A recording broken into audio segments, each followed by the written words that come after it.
Early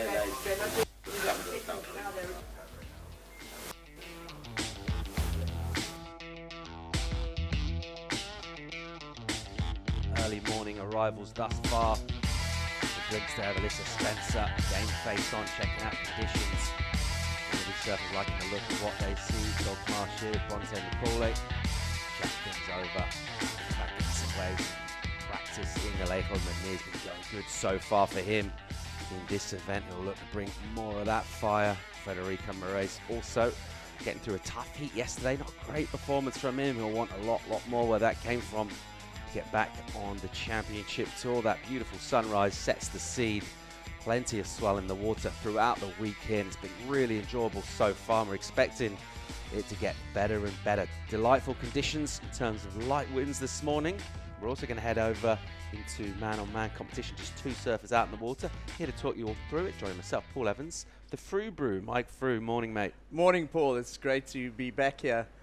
I'm really looking forward to this morning. You know, we're into this man-on-man now, and the results for so many of these surfers could affect the trajectory of their careers at this point of the Challenger Series. Yeah, really huge moment. And you think about what a result is on the Challenger Series and points you're trying to get. Obviously, everyone's looking for the win, but not everyone's going to win every event. You're getting up to that stage now where this is getting towards a keeper result. Yeah, looking at Jacob Wilcox, for instance, the leader on the series at the moment, he hasn't won an event, but what he's banked so far has got him in the lead. And it's quite tight up at the top there in the first 10 or 15 on the ratings. All right, well, we're expecting the waves to be pretty good today according to the forecast, which has stayed pretty true to that so far. Let's go find out exactly what's happening. Travis Logie is with Tasha. Good morning, another day of waves down here in Ballito, and we have got Travis Logie to make the call. Trav, what's it going to be? Another morning of absolutely pumping waves, Tash. I'm loving these easy calls. We're up and running. Men's round of 16. Everything else is on standby. Only reason for that is because we do have an onshore wind predicted to come through mid-morning pretty strong, so we're going to see how that goes. But as of right now, it's perfect Ballito, so we're really stoked. So tune in for more action. It's all happening today at the Ballito Pro, presented by Neil. Great stuff. Yeah, no real big decision for Travis to make. It looks good. Let's go. There's a lot of swell out there, Paul. Having a look at that, that in the background there, it kind of looks a little bit full still. The high tide was around 5 o'clock this morning, and as you know, we've got spring tides this week, so a big differential between the low tide and the high tide, about 2 meters of water. And we've seen the conditions change pretty dramatically between the low and the high tide, but I'd say having a good look at it this morning, 4 foot to maybe 6, and there was the odd 8-footer that came through this morning, and well overhead still out there. Bit of a drop from what we saw yesterday, because competition went off. The wind was kind of blowing through pretty hard, some high tide. It was massive on that peak yesterday afternoon. It was. We watched it for a couple of hours. I was watching it with Greg Emsley and Gig Saliers, and I would say there was some solid 12-foot sets that came through there. And what that does, Paul, is there's a big sidewash that comes with that size swell, and it actually filters the sand around the end of the points. And if you look at a sort of an aerial shot of this morning, you can see there's a finger of sand that's developed and possibly better shaped waves on the low this morning. All right, well, we're looking forward to some really nice conditions this morning with just two surfers out in the water. So plenty of opportunity for them to get a couple of scores in and get themselves out of this round and in conversation towards finals day already. A slightly more hardy crew down on the beach. You got the blankets out, the towels. They're ready to watch some pro surfing on the Challenger Series. Of course, the dream here to get to the championship tour. And in order to do that, it's 4 results from 6. This is the 3rd stop on the Challenger Series. And what a good stop it's been so far. Really delivering for us, Ballito. And overall, it's been a really good year for waves on the Changers. Yeah, it has. At Snapper, they had some great rights there. It wasn't too small. And then, of course, Narrabeen had some pulsing swell for the last couple of days there. Jacob Wilcox, he's leading these ratings right now by virtue of strong performances in Australia. 2nd and a 5th, and straight in live action here in a heat against Morgan Sibilic. Here he goes, swinging. Light on his feet and sprightly. In that morning, slightly subdued light thus far. We haven't had one of those amazing sunrises so far this morning. Surfers won't mind too much what's happening overhead, as long as conditions in the water looking good, and a reasonable way to kick things off for Jacob. The conditions really prime this morning. That wave was so clean if you compare it to the conditions yesterday, that with that howling southwesterly wind created a lot of chop on the face, and the surfers really had to surf against the ocean as well as against their competitors in terms of the strategies employed in the heats. Today, I think we're going to see them surfing more against each other. There's a much more defined takeoff spot today as well. More opportunities, more reps for surfers. These two with a lot of experience at the pointy end of competitions at this level and of man-on-man competition. Morgan Sibley, of course, went all the way to the Rip Curl WSL finals. Feels like a little while ago now for Morgan, doesn't it?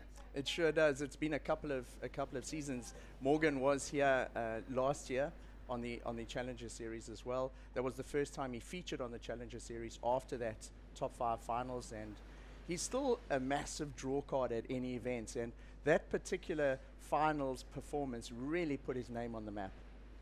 Yeah, he had a really great season, a couple of big statement wins over the likes of surfers like John Florence, and established himself. Really wasn't a long campaign qualifying for him. He came up pretty quick, and he'd love to get back there on the championship tour.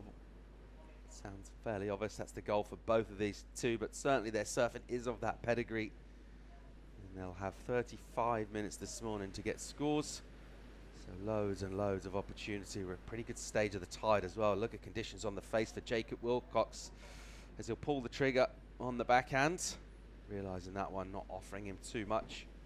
From our tight shot, we can't see loads what's happening down the line, but essentially it's not one of those long roping right-handers here, Ballito. You think South Africa, thinking the kind of ways, probably looking at long right points. This one, more of an outside bowl, which then there's a little bit of a gap and then a heavy inside section. It seems to be joining up those two sections is the order of the day. It's a feature of a lot of these North Coast point breaks. The wave's not breaking particularly far out. I'd say, 200 meters at most from the beach. So for the spectators that come to enjoy it, they're sitting very, very close to the action, and the surfers kick out right in front of them. So it's a takeoff. But what these point breaks are known for is the strong, heavy barrels, and with it breaking so close to the beach, there's also a lot of intensity in the wave. It's a powerful wave. Yeah, lots of spots up and down this particular coast here at Ballito as well. That's why the surfers in this event are pretty stoked with life at the moment, because up and down the beach there's all sorts of waves. Just slightly north, so to the left of your shot, spot called Sunrise, probably like the main wave around here. We've got another really good one called Bogs just down to the south, and all sorts of waves really on this coast. It's an embarrassment of riches, particularly when the winds are like this. Offshore, the northwest wind just grooming this swell. And the photogs are down there this morning, looking to get themselves in on the action. So far, hasn't been loads happening this heat. Wilcox with a 3-5 early on. Sibulik being real patient, just on the prowl out there, obviously with priority right now.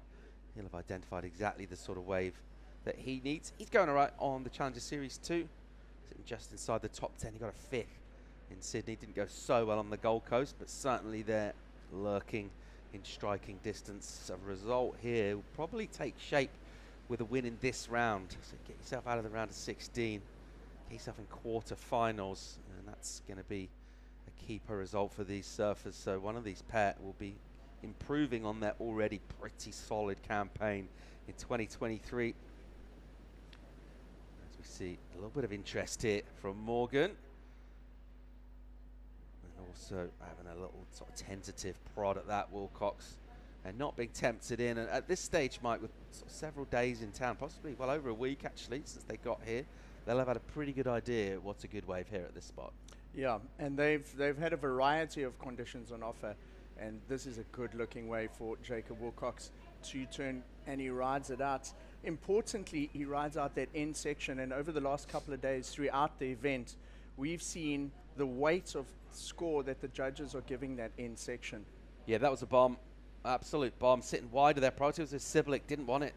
Maybe he was just on the wrong side of that takeoff bolt to get on it, but it was Jacob Wilcox with the positioning for that, and it was a bomb. Let's get another look at it here, Mike. It's a much wider one. It's got a lovely open face, groomed by the wind. He gets under the lip and beautifully timed on the second turn, a critical turn. Gets his board almost, 45 degrees under the lip there and rides it out. be interesting to see what the judges peg that at, because I would imagine that's going to set the tone for possibly the rest of the day, the first real wave of significance we've seen. Yeah, we've been talking how hard it is to hit that end section. Interesting to see his turn. We just changed his line, almost ended up going back left, but hit it really hard. The release on the tail, the first turn was venom. You'd be expecting a big, big number for him. It was a beautiful looking wave. Some of them, as soon as they stand up, you're thinking, there's a score here if he can hit this a couple of times. Exactly what he did. And using that strength that he has to just sort of overcome the explosion on that final section. It's a shallow sandbar. It's a massive number, 8.67 for Jacob Wilcox. What a way to start this. And you just have to question Morgan Siblick. Why wasn't he on that wave? It would be nice to have a look at that exchange just before that, because he did pull back. Possibly he was a little bit too deep. The wave does run really fast, but could that be an error as the... It's a wide one, huh? It was a wide one. He might have positioned himself slightly further deep down the beach. There's a reef down there called Barrier Reef, and it's right in front of a lookout spot called Surfer's Lane. It's quite far down the beach, and that's where he did his turn. It's one of those combos, just gets better and better every time you look at it on the slow-mo replay. Fantastic work there from Jacob Wilcox, number 1 in the Challenger Series rating so far. 2 good results in Australia and going pretty well thus far in Ballito, and he is looking pretty solid so far. He's pretty casual and calm as a general rule. He's fairly mellow in and about the place, and he's maintained that energy on a strong run thus far. Meanwhile, Siblick, here he goes. Really nice whip off the rail for him, and again, just greasing up that rail in a nice pocket, and he'll get one more here. This is a 4th turn for Siblick. The tail release, nice technical surfing, and that's going to feel a whole lot better for Morgs. Morgan got a couple of turns in there versus the 2 from Jacob Wilcox. And the end section wasn't as heavy and meaty as Jacob's one, but I feel like the first section of that wave had better quality turns, because when Jacob took off, his first turn, although it was a great snap, he was setting up for that end section. Yeah, let's see where this one goes score-wise. It has been certainly a theme at this event and in surfing at a high level generally in recent years, that those rail turns, nice as they are, don't go quite as far up the scale. Meanwhile, on another bomb, absolutely tanking down the line, the Western Australian Wilcox. Look at that stuff. An absolute backhand hanger from him. He'll snap up another one. And on an inside section again, that's turn number 3. He'll set up here. And Jacob Wilcox looks like he's enjoying his morning work so far. So Morgan got himself a wave, would have been all the way down on the inside, and then he would have seen his opponents get that wave and surf it towards him. It's absolutely cooking out there, Paul. Yeah, it really is. It looks so fun. Everything's kind of come together a bit more groomed, that energy dialed down. When you're on the other side of a big swell, often at places like this, where just the way the swell and the weather systems move up the coast, things get so groomed. Let's check out Morg's wave. Look at this. He comes off the bottom, torques his body around, goes fully behind the foam as he comes out of that turn, and straight into another one. The second turn had a lot more flair than that first one. Now the wave, I thought it was going to really stand up on the sandbank, but with that left section that came towards him, it didn't quite do that. Great speed down the line here for Jacob. Man, in that turn, that was beautiful. I loved how he flared that tail out. This is going to be a really high-scoring heat, isn't it? We can see that already with about 15 minutes gone. Working this one over with some big hits. The rail work was very much on point, though, for Morgan on the wave before that. And the numbers in for Morgan Siblick, 8.17, so a massive number for him. He hit the lip on the end section pretty hard. He did 3 powerful, fast, committed carves before that. And he'll go into the excellent range already. Would you another number for Jacob for a decent wave? And it's going to take a big, big combo to get out of this heat, because already these surfers are looking, they're on fire. So within the first 10, 15 minutes, we've got 2 scores in the excellent range. Just before that 8.17 of Morgan, I was looking at the scores there, and he needed a 12 sort of combination. And I thought, wow, he's had a little bit of a slow start here compared to Jacob. How's he going to react? And he was like, hold on. Don't worry about this, I got it. And he took off on that wave and just blitzed it on his forehand. Jacob Wilcox gets his score for his last ride, 5.83. It's pretty decent. A good total for this guy right now. He's at this. He'll want more than that, though. There are 8s out there pretty much every set right now. And that periodicity of the swell, it's just calmed down a bit as we peaked yesterday throughout the afternoon. So a little bit of a gap between. Plenty of chance for these guys to think about life, think about their requirement, what sort of wave they're looking for. They're very dialed in already this morning. And this one's really enjoyable just to see it go down. One surfer facing the wall in Morgan Siblick, sort of shorter in stature, super powerful, whippy in those redirects. And Jacob Wilcox on the backhand, taller surfer, really well-rounded skill set. And this one already has been really, really enjoyable. We're setting up for a great looking morning. It's man-on-man action throughout the round of 16. The waves are pumping. Just when we caught Travis for the call early, mentioned a chance of a bit of wind later, but certainly for a few hours, Mike, we're clean as a whistle down here. Yeah, I think we're going to enjoy these type of conditions till at least 10:30, 11 o'clock. As the land kind of warms up, this is a offshore flow that we get from the cold interior. The Drakensberg Mountains are about 2 hours inland, and you get a airflow from the cold mountains to the warm Indian Ocean. That's the wind that we see at the moment, a katabatic flow. And as the land sort of heats up, you get the converse of that, the onshore starts blowing. We're going to see a bit of that. I like today how it's so set up in terms of the lineup. It's a much more level playing field for the surfers. Yesterday, I felt like the goofy footers might have had a little bit of an advantage. With a lot of the waves closing out, they could get 2 quick turns in, a little bit more difficult for the guys on their forehand. And of course, all the big rips and the bumps on the waves, you were surfing against the ocean. Today, it's purely about selecting the right wave. The waves are quite similar in terms of sets for both surfers. And then in this heat, we got the natural footer matched up against the goofy footer. The surfing's gonna win the day here. Yeah, it's all about the exchanges today, isn't it? Much more opportunity for these surfers, obviously with just 2 of them in the lineup, and all that time to find ways and express themselves. These 2 pretty close together right now.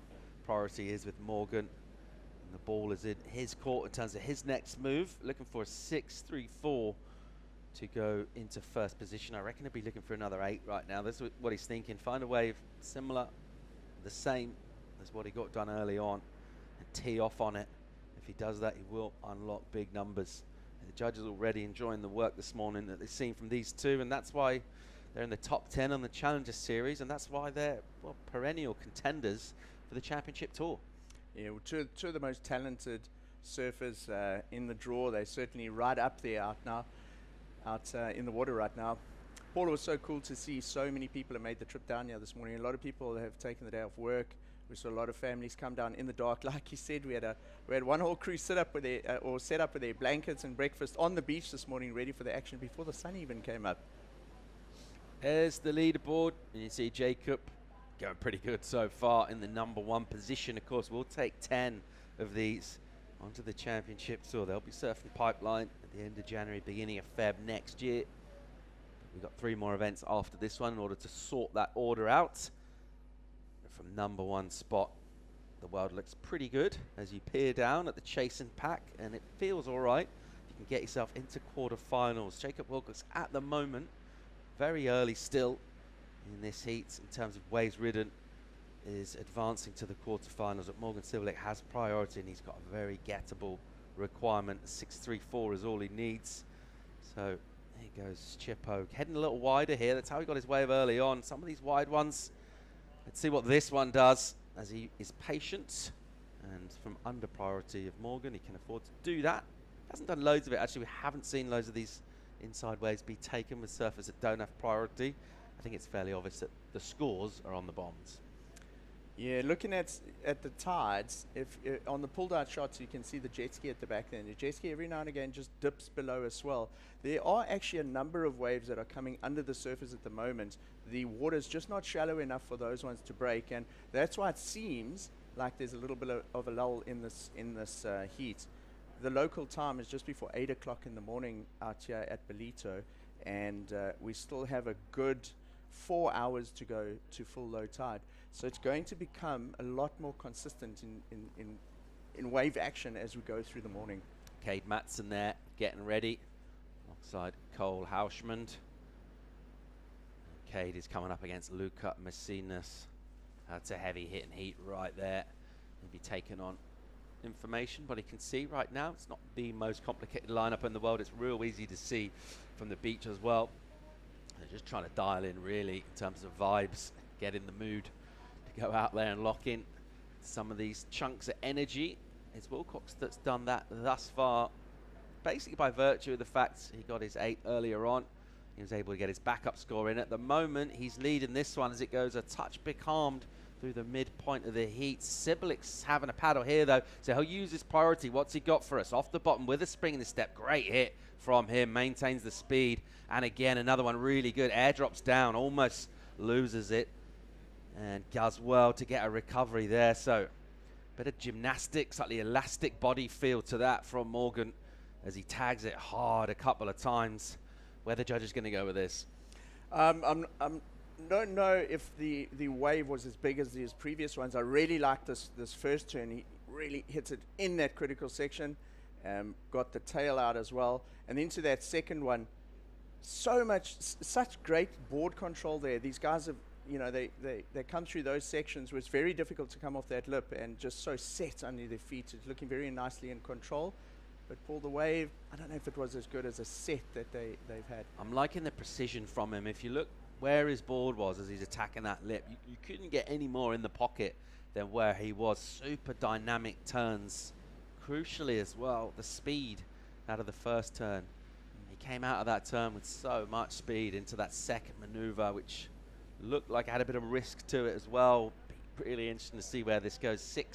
6-3-4 the requirement. Meanwhile, Wilcox, here he goes on the backhand. Nice tag from him. Smooth as you like. And going down to just poke through after a couple of hits in combo. He'll have a look down the line. He'll probably get himself priority. I think Morgan's down there on the inside. Didn't go super far on that wave. Jake, oh sorry, Morgan's already been assigned priority. And the numbers in, what's coming in for Morgan Sibilic. Requirement 6-3-4, and it comes up short by about a point. 5-3-7 for him. And to your point about being a bit of a smaller wave, judges, I feel, taking note of that. Also, possibly the sort of awkwardness of the landing after the second turn. He kept it in control, but it wasn't a nice, clean landing. And then as Jacob took off on those next 2 turns, by contrast, he looked fully in control. But then his wave didn't really cooperate down the line. But wow, it's a tight heat, this, Paul. These guys both got an excellent score in the bag here. And looking at the requirement there for Morgan as 6-3-4, you'd have to think that with priority now, if he manages to get onto one of those sets with 1 or even 2 turns, we could see a big change in the heat. Yeah, Wilcox comes in as a 4-6, so it's a throwaway for him. So Morgan Sibilic has improved his overall score, but still chasing that 6-3-4. Under 11 minutes to go in this, our first heat of the day in the round of 16. And 2 great surfers out in the water, providing entertainment already. Expect more of that throughout a pumping morning here at Ballito. Join us for more live action from the Challenger Series after the break.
Welcome back to the Challenger Series, where we're seeing our ratings leader right now, the Western Australian Jacob Wilcox, in the water and up in live action here, swinging on a smaller inside wave. Sprightly though, quick redirects from Jacob. Again, really vert pushes hard on that one, and he looks on form here this morning. At the moment, he's got about a point over his compatriot Morgan Sibilic, who will have a bit of work to do with 9 on the clock by the time Jacob paddles out here, depending on whether he gets an improvement or not. But if we stay as we are, it's a 6.34 still the requirement for Morgan Sibilic.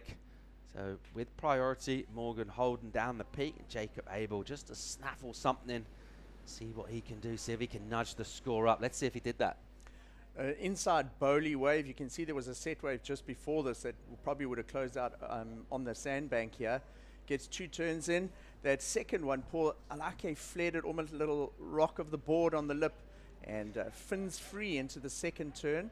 Very, very fast, fluid surfing as we see Morgan. Bomb out the back. Sibilic grabs the wall, gets barreled, and comes out. A big open swoop on the face, puts himself back in the juice and clips it for a finish. So Morgan Sibilic there replying with a barrel from takeoff, an arc to redirect, and then a tag in the lip. So Wilcox added the pressure. He nudged his score up, got a 6. So made that requirement a touch more steep now for Morgan. He needs a 6.51, Mike. Oh, look at this. This is why we come to the north coast of KZN, Quadakuza. It's about tube rides and barrels, and that is what makes this little wave here so famous. And then he tags it on the end section. Lovely tube, fully covered up. Yesterday we were talking about getting deep into the tubes, and that was fully committed, fully covered up, and he comes out clean straight into another maneuver. So far, we've had 3 days competition. Barrels haven't been scoring massively thus far. I mean, even Cowley, yes, they got a really thick one. Not the deepest tube he's ever had, but it was a pretty gnarly one. Came in as a 5. You know, it's an okay score, not a massive number. Really interesting to see where this goes for Morgan. It would have felt great, would have looked good from inside, but what he really wants is the score. I think that was a set wave, so let's start with that.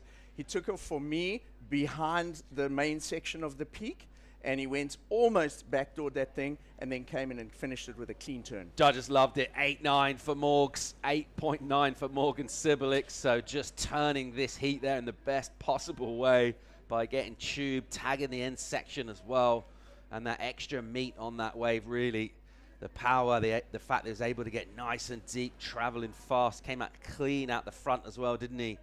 And going well up into the excellent range. Let's enjoy this one again. Let's check a replay of that big number for Morgan. So he takes off deep. He's behind the section. He does stall a little bit, uses all that experience to get behind the curtain. Now, to finish this off and complete and get a big score, he's got to make the end section. And actually, when you look at it slowed down like that, he actually hit it quite late. He was right on the lip, and the judges would have had a look at that replay and analyzed it and felt that is towards the top end of an excellent score. So Morgan Sibilic dropping a huge, huge number, in command right now, 6 on the clock. What a time to turn the heat for him. Wilcox, your ratings leader on the Challenger Series now. He needs another 8. He's already got 1. He needs a bit more where that came from. 8.41. The requirement for the goofy foot, and he'll be feeling a little bit of pressure here. Just having a look around, and he'll be looking to get himself a set wave. He's got priority, of course, so that's in his advantage, but he will need to go pretty hard on a good wave. So we've seen him from under prior, basically the fact that the way the rotation of this heat's worked out. So he's been taking smaller waves on the inside, seeing if he can get a score going.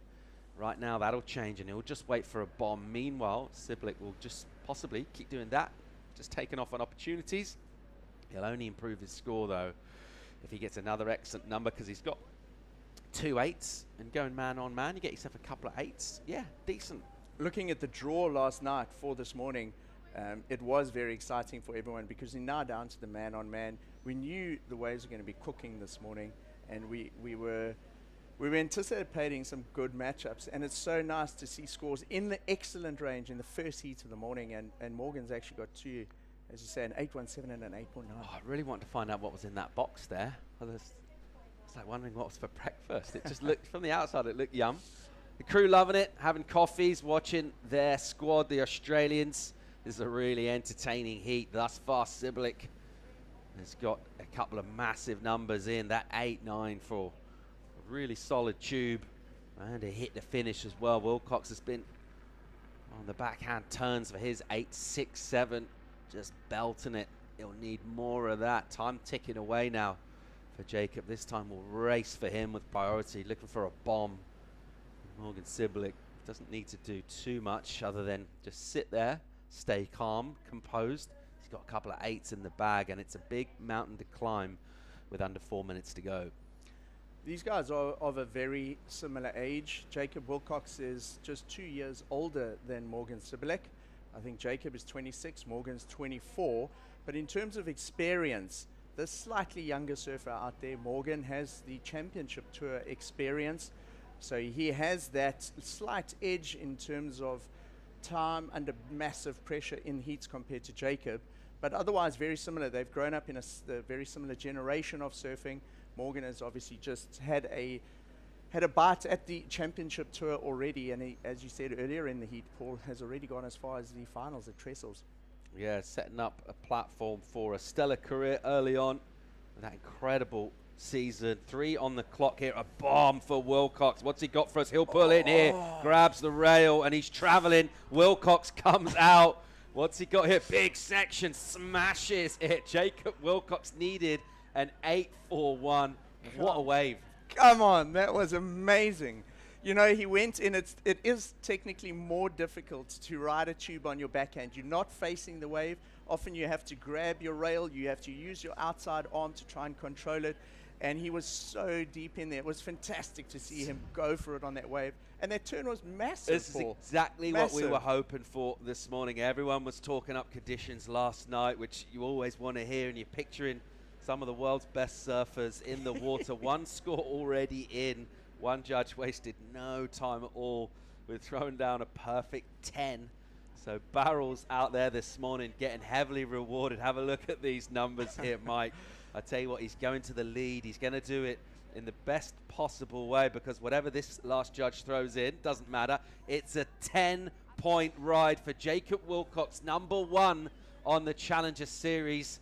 What a heat we got for us this morning. This one's so entertaining, Mike. So our #1 seeded surfer knows exactly what to do out there in order to get back in the heat. A perfect score, the first 10 perfect score that we've seen here in Ballito. And what a wave to do it on. That wave is just so typical of what Ballito is about. You come here for the barrels, you come here for the big turns, the close-up maneuvers on the inside. Look at this. It's a heavy takeoff. He grabs the rail. The board almost sketches out when he's inside there, wipes the water off his face, and goes into a mega turn to finish the wave off. I love the thing. And look at the way the tail spins out here. And the control from him, able to grab that tail but not speed up. He just kept himself behind that section and then cleans it up with this thing. Just cracks it super hard. And he knew he was on a way to an excellent score. I'm not sure if he knew he was on a way to it. Things can get weird with the 10s. You know, it's whatever. It's that number that can be hard to achieve. I tell you what, it's hard to argue against the fact that he earned that one there. I'm so glad you're getting to see this, Paul, because the whole week I've been saying to you, you know, you've got this barrel section next to the rock there, and then it comes out, the two sections connect, and you get these big flares. And it's great. We've seen 2 rides of that type of wave in the heat so far. Yeah, massive smile on his face. He won't be able to wipe that smirk off for a couple of hours at least, I reckon. And why wouldn't you be pleased? He's just had an amazing backhand barrel at Ballito. He's got a 10 for it as well, which are those moments in a career. You know, you talk about getting event wins, but also getting 10s in pumping conditions, surfing against a mate as well. He was in a situation he needed a score. He needed to go excellent. He answered in the best possible way, counting down under 10 seconds. Morgan Siblick might just about get a chance. No, I'm not even sure he's going to be able to get onto this and just try and throw something back. Needs a 9.78, and it'll be frustration for Morgan, who surfed really well out there for a couple of 8s, but ultimately, when your opponent is doing the sort of thing that this guy did, and brilliant, brilliant surfing from the Western Australian. Really, the waves providing him the perfect canvas. He knew exactly what to do on that wave. Got himself deeply, deeply bowed. It's an absolutely banging start to competition here in the round of 16. We'll bring you more live from Ballito, where it is pumping and barreling right after the break.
Ballito delivering the goods this morning. It's absolutely pumping out there in a breathless first heat. All sorts of excellent numbers raining down. A perfect 10 in that one. Let's set up heat number 2 and hope we get more of the same. It's Kate Matson's taken on this guy, Luca Macinas, and he parks it in a tube, tries to pump through a heavy section. And that one got a bit weird for him, and he'll go down. Already the intent from surfers to get themselves underneath this thick, powerful lip and get barreled. And apart from obviously the heroics in that last one, the takeaway is judges scoring the tube, Mike. Yeah, they certainly are, Paul, but you've got to be deep. You've got to show commitment. Both of those tubes late takeoffs. It's just kind of snuck into it before the curl went over. They're not manufacturing tubes out there. They're actually pumping to try and get their way out of them. So the first ride for Luca Macinas, just be a small throw for him, leaving Cade Matson with the pick of the peak right now, sitting out there, and it would certainly have taken all of that information in, seen where those scores were coming in that last heat, which was such an entertaining one to watch go down. Not from Morgan Civilick's point of view, of course. He'll be annoyed, but ultimately coming up against a surfer, dropping a high 8 and a 10. You got to just hand it to them. Real quality in that first one, setting the tone for the day as well. And the judges not afraid to throw a 10 at that in the very first heat of the day. I love it. I think we've got the first 2 waves of the highlights package banked already. But looking at this heat here, we've got Cade Matson. He's 21 years old from San Clemente in the USA. So not a youngster, but he's been through the junior ranks and now giving the Challenger Series a full go. Lucas Macinas, by contrast, has a lot more experience. He's 27 years old from Peru.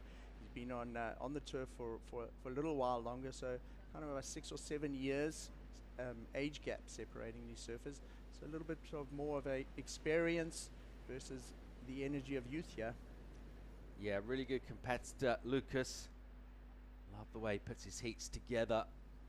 Really good at contending for scores wherever he is in the situation. Never really rolls over in heats. Got that competitive intensity, that drive and desire. He's going to need some of that this morning. We talked about that young generation of Americans, the next crop coming through. Cade Matson very much a part of that squad. They are a squad as well. They stay together, they support each other, and here goes Cade right now. on an inside bowl, deep bottom turn, and pushing really hard. Actually went over the falls as well, so that all went a bit wrong for him. Pushing a touch hard there, Mike. Both of the surfers here having to essentially get back out there, take a deep breath, and reset, because they both had falls on their first waves. Uncharacteristic falls, you got to say, because at this level, with 16 surfers left in the draw, the cream rising to the top in this event, they're all capable of 10-point rides, as we saw in the first heat. That very first little tube ride of Luca Messinas was a strange sort of slip that he had in the barrel there, because I felt like that one possibly had an exit down the line, so would have been maybe a little frustrated he fell there. And then Cade Matson coming unstuck on that slash, as you see Kaloe and Dino and Eli Hanneman. It's great to see the Americans, how they're rallying their support around their fellow countrymen at this event. Here goes Cade again, a smaller inside wave here, just wants to put a score up, pumps off the bottom. Has another go at that turn, gets real low on the bottom turn, and goes springy into a finish, which will also be incomplete. And Messinas here thought about maybe pulling in, he'll just crack it hard, and again with the layback jam recovers that one. So you would have thought the better of that exchange by going complete for him. Let's see where these two end up. We might get paddle battle here. I like it when they look at each other and start paddling back out. Let's see where this goes in terms of that race for priority. Cade Matson again with the fall at the end there. Yeah, so again, we'll need to possibly, he got a little bit further than the first one, but again, at the end of the heat, most likely those two waves are not going to factor into the final heat score, but we'll need to keep building a base if he's going to have an opportunity to go through to the next round here. Well, Matson's winning the arms race at the moment. He's going to get priority, you would think. He's got a bit of a lead in terms of heading back to that peak to get our priority judge, give him the nod, but Messinas will get the better of the exchange for sure. It's a 3-3-3 for Cade and a 5-8-3 for Luca. So that'll feel a lot better after that initial tube attempt. Look, he was pumping in that tube, didn't he? It might have just been one of those sort of foamy sections, a bit of that water just bubbling underneath his board. He went down pretty hard on that, but he's recovered well. And he's put himself right in the heat with a 5-8-3 early on to open up. And it's easy for surfers to see what goes down in the heat before hear the scores. Here a perfect 10, which is a pretty rare feat as well at this level of surfing, and kind of get into that mindset of trying to find these perfection, these perfect ways, and it's probably not ideal in terms of your strategy for sure if those opportunities come. But just think about taking the opportunities that do present themselves within the time. You know what? Speaking of the perfect 10, let's go and hear from that guy. Jacob Wilcox, #1 on the Challenger Series ratings, looking great in Ballito's through to the quarters. He's with Tash. Standing alongside our heat winner in that first heat, Jacob Wilcox, a perfect 10, an excellent 8-point ride. You've had so much consistency on the Challenger Series this year so far. The question I want to ask you is your focus to have that consistency, or is it to always take out the win? I definitely think consistency is pretty key on this tour, but I don't know, that was probably the funnest heat of my life. I thought Morgs had me then in the last 5 minutes, and I could see that wave coming from way up the beach. I was like, oh, hopefully it gets here, and I kind of surprised myself when I came out of that barrel, because I kind of was sliding a bit too much, and then my bum just grabbed in the wall and could get me out. But it's kind of funny, the other day we were talking, a few of the boys have been claiming waves, and they'd been about 5-point rides, 6-point rides, and then we made a rule, if you claim a wave under a 9 anytime in the heat, you have to get all the boys around to beers. But if you don't claim a wave that's over a 9, you have to get everyone some beers. So I made sure I claimed that one twice. But oh, that was so much fun. Yeah, well, it's really good. I mean, you've had an equal 5th place finish this year. You've had a 2nd place finish. I know you're looking to take the title out here. But with conditions, what's the game plan now moving into the business end of the event? Oh, when the conditions are like that, I think you just got to be patient and wait for one. I actually made a few mistakes in that heat. I went some bad waves and ended up giving Morgan priority to get him get his 8. So I was kind of sitting out there going, oh, damn, that was a bad mistake. And that's kind of why I was in that position, needing a big score at the end of the heat, because made that mistake. But I was just lucky then that the wave came to me, and I don't know, it was pretty special feeling. Well, it's been really exciting to watch. What a great start to the morning, and wishing you all the best in the next round. Thank you. Cheers. Yeah, great job, Jacob Wilcox. Looking really, really good out there. Looking good in the context of the season. It's really early to talk about numbers and cut-offs and stuff like that, but he's already got a second. This will be another fifth at least for him in the first 3 events. A blistering campaign for him. Live action for Macinas as that wave sort of flatters to deceive slightly. It stood up on the bowl, and then all of a sudden it didn't. That wave that Macinas had now, I think, is what Jacob Wilcox was referencing in that interview. He said he made a couple of mistakes and inadvertently gave the priority to Morgan and was going on those kind of insiders we saw him kick out of. And Lucas Macinas is in second priority at the moment, and now hunting some insiders in order to try and build on the lead he's already established in the seat. Here he goes again, really nice from him. This is smooth and aggressive. That's a touch too aggressive. It just buries the board as he's in that layback, both hands behind him, just to add that power and just forcing the issue a touch. Incomplete for him. Got the 583 early on, looking to just throw something else along with that as well. At Cade Matson will sit there. Not a lot of points in his total thus far. Luca looking to just add pressure, and that'll be a mistake for him. I would have loved to have made that turn, obviously. He's pushing a little too hard. It's tempting, easy to do. Yeah, it's probably not going to factor in at a 2.5, but what it has done is just edged up the requirement there for Cade. But Luca wouldn't have been happy with that. If he'd made it, he would have distanced himself a little bit more and put a little bit of points between him and Cade. But still super close at this point of the heats. It's like very much a mid-range score required. And sitting with priority, Cade Matson out the back, as Luca Macinas paddles out, he'll have a lot of time to think about that fall and maybe adjusting what he needs to do here in order to retain that lead. Because he knows if he goes and sits too close to Cade now, he's not going to have any opportunity on the set. Paul, and the sets that have come through have only seen, 1 or maybe 2 waves, so it's not like there's 8 waves in a set. Interesting as well, in that interview with Jacob Wilcox, he referenced that he saw the wave coming. On the far right-hand side of your picture there is sort of 3 beaches, and there's bathers, there's bog, and then there's a reef called Lemonfish. And that Lemonfish reef, there's some whitewater on there. And if you're in the know and you see whitewater breaking on Lemonfish reef, it's an early indicator that there's sets coming. And I think that's what Jacob probably saw.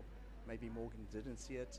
He did have priority though, and he took advantage of that. Look at that. That's why the tourists come to the Quatacusa region and the beautiful Ballito. This is actually known as the Dolphin Coast, Paul. Yeah, absolutely beautiful. Always cool to see those guys cruising through. They're in no particular hurry this morning. That's the view looking up. So we're looking at bogs there, are we? That's Bog Bay, and it's an indicator. And look at the back there. You see that foam that came through just before the set you're seeing there? That's Lemonfish Reef. And when you see that, when you see foam there, you know that sets are on the way. So it'll be interesting. It takes around 40 seconds to a minute for the wave to sort of make its way from there down to this point of the Ballito coastline, which is known as Surfers or Willard Beach. And this is that kind of set of waves starting to roll through now at the main break. Matson having a look here. He likes this one. Oh, no. So looking down the line, and inexplicable really at this level, just loses it on the takeoff somehow. So a nervy start for Matson. And he'll be wondering what's going on so far this morning. He's not been at this. And he'll leave himself still chasing down, but a big missed opportunity there to put points up. Very unusual what happened there, and I think unusual to himself too. Completely caught himself off guard. You see how he flipped the board over, perhaps looking at whether the fins are still in the board, if there's any kind of crease in the board. He may even take his nails, scratch up the wax a little bit there to avoid any of that kind of slip. But super uncharacteristic for a surfer of his caliber at this level. Yeah, not only was he unable to take advantage of the scoring potential that way, but also now he's going to have a few minutes to stew on that and just think, what am I doing? So let's see how he responds. This guy, he's getting fired up. Fred Moraes, we know about his championship tour credentials. Obviously, South Africa's been real good to him in the past. This particular venue at Ballito, also down at J-Bay on the championship tour as well, where he's been blazing with that powerful rail style. He's got a tough heat though. He's taken on George Pittar, who, well, for us, I think has been one of the breakthrough names, a surprise package relatively. A young Australian who's looked so good out here. That's going to be a tough heat for Fred. It sure is. George Pittar, this is his best result of the year, and the furthest, the best result of his surfing career so far, making it into this round. You know, there was only one set in one wave in that set again. There were a couple of waves, but there was only one big one, as you saw it come down the points. And Cade fell, and he gave priority to this guy. Okay, here we go. Messinas hitting it. Nicely done. Just composure, really adjusts his line and makes room. A little wobble going through on this cupped out section on the inside, and a good finish. And we talked about the way he's able to surf for scores, and I think taking a pragmatic approach there, he's fallen pushing pretty hard and realized that's not what he wants to do. Wants to get the strong finish, so able to mix it up with the turns and the variety.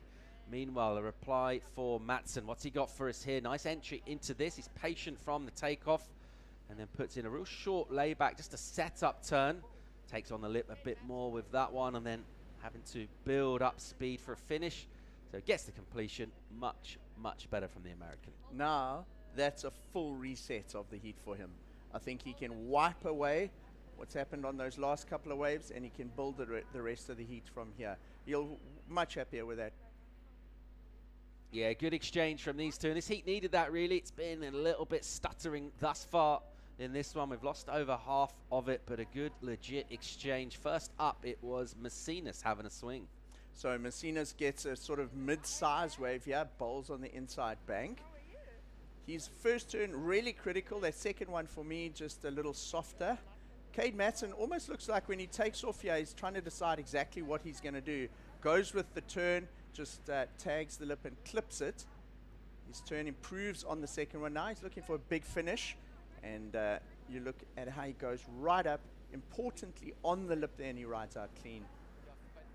Waiting for that number to come in for Cade Matson. Messinas gets a 4.5. A reasonable number for him. I want plenty more where that came from, but thus far consolidating and also putting up a steep requirement 7 for Matson to go to first. His number's in. It's a 5.07. So look at Messinas still with the advantage in this one.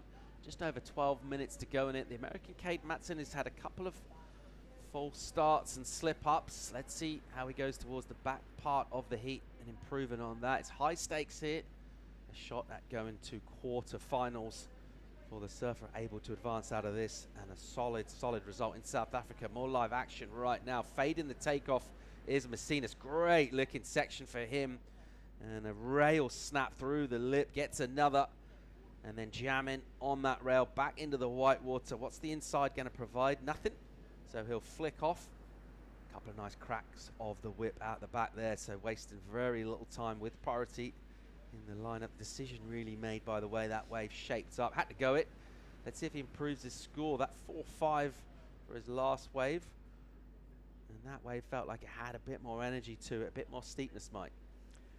Comparing that wave to Cade Matson's last wave, I felt like Cade was surfing a little laterally on his wave, where I feel at this point of the heat, Luca Messinas is surfing that 6 to 12. He's taking the board to the bottom, he's going straight up at the lip, back down to the bottom, and I think the judges are looking for that type of surfing, top to bottom, rather than a lateral type of positioning. While we wait for these scores to drop in for Luca Messinas, he's leading this one so far. It's a really entertaining morning already on the Challenger Series here at Ballito in South Africa. More live action from the round of 16 right after the break.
Heat 2 of the round of 16 sees the young American Cade Matson take on Luca Messinas of Peru. At the moment, it is the Peruvian with the advantage in this one. Reasonable numbers for him. He'll want more, though, particularly in the context of what was available in the early heat. We haven't seen those absolute bombs thus far, but we've seen some shapely-looking smaller waves, which is what Luca Messinas thought he found himself then.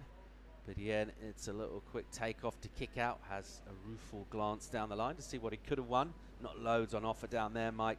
And this one, real contrast from our first heat of the morning, but nevertheless, it's no less entertaining, really, because this could be anyone's. Yeah, we haven't seen any of those really solid sets. And interestingly, Lucas Messinas staying very busy in this heat. He's had 7 waves versus Cade Matson's 4. Cade's fallen on a couple. With priority at the moment, Cade had a little sniff at that one, but decided not to go. Lucas Messinas is going to take every opportunity he can to improve on that lead and just start squeezing Cade Matson here in second place. Yeah, you feel this next wave's absolutely crucial for Cade right now. Just over 8 on the clock. He's got priority, and it's time to make a decision here about exactly the sort of wave he wants to take. And then obviously making sure no mistakes, no slip-ups. Seen him blown a takeoff. I've seen him lose a couple of finishes. Relatively routine kind of things for a surfer of his caliber. You know, need to clean that up right now. We talked about surfacing the sets coming. Chippo mentioned, you can see he saw that barrel coming from way down the rocks here. The American squad watching on, supporting Cade, who has a little bit of work to do here, but it's not a big number.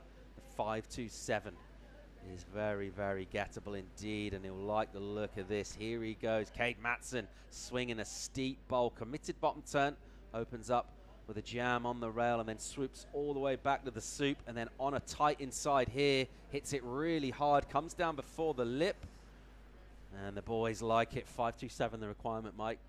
I like the look of that wave. There was no lateral surfing there. His initial bottom turn, he was so poised and sprung to go at the lip. Followed that up with that nice smooth cuddy, and then as he was sort of flowing into that next section, I was thinking, man, if he's got to make this next turn to have an opportunity at improving and possibly snatching the lead. Yeah, he did, and I think it's very close here. For me, I felt like he surfed that end section well, and I really liked the first turn, Paul. Yeah, he kind of folds into his bottom turn, doesn't he? Almost does the sort of downward dog, where the legs stay a bit straighter, but he really bends at the middle. Check this compression on the bottom turn. Check there. And that really sets up that first turn nicely. Lovely clean turn. This one is really just a position on the wave for the next turn, which is the big closeout. The wave cooperated nicely with him there. We've seen a lot of waves go a little softer on there, and that chunky one stood up on the bank and he was able to hit the lip. Scores coming in for Matson right now. 6 minutes on the clock, a crucial number to drop for him. Can he turn the heat? He does. 5.77 goes to first. The Peruvian now, Messinas, his requirement, highly gettable. 5.01 is what he needs. He's got 5 minutes. He's got priority, but he's got some surfing to do here, and he'll be feeling nerves and pressure right now. This is the classic sort of 4-foot putt, isn't it? It's a very gettable one. Doesn't want to overthink it, just find the best wave he can with priority and surf to the scoring potential of the wave. A really, really achievable number. Matson will paddle out and sit real close to him. He'll feel a lot better up in the lead, but he knows it's not a big one. Just prior to that wave of Cade's, I thought, you know, with 7 minutes on the clock, should he just sit there and wait for those really big sets? And he decided to pull the trigger on a mid-range one. He needed a high mid-range score, and just managed to get it. It wasn't a super high score, and so what it's done is kept this heat super close. Those are all the locals from the Ilembe district. It's called Surfers Lane. Paul, if you come to check out the surf on a normal day when the contest is not here in Ballito, you'd park your car there, you'd sit on the bench with your coffee, you'd enjoy the dolphins coming past, and you'd phone all your mates to tell them there's surf. Messinas here, live action swinging, gets a little hung on that one. Off the bottom again, cleans it up with a snap on the rail. Looking for a 5.01. This wave lies down a little bit towards the inside. He'll want a finish in here. Can he get one? He'll throw in a layback. Didn't have loads of options for maneuvers. I like the way he put that together. Didn't want to go too hard or too straight up into the lip as that one stretched out and finished it all the way down on the inside. A long wave for him. Multiple maneuvers. Jake Marshall watching on his buddy Cade Matson. They'll make their own score for that last wave. That was Nolan Raposa he was chilling with there. And, well, everyone will have their opinion on the beach, whether that was the score, but there's 5 opinions that matter. That's our panel. Meanwhile, floating with speed and flow, Matson, bang, really nice from him. Still going here. Another big crack of the whip. And he's right at this now. Another big snap. And the finish. Brilliant surfing from Cade Matson. He loves it. You can see the passion. You can see what it means to these guys to be in the lead and to try and get through the heat. Careers are made at this level of surfing, this far into the event. There's so much on the line here. Possible qualifications for championship tour at the end of the year. And after a very slow heat and frustrating start to the heat, Cade Matson's body language has changed completely. Yeah, what a good exchange and real difference in energy. Messina's wave just a little bit more flowy and mellow and drawn out. He had to wait particularly for his last turn. Meanwhile, Matson just firing between each maneuver. Let's check out Luca. So a similar wave to the 577 that Matson got a little bit caught up on the lip and manages to eventually get out of there. Goes back to the whitewater to find the speed in the wave to kind of punt him into that end section. But at the end of the day, the end of this wave didn't really live up to what he was looking for in terms of a score. And I'm not sure if he would have got it there to attack the lead. Cade Matson, similar kind of wave. He surfed a lot more aggressively. He'd almost been conservative earlier in the heat with his kind of turns. And he got a 667 here for real top to bottom surfing. And look at the confidence he shows going into these last couple of turns. Overall, the wave may be a little bit of a better quality wave, and he surfed it top to bottom all the way through, smashed the end section. And you know, that emotion that was pouring out of him after that, I think that's in massive contrast to the frustration and anxiety he may have been feeling in the beginning of the heat. Yeah, you could almost see all of that frustration just kind of coming out at the end of that wave. A steeper start, wasn't it, to it. First maneuver was a lip line float at speed, drilling down the line, and then straight from that, the turns came with rapidity, kind of like punches, a combination of punches into the lip. Big number for him, 667 in the context of this, which has been a little bit sort of starved in terms of big points coming through. That's a big number.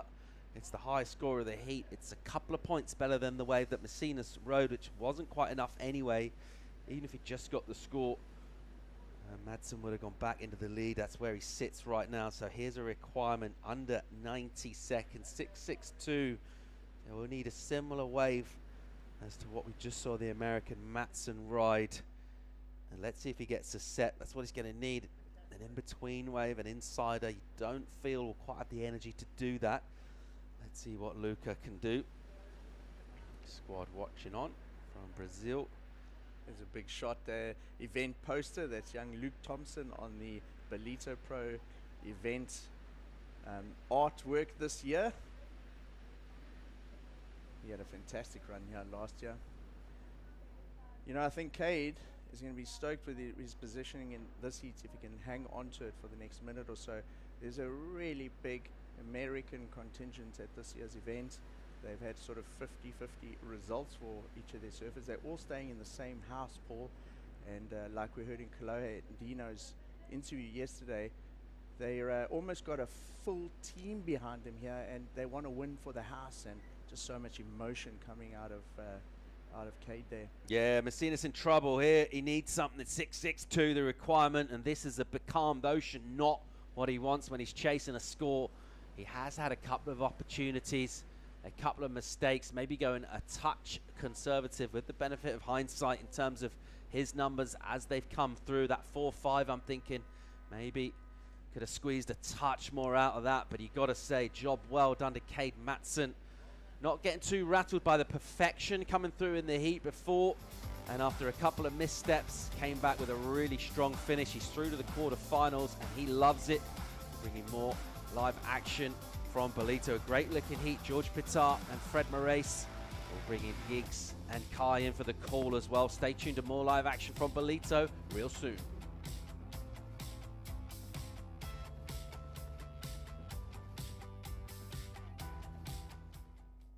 I'm I'm taking a step back. And moving the whole sports world forward.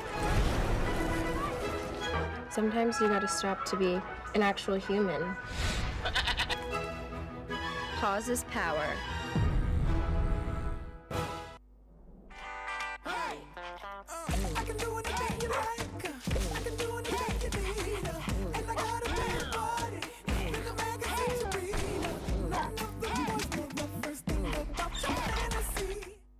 Listen up, guys. Our biggest problem right now, we are missing pauses. You mean pauses? No, pauses. The secret to winning is to pause.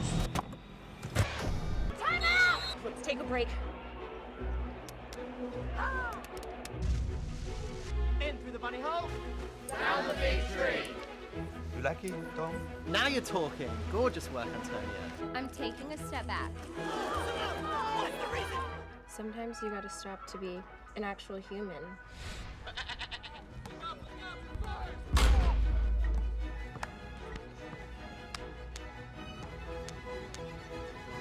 Come on, guys!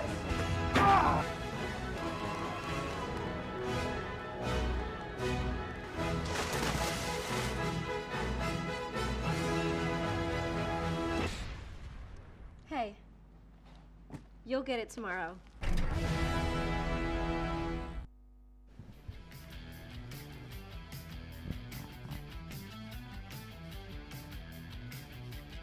The energy is good around the Ballito Pro. If you're just with us, the action is coming thick and fast, and a lot of excitement amongst Team San Clemente. They with Cade Matson getting the win. It's a very good morning. It's a Sawabona greeting.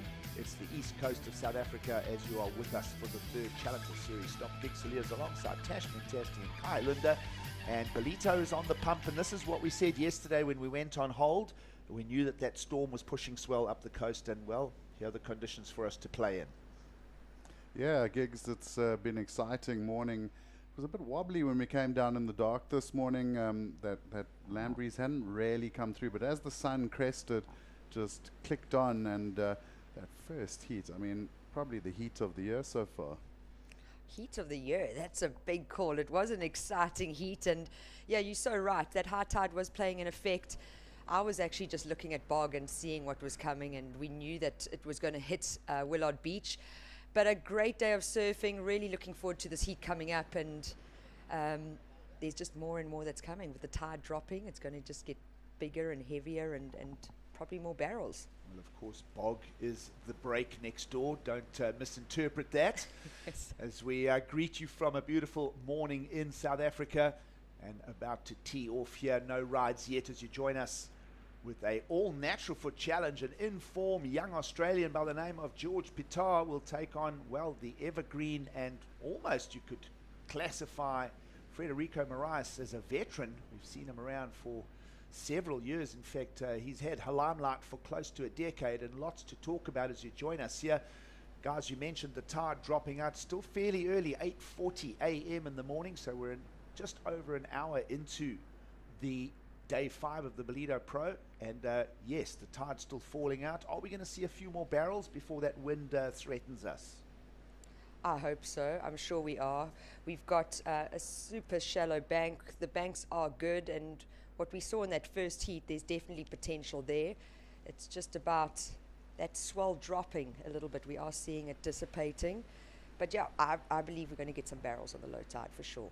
Well, there we go, just referencing our low and high tides for the day. And about 6 feet of tide to swing through, so it does play quite a part here in Ballito, Car. Yeah, and what we often see here at Willards is sometimes just on that end bit of the drop, as we see a nice little takeoff to nowhere there, as the tide gets to that last sort of hour and a half of the drop, it can affect the lineup a bit. The water's moving around, it can get a bit washy. I think we sort of started seeing that in the second heat, because the first heat was just like on the cook, and then it was a bit more wobbly in second heat. This third heat, they might have the same scenario, but as it bottoms out and flattens onto the low and the push starts, I think you're going to see some really good waves. Well, a clear objective from Tours and Competition, Travis Logie, to get this round of 16 done this morning. We're into the man-on-man formats as we get surfing underway from George Pitar, who has been one of the star performers here in Ballito. His surfing is been precise and on point. And let's have a look at the rail power. That was a blistering big open arc from Federico Moraes. And he's no stranger to the big right-handers. Of course, he sharpens those blades up in Ericeira.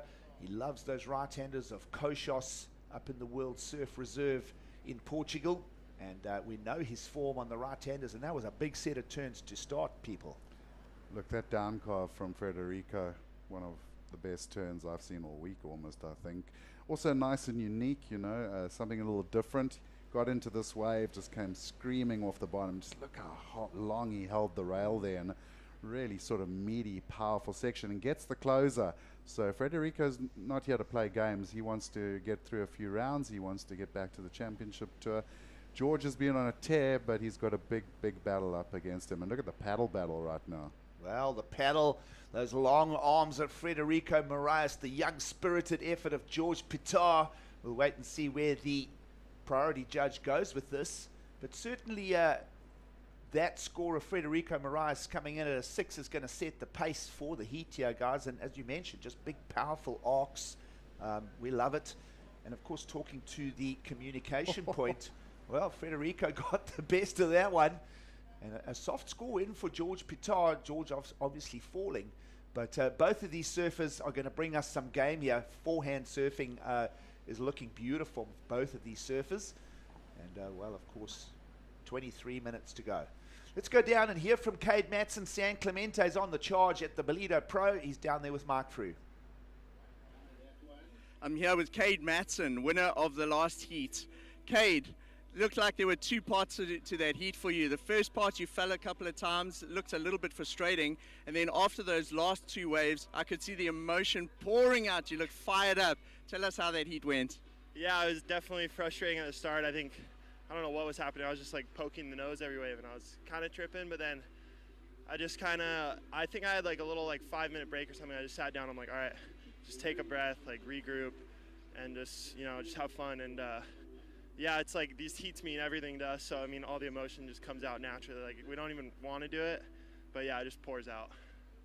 You've had some great support here. There's a lot of Americans, the American contingent, a lot of them here at this event, and you're all staying at the same house. It's great to see everybody down at the beach. How much is that playing into your results and your momentum into the event? Oh yeah, it's insane. Our crew is as good as it gets. We're all down there every heat supporting each other, and yeah, it feels just so good. Coming in, just seeing all your friends, it's the best thing ever.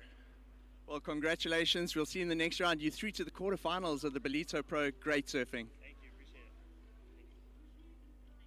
it. The quarterfinals here in beautiful Ballito. Second wave underway here as we transition back to live action in the lineup. It is the round of 16. It's the round before the quarterfinals. And Federico Moraes would love to be part of it, but he's got to stop a fairly informed George Pittar as we still have 21-21 on the clock. And just back to Cade Matson, and he was just, I liked what he was saying there. Sometimes, you can't, surfing is such an emotional participation. I mean, even Jacob Wilcox with that perfect 10 in the first heat of this morning. I mean, good surfing on the scorecard is going to feel amazing, right? And it's kind of hard to contain those emotions sometimes. Yeah, it's, you know what, you living in the moment, you're adapting, you're having to transition really quickly, you're going to have to read these waves and what's getting thrown at you, and that emotion will come up. And like Cade Matson said, every heat counts, everything's on the line, they're putting everything into it. So it's just fantastic to show that passion and see that passion. And I'm enjoying Matson surfing, and I look forward to seeing what he has in store for us. Got a little look at Morgan Sibilik there. And although he's part of the discussion and just, kind of chilling and hanging, he'll be stinging a little bit from that loss to Jacob Wilcox. We'll talk more about that. A couple more turns for Fred Moraes. Yeah, Fred's feeling his groove. I was going to say, wow, he's really not put a foot wrong, but he did get caught on that last turn. But it's an interesting little spread in this round, Gigs, because you're looking at it on paper. You've got guys like Freddie, John Duru, Aleo Muniz in the next heat. These are guys that have had crazy good results at this contest over the years. They've been coming here, from 2010, 2011, some of them. So you've got these guys who really know the bank, they know the conditions, they know what's expected of them in this lineup, and they're coming up against these new school rippers like George Patar, who have been on a tear, but now the screws are really going to be pushed into them, especially in the man-on-man situation where they don't have the experience. Yeah, and of course this speaks to what the theme of the Challenger Series really is you get to showcase surfers of that caliber like Federico Moraes, former championship tour experience, of course, and then, you know, the Cade Matsons, the George Patars, and all the new talent coming, and that's what makes it so exciting and really hard to predict. Or do some maths at the end of this round and have a look at former CT surfers versus, you know, the rising stars. Yeah. It's kind of a balanced story as we go through Ballito here for stop 3 on the Challenger Series of the year.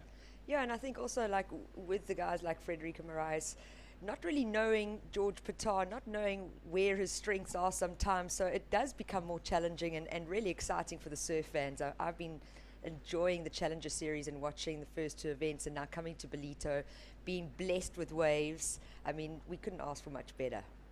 Well, Federico Moraes comes to Ballito, ranks 10th on this Challenger Series. No real big numbers. Got that quarterfinals over at Narrabeen in big chunky beach break surf, and well, we transcend that theme from the second stop here to the third stop, and perhaps Federico Moraes will be wanting to go beyond the quarterfinals and maybe even for an event win. Yeah, he hasn't won the event before, but you think of big, robust, open, peaky beach break waves, it really does play into Federico Moraes' strengths. Yeah, Fred's going to be loving life out there, and just speaking to him over the last few days, he's in such a good headspace. He just got married, he's happy with life. He said he's finally finished his house back home in Portugal, and he's just feeling really settled. As you see, another very experienced man, and of course that guy plays a big role for the local fans because he's coming up against young man Dan Emsley, the last South African left in the draw, and a couple other stories sort of revolving around that heat. Will Dan progress to the semi-finals, possibly get a wild card for J-Bay? All sorts of like little nuances and stories coming into the day now. Yeah, well, Jean Duroux, one of those experienced campaigners out of Europe in the same story theme as Fred Moraes. Of course, swing the story to the other side, these young names that we cross-reference to. George Patar out in the lineup, the young Australian. Actually grew up, his dad Tony set up a camp in Vanuatu in Fiji. So started his surfing out in the tropics. They bounced between Manly and Fiji. He's a well-balanced competitor. We've seen him absolutely sting the Australian qualifying series over the last few years, and of course the Pro Juniors as well. But meanwhile, under the priority, Federico Moraes will knife into that one, and that is going to be a strong input now to the heat. Federico Moraes was sitting on a 4-pointer as a counting score, and I think we're going to see the numbers go up here, Tash. Yeah, I enjoyed that second turn. He also found it under priority. He was like, are you going to give this to me? Okay, I'm going. And I just love the strength and power in his surfing and his rail surfing. So is it going to get up to the 6? I don't think so, but definitely get rid of the 4. Well, we're speculating scores. What do you think at home, folks? Let's have a look at this one again. Well, you really had to put the effort in, first of all, to get in, and those big arms got him in. Big heaving section really went to it, and then just absolutely laid into that second turn. A little bit of a different approach as well. A lot of guys would have gone for the lip line there, but Freddie putting the rail in and just absolutely cleaning up. I think the judges are going to really enjoy that. Yeah, it's the variety that they like and that commitment as well in that section. Well, gentlemen, the message from the head judge to the athletes this morning: the surf is really nice and clean, and not your 2 down from yesterday. Big high performances, and well, there we are. That number's going to settle in just around a 5.5. So yes, improvement on that 4, and back to the communication from the judging panel to the athletes this morning. Big high performance surfing will be the call of the day. Powerful combos mixed with even progressive maneuvers in the most critical sections will be the point of difference. So we lead straight to where the points are coming from for those 2 waves from Federico now. Yeah, and I think what's maybe made it a bit more difficult for the guys following on from that first heat is that you listen to that criteria. The first heat we saw both surfers go absolutely ham. I mean, we saw some good barrels, some really, especially from Jacob Wilcox, like some really critical turns in some big sections. And that set the scale for the morning. So now these guys are all surfing against that scale from the first heat. That heat between Cade Matson and Lucas Macinas, the one prior to this one, you kind of always when you have such a big superheat, it almost, the air gets sucked out the room in a way. And I was kind of watching almost, every subtlety between Cade Matson and Lucas Macinas in that last heat. I mean, they brought good numbers. They brought a 12.44 versus a 10.33. But you feel that first heat of the morning almost, as I say, suck the air out of the room. And there's an expectancy, when some 10s and high numbers get thrown in the heat before, it definitely spills onto the up-and-coming heats as to an expectation and even like, almost a subconscious pressure. Yeah, I mean, a 10, 3 8s, I mean, you couldn't ask for a better start to the day for the viewers, but it kind of, you feel it did put pressure on the guys coming up, because now they're going into the next season like, dang, I've really got to step it up here. Boys are dropping 10s and 8s, so it adds another dimension to the pressure as well. And then they also, like I said, they got a bit of a wobble heat. They weren't quite those sets that we saw in the first heat, so definitely didn't make things easy for them. Here's someone that is surfing very on point, and well, as we say that, Pitar will not get through the gearbox, just first gear, and he'll drop it. He'll go back to the drawing board, and this is the first sign of visible frustration I've seen from George Pitar. He surfed through his first 3 heats here at the Ballito Pro fluidly and effortlessly, and really almost standing out from the field, from my opinion. And certainly, well, my opinion doesn't mean anything, because now he's got to really get engaged. And it's against the former championship tour experience of Frederico Moraes. So this is going to be an interesting 13 minutes to play out here. Yeah, and you mentioned, we heard the interview with Cade. He took a little break in the heat. He's got 30 minutes. Just settled himself. So maybe that's what he's got to go to as we see the experienced man up and riding. Second turn in the pocket for Kikash.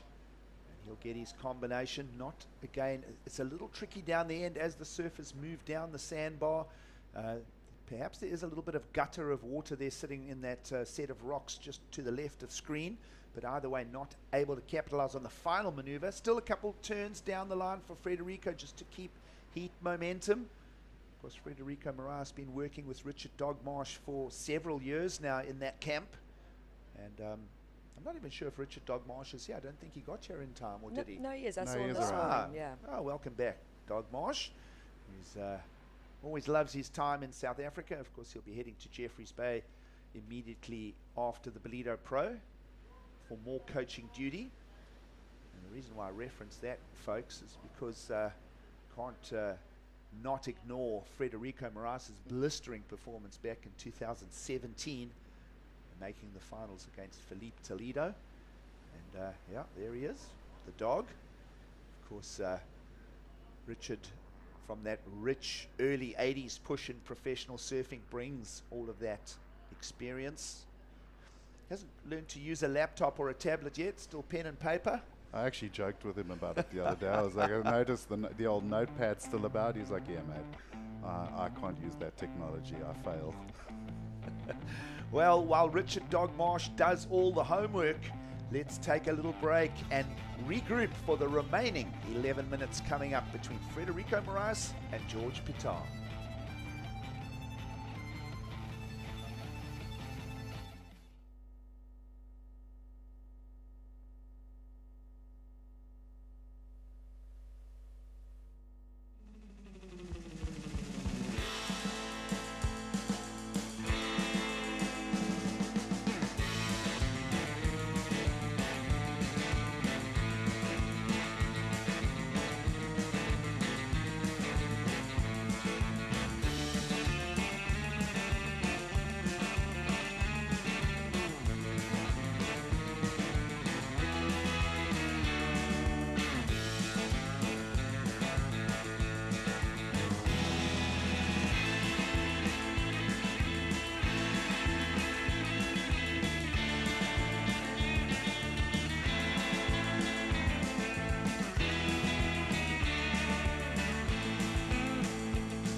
Ballito Pro, proudly sponsored by O'Neill. With the Woman of the Waves campaign, along with Everything is Blue and All Things Wonderful. So welcome back to competition this morning from the third Challenger Series stop. Gixeliers, myself, along with Tash Mintasti and Kai Linda. Tash, just talking to that Woman of the Waves topic quickly. You guys had that chance earlier this week during this window of the Ballito Pro to really engage a lot of the young female talent in the area. Yeah, I think it was just really being inclusive and bringing ocean-minded women together. We had beginner surfers, we had up-and-coming little future groms that want to do something big within competitive surfing. We also had some female parasurfers, so it was a really eclectic group of women, all enjoying the morning, enjoying the ocean, and spending some time sharing stories, seeing where did it all start, how did it start, and how are we all connected to the ocean. And we've all got such varying stories. So it was a great morning. A big thanks to O'Neill, and I think creating spaces like that right now for women surfing is really important. It just helps elevate it all. Well, let's have a look at the elevator drop of George Pitar. He's finally going to find, and again, just a little error from him. I thought he was on his way to a momentum build here in this heat, but psychologically on the back foot against Frederico Moraes and the experience of the Portuguese surfer. He'll hand the priority back at 8:25 on the clock, and no meaningful numbers yet from George. Yeah, and he's going to have to just have a little self-check there. But let's look at the situation, okay? Through the first part of this event, George in a very happy space, making heats. No one really knows who he is yet. He's not feeling that pressurized. He's the underdog. Suddenly, it's on the cook. It's the round before the quarters, man on man. And what that man-on-man situation does is it really puts the focus on the surfer, because even on the commentary on the beach, you're hearing your name all the time. They're talking about you constantly. That attention is not divided by 4 anymore. And that's where the experience of someone like Freddie is really going to come into play, because he's been here before. He's done it. He's not feeling pressured. He's feeling focused. So George really now has to step up to the bat, calm himself down, and get some scores in. More medium-sized wave here for Pitar to draw another line. Again, a little glitch to that S-carve. He's been fluid, he's been on point all week, but his campaign not coming together here in this round of 16 encounter. Of course, an equal 9th place is where surfers who fall out will finish in the Ballito Pro, because this is one round now before the quarters. Winners here progress through to the final 8 as we cut the men's round of 16 in half this morning in beautiful Ballito, South Africa. And as you mentioned, George Pitar just needs to get some rhythm here, trying to find that inside wave, and certainly didn't put it together. And we're talking of stories, we're talking of many twists and tales. Here's the tale of the Championship Tour surfers that don't make the cut. Jake Marshall back to do work at the Challenger Series to fend off the young talent that is quickly and constantly emerging around the globe in this beautiful sport of surfing. But not only that, is to even mix it up with a bunch of surfers who've experienced the same thing. You know, that mid-season cut is a tough one for our competitors. Yeah, well, if Jake was hoping to get a fresh-faced new challenger surfer in this round, I'm afraid he's going to get a horrible fright, because he's coming up against one of the most experienced men in the event. A guy who's won here, his brother's won here. They absolutely love this place. And Alejo, if I had to pick a guy I didn't want in my draw for this round, he'd be the one. Yeah, you don't want to meet an Alejo Muniz in a dark alley. No. Or in the lineup at Ballito. We go under 6 minutes to go as we just focus back in on the heat. A 6 and a 5.73 setting the pace. Strong rail turns, as we mentioned, from Frederico Moraes, and now holding the priority. And Frederico will be very smart now. In fact, Kai already sitting on the inside of George Pitar. Oh, very clever. Very, very clever. Being able to sit a little wider, knowing that red's going to look if something does come through the lineup. You know that they're looking south to see what's happening further along the coast, and it comes through Willard. And yeah, I think it's a great game plan from Frederico, and he knows what he's got to do. I mean, a 9.23 is a massive ask for the Australian, and it is unfortunate because he's had so many hiccups he's had opportunity. There's a 6 and a 5.73. I mean, there's definitely been opportunity there. Well, Frederico has a little look over his shoulder, says, I won't deploy my priority. And again, just another false start for George Pitar, who is already, that was his 6th pull of the trigger, so to speak. And not garnering anything more than a 2.5. I'm almost mystified at this. I had a sort of secret side bet as to George Pittar, who really had blazed through the rounds over the preceding days. He's surfing on point, of course, part of the young Australian push, along with names like young Dylan Moffat and Joel Vaughan and others. Really was bringing some scintillating form to his earlier round heats here at the Ballito Pro. Well, welcome to the pressure cooker. This Yeah. is the Challenger Series, and no one said it was going to be easy. And he's just really, I hate to use that word, but he's buckling right now. That pressure is just heaping up on him. Well, George Pittar, his first 2 stops in his home region of Australia, 25th on the Gold Coast, a 33rd at Narrabeen. And this one, well, perhaps arguably better. Still not going to see himself into finals day at this stage, and we do feel that he does have all of that potential. We saw him stinging the Pro Junior circuit alive in Australia already as far back as 2017, multiple finals and semis and quarterfinals at that level. Of course, many young seasons for those young surfers, like the Subway Series amongst others.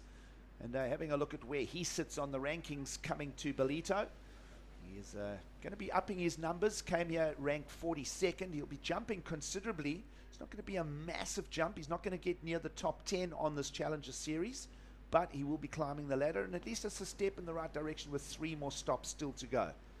We see Pittar here as we hit the 3-minute mark, finally unloading a clean turn. He has been surfing on point here in Ballito. He'll want to just drive this one home, and then a little error as well. So George Pittar will look at the replays of this and go, oh man, got to take this one, throw it in the bin. Meanwhile, big ragged turn from Frederico Moraes down the line. Can he finish this? That is life and death there. And he goes out into the flats. We saw this as a theme yesterday, folks. People attacking the lip, and that was a big meaty section. That perhaps would be ringing the bell for Frederico Moraes. He may even be seeing a little bit of stars right now. Well, it certainly looks like it. You see him lying there and just shaking the head. That was one of the heavier sections of the morning, and I was just going to say, Freddie looking just so calm and relaxed. He's not looking rushed out there. Like, you saw him waiting for the sections, just really placing his turns, but that end section was gnarly, Tash. Yeah, and he fell hard and on his head, really. So maybe just feeling it a little bit, and that's where the shake-up is coming from. But it's sections that he's been surfing throughout the week already, and he was looking really strong in previous days. So that's not going to be a keeper for him. But with just under 2 minutes remaining, he is still going to paddle back out there and make sure that the Aussie gets no opportunity. Well, Frederico Moraes shaking that one off. Not going to improve his scores either.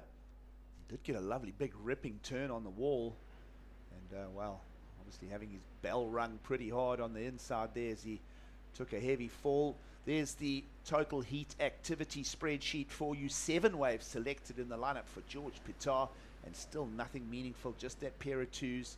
More selective, and the bigger numbers belong to Frederico Moraes, just 5 waves. Nice to have that analytical overview as we get down to just over 1 minute to go. And again, just speaks to the experience of Frederico Moraes. We've seen him campaign through 2017, 2018 on the championship tour. Of course, this time last year had that highly entertaining quarterfinals with Leo Fioravanti, and walked away with the 5th year. And the worst he can do now is equal that in 2023. Yeah, he's looking good. And chatting with some of the guys like Mateus Hurdy yesterday, they were saying, like, the minimum result you really want to walk away from here at a Challenger as a 9th. Like, that's the lowest you want to be. It's in the points, and you can at least grow from there. But certainly Freddie is looking like he wants to go a bit further. He wants to get back to that championship tour. So he's looking at a 5th. But if the conditions stay like this, he's going to be dangerous. He's just looking super comfortable out there in a good headspace. He completely controlled this heat, and he's going to be dangerous. Well, mathematically, okay, I'm not a statistician, but if we take the top 10 from 4 results and you got 4 9ths, you're going to make it. Yeah. Right? You're going to be so up there. You don't actually have to make quarterfinals. You just got to be consistent and not do worse than 9ths. It's an interesting topic. We don't have a spreadsheet on that. That's just logical maths. And maybe perhaps an opportunity for George Pittar just to wrap this up. It's not going to look like it. The clock is done. And, well, there is your official results. Federico Moraes showing that former championship tour experience and finds a 6 and a 5.73 in the line and gets the job done. And we'll say goodbye to George Pitar. We'll say hello again straight after the break from beautiful Ballito.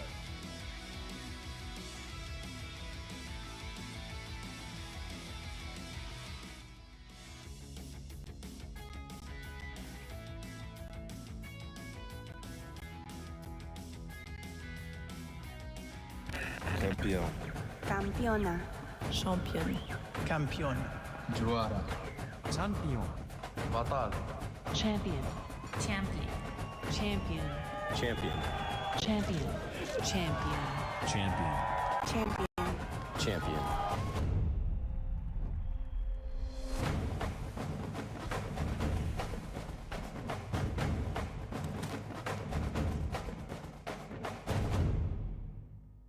Looks for the round. It's a huge one and stomps. Yes, that time again. Leveling up, doing my thing. Yes, that time again. Defending the title, king of the ring. It's that time again. Don't wanna win, I'm cutting you off, 'cause it's that time again. Yeah, it's that time again. Yeah, it's that time again. Leveling up, doing my thing. Yes, that time again. Defending the title, king of the ring. It's that time again. And Gilmore getting busy.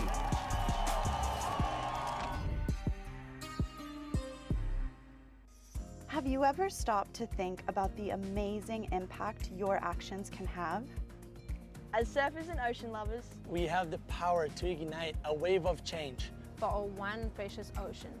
Because great achievements start with small actions.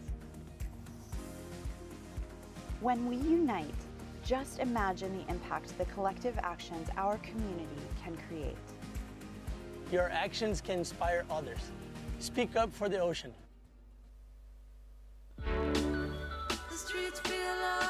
I'm Francis. I've surfed since I was really small with my dad, and I'm really excited to meet everyone here. Surfing is just incredible, not only as a sport but as a lifestyle, and it's so good for your mental health and just your friendships. So I'm really grateful to be a surfer and to be a part of the Women of the Wave program through O'Neill. And yeah, I just think if you can sort of keep pushing each other and keep getting friendly rivalries going and enjoying the water, then yeah, the future is bright for women's surfing.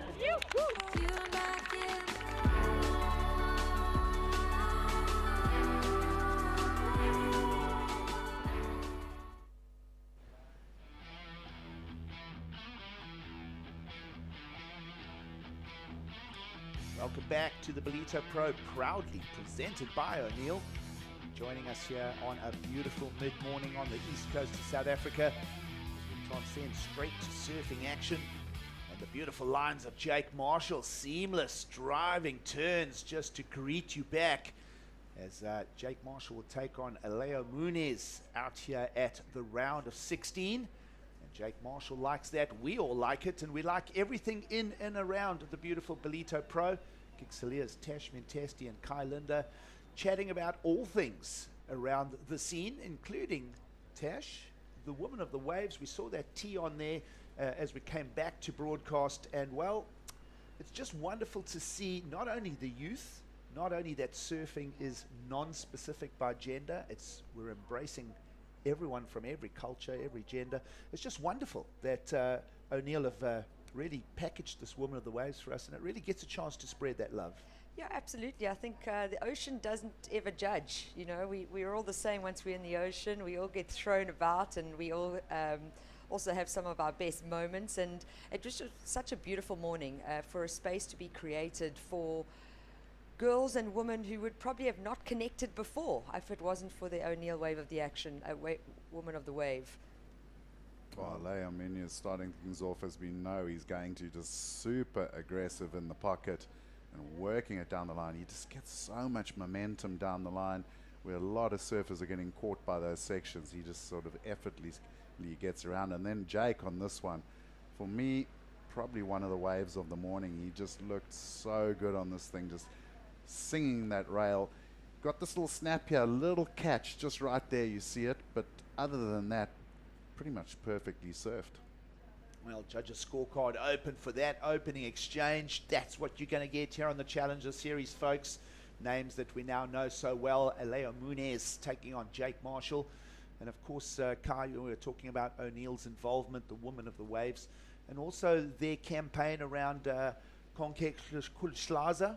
Yeah. There's many, we're trying to pronounce that in the Zulu dialect, but O'Neill have picked up on all of these themes. It ties in with WSL's One Ocean, and it's just, once someone is a surfer, they have that consciousness of being aware of the planet, being aware of the environment, that heightened sense of awareness and responsibility.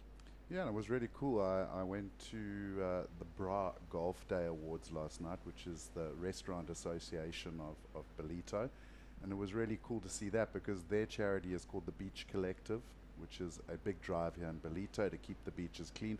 They actually employ people here in Ballito to clean the beaches. They also pay security for heightened parts of the season when they want to keep alcohol and glass especially off the beaches.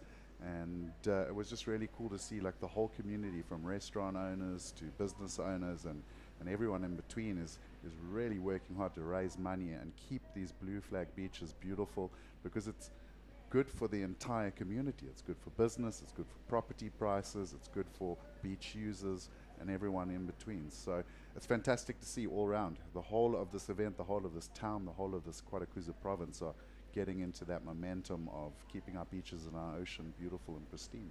Well, talking of beautiful momentum, have a look at the scorecard, folks.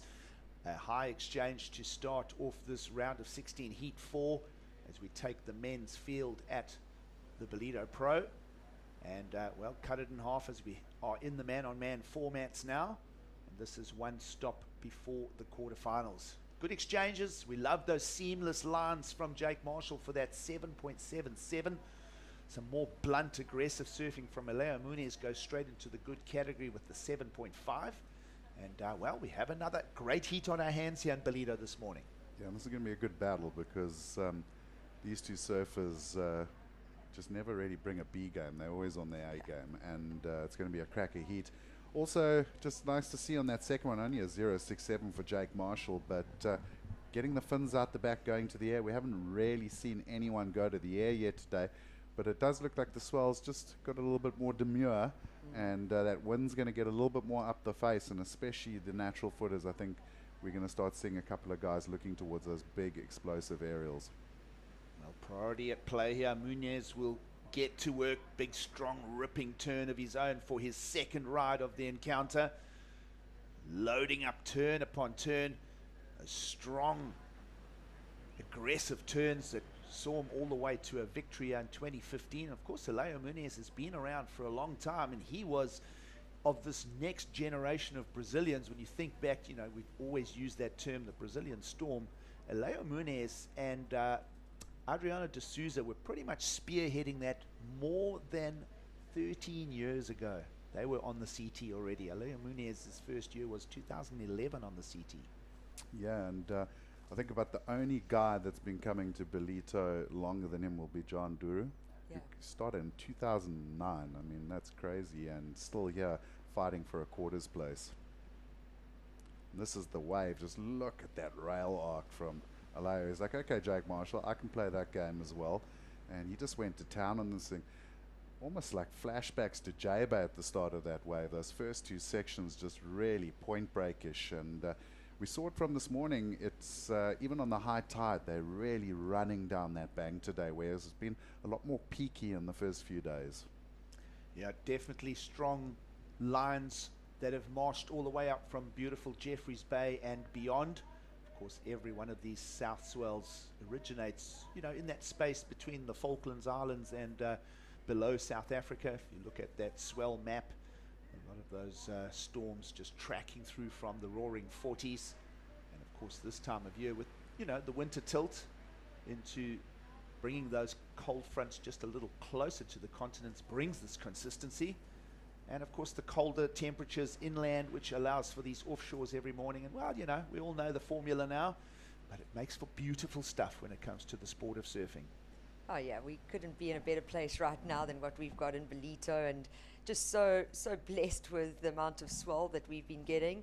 Last year in 2022 wasn't as exciting, and that was because the waves didn't turn off. So turn on. So it's been incredible to witness, and I just hope it all sticks around. I mean, I was looking at the charts early this morning and going, is it going to hang? Is it going to hang around? There's something else coming after the event window period, and I really do hope that that swell does stick around and we have an exciting finish to this event. We see water temperatures in the low 70s Fahrenheit, 22 degrees centigrade. It's pretty warm. You can pretty much board short it, but it is this colder katabatic drainage, this chilly offshores in the morning that just, you know, keeps a little bit of neoprene in your travel quiver.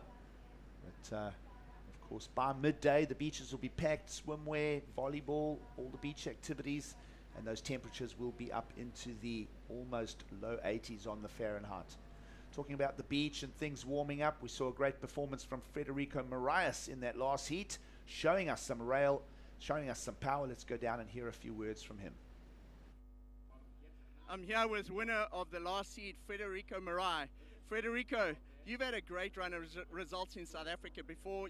You've finished second to Felipe Toledo in J Bay. Last year you had a quarterfinal at this event against Leonardo Fioravanti. You're in the quarterfinals again, which equals your best result this year. What do you take from that going into the rest of this event?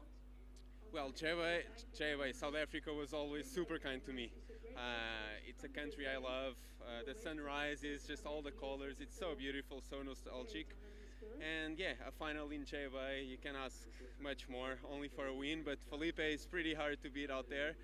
It was on my rookie year, and then last year a quarterfinal against Leo. Really tough hit against a really tough competitor. Yeah, quarterfinals this year, it's another good result to keep some points. Looking forward to surf some more waves. It's pumping today. Looks like there's going to be some fun waves the next few days, so yeah, stoked. I saw you surfing sunrise when you first got here and you looked really relaxed. Was that a strategy to come a couple days earlier to the event and just get in the groove, because you really seem to be in a nice rhythm? Yeah, definitely. I came like a week before. Just me and Justin. Summer in Europe is terrible. Flat for like 3 weeks, so it was definitely a plan to come here, get the boards on under my feet, just feel the waves, you know, get on a rhythm, get on a routine, and it's definitely paying off. I've always done that, and yeah, it's something I really stuck with all these years. Something Dog taught me, and yeah, I'll keep it with me. Well, good luck for the rest of the event. It's great to see you in the quarterfinals. Great surfing. Thank you very much. Well, doing everything right, Federico Moraes. We'll be looking for a heat win, actually looking for an event win. I think it's overdue for Federico, and looking at the conditions ahead as well, we'll still expect overhead surf all the way to finals day. So yes, perhaps this is the year for Federico Moraes. As we narrow the field down, we'll answer all of that by this coming weekend. And well, with Richard Dogmarsh in his corner, I think he's a fair bet. Yeah, certainly a good bet. And talking about J-Bay, the reports from J-Bay this morning, it's still on the cook down there. I saw Nathan Florence and co posting IG videos all over the show of yesterday, absolutely firing. So I don't think we're going to run out of swell. Let's have a look at some more beautiful lines from Jake Marshall. Opened with the 7.77. Here's the next meaningful score coming his way. Goes over that section, will come around, and brings us another beautiful ride at the World Surf League's Challenger Series Stop 3. And everybody loving their time. There is just this festive atmosphere. There's a carnival scene in and around Ballito, and that is really playing out in the water as well, guys. Well, this is the wave we saw during the interview. Quite a big one as well. Just goes straight onto the rail game for Alejo, and just really strong. Had to work another big roundhouse there. Now he goes to the lip line, coming around the section, just jabs another one, and he's just looking really comfortable out there. Wow. And then, of course, Jake took this one. He had a little warble on the last two. Starts off strong, got a little sketchy on the end of that turn and off the bottom as well. Kind of wondering maybe put in the small fins this morning, but loved the little tail drop floater. Unfortunately, the next section just ran away from him. So good exchange there between Alejo Muniz and Jake Marshall to keep this heat very interesting and keeping the top end numbers coming our way here. 7.43 in for Alejo Muniz, so almost 2 mid-sevens for the heat lead. And, well, slightly softer number there, a 5.5. Are we thinking that Jake Marshall perhaps should have slammed that end section instead of floating it? He was keeping an eye on what he could get perhaps around down the line and around the section. Either way, 5.5 appears in the scoreline for Jake Marshall as he heads back to the lineup. Still plenty of time as well. We're only just slipping into the second half of this heat. Yeah, and Tash, there's been so much talk around the floater this year, on the CT even, like it seems to have come really back into the mix. But here at Ballito, I kind of feel like the floater sometimes is a bit of a risky choice because the sections are so fast. Yeah, so fast and so heavy as well. So I enjoy a big lip line floater that's pretty critical, but Ballito's not easy. That landing is the heaviest part, and that's what you've got to watch out for. And I think that's what Jake might have been just seeing and feeling when he went through that maneuver. You know, just looking at the scores on the board, I mean, all 4 of those scores in that previous heat, they both would have lost, you know, so it's quite interesting to see the difference between this heat and the previous one. But you've got to, like the judges that asked for this morning with the surfers, they want to see that critical section and they want to see it in control. And we want to see the dolphins. Always. It's the Dolphin Coast. That's what it's called here in Ballito. It is the Dolphin Coast. We've got an incredible water safety team and these amazing creatures greeting us every morning here. It's a beautiful scene here, and it's not a surprise that, as you mentioned, Tash, this is called the Dolphin Coast. Of course, this is the bottlenose variety. Number of whales also will make their way up the southern rights amongst the species, all the way up here to just breed and hang out. It is the warmer climes of the Indian Ocean, and of course this time of year as well, that remarkable phenomenon of the sardine run ushers in millions and millions of those little silverfish. And of course everybody that swims with dorsals and tails is interested in that. And from a point of view of attracting tourism, that too has played a big part in getting people to this greater KwaZulu-Natal region. Yeah, it's one of the greatest phenomena on the planet, you know, and you see all of the big nature channels like Nat Geo and that are all out here with massive film crews, the greatest shoal on earth, and they all head down sort of Transkei South Coast, go on a big feed, and this morning and yesterday morning from the balcony I could actually see the whales moving up past the coast, so they'll say hi to us here on the north coast and then they'll go into the southern waters of Mozambique to give birth and calve. And if you're up there sort of around the Maputo Bay area and the southern coast in August, it's a festival of whales. It's crazy. You've got humpbacks and southern rights, and then they do move back down the South African coast for late winter and early spring, and of course where you live, Gigs, Hermanus. Yeah, well, of course, this time of year is not the rainy season over on this east coast stretch of KwaZulu-Natal, and that just allows the rivers to just slow down and allow the Mozambique current to bring in all of this really good clear water. If you're a diver as well, good visibility, and well, of course, if you're an ocean lover, pencil in a trip to the beautiful Quadakuza coastline. We'll take a quick break as the Dolphins are at play here. Stay with us. It's beautiful Ballito in South Africa.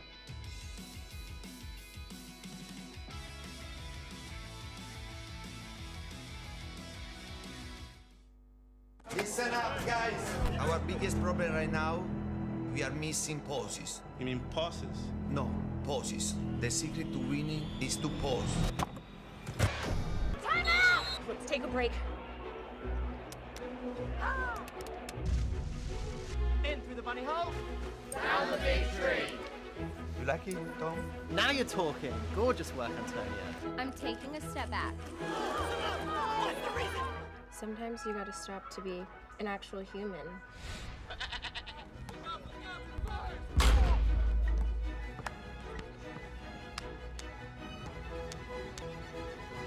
Come on, guys! Ah!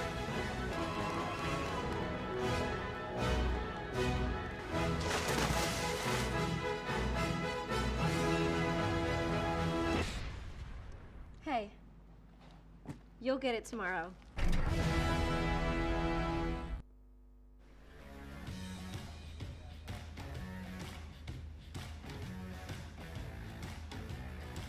Beautiful dolphins at play.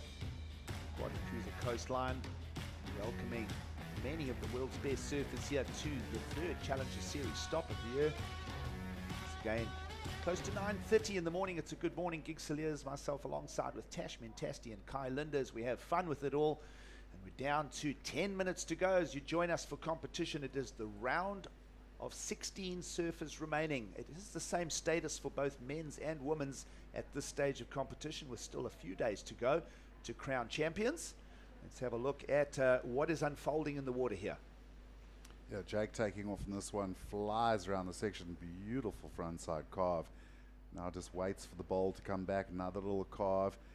He's just looking so clean down the line. A little release of the tail there, got a little cover, and this wave still giving as it just rolls down the bank for the big finish. And Jake's going to be very happy with that one. Well, chasing a 7.16. He was holding that 5.5 and he'd held that for a little while, so we'll wait for the judges' opinion on that. Judges speaking to a criteria of powerful combinations in the critical section for today, with the conditions on hand, 4 to 6 feet right-handers and a dropping tide. Everything is well in our world in beautiful Ballito. It's always good in Ballito, especially at this time of year, and I've just been enjoying Jake Marshall's surfing throughout the event so much. You know, he started strong and then he's had a few little hiccups, and we are looking forward to seeing how that score comes through. My personal opinion, I thought he got the requirements. I really enjoyed it. A great variety of maneuvers, 4 turns. Not easy on a low tide to fit in 4 different maneuvers on this wave running across the sandbank. We were talking about numbers and maths and consistency earlier on, and what it would take to qualify top 10 on the Challenger Series. Of course, looking back to Championship Tour form and consistency in performance. That's what got Jake Marshall last year to not fall at the mid-season cut. He found some quarterfinals and a number of ninths and just made it through that. So got a full year on the CT last year, did our surfer from Encinitas, California. But this year, the consistency was lacking and, well, didn't make that mid-season cut, and here he is amongst it, challenging again. Yeah, and we're going to see another guy in that boat from Australia with the most wonderful moustache in the world coming up a little bit later in the round, and there's a couple of them, but they really are showing their class, and it just shows you as well, especially when we get to this part of the event and you go man on man. They've got that experience. They've got that experience of being in a man-on-man heat with the best in the business, and that experience is really going to tell. Now, this is a critical score, and we're still waiting for it. Judges have gone to review a number of times. They have their own system. They're looking at their own replays. They'll be inside that. It's not a circus tent, folks. That's the judges' tower and commentary booth, and of course everything that is all the moving parts here at Ballito Pro. You can see the priority board. Of course, the green lollipop still indicating that we're not at the 5-minute mark, still a little over 7 minutes to go. And this is a critical score as Jake Marshall chases his requirement to try and stay in the Ballito Pro. One judge is reminded that he's looking for the 7.16 as well. So one judge has gone 6. It's not going to come in close. It's a step in the right direction. So let's assume, you know, with the average of 5 judges, one already indicating a 6, maybe one goes a little higher, one perhaps a little lower. It's going to be short of the 7.16 required, and he's going to have to take on Aleo Munez at his own game. Big, powerful hacks in the pocket. Yeah, I think judges coming in at a 6.33, and I think a large part of that decision from the judges was that the first 2 turns were a little bit out on the shoulder. The barrel was pretty much just a cover-up. It wasn't like a deep pit like we saw in the first 2 heats of the morning. Did well on the closed turn though, so 6.33, I mean, it's not a bad score, but Aleo's really put in some big work with those 2 7s, and Jake's just going to have to find a bit more lip line. I think that's the critical thing. You've got to get up into that lip. Yeah, I was just going to say, you know, those beautiful flowing slices on the faces, it's a lovely thing to watch for Jake Marshall, but judges have spoken very clearly. Critical section means the lip, and perhaps that's where Munez is getting that 1-point advantage at this stage. Not a big hit, 0.83, so just not even a point separating first from second here, but Jake Marshall will need to go back to the drawing board, and well, he's also in that priority rotation, so now he'll just have to settle in for second priority, maybe even now try and bait Aleo Munez just to catch another wave to roll it over. Yeah, he's just going to have to find one of those really good runners. I think Aleo's wave choice too in this heat has been really good. He's kind of been a bit more patient. You can see he's only had 3 waves, and he's really waited for those ones that come up off the rock and double up and run down the bank. and it's paying dividends because he's finding those critical sections. The waves are giving him that opportunity. So maybe Jake just needs to take it a little bit more easy on his wave choice and really wait for one of those good set waves. Twice now in a set, you've seen Jake take the first wave, and Aleo's waited for that more sort of critical second one, but he's going to block him on this one. Well, also a block, but perhaps the intention to improve on the 7.43, and with lip work like this, Aleo Munez in 2023 is on the carve. He's absolutely exploding here and doing a great job with not only blocking Jake Marshall, but having a whole lot of fun in the lineup as well. And no doubt, I think that score's going to go pretty much into the region of what he's already established in the heat thus far. Yeah, that was a great wave from Alejo. He surfed it so well, almost got caught up on that second turn, but then really just came straight back into it and absolutely annihilated that wave face. Yeah, so as you watch this, he definitely wanted this wave. You see he drops in straight off the bottom so hard, critical turn right up into the braking section. Goes over the top, maybe a little caught there, but another beautiful bottom turn to wrap. And he just works it down the line, gets another little power snap. And one of the things that amazes me the most about this guy surfing, and I think is why he does so well at Ballito, is he surfs so tight on his forehand. Normally we're looking at some of the other heats this morning, it's the goofy footers that have that advantage out here because they can really push off the back foot gigs. Well, we were talking of the beauty of the lines of Jake Marshall, but the criteria is asking surfers to be in that critical section. Here's a quick question. Does that become Aleo Muniz's best wave yet? Well, I think it's going to be very close. If I look at the 7.5, it was not too similar. He had a few more carves and stuff, whereas on this wave, that first turn, that all-important turn was so critical. And also just let's talk about the bottom turns of that wave. Two of the best bottom turns of the morning. Well, judges say yes. This is his best wave thus far. So surfing 2 point, giving the panel exactly what they want to see out of these overhead conditions in Ballito this morning. 7.93 average. Two judges going to the 8.2. So that, yep, highest and lowest of the 5 get removed. The computer calculates the remaining 3.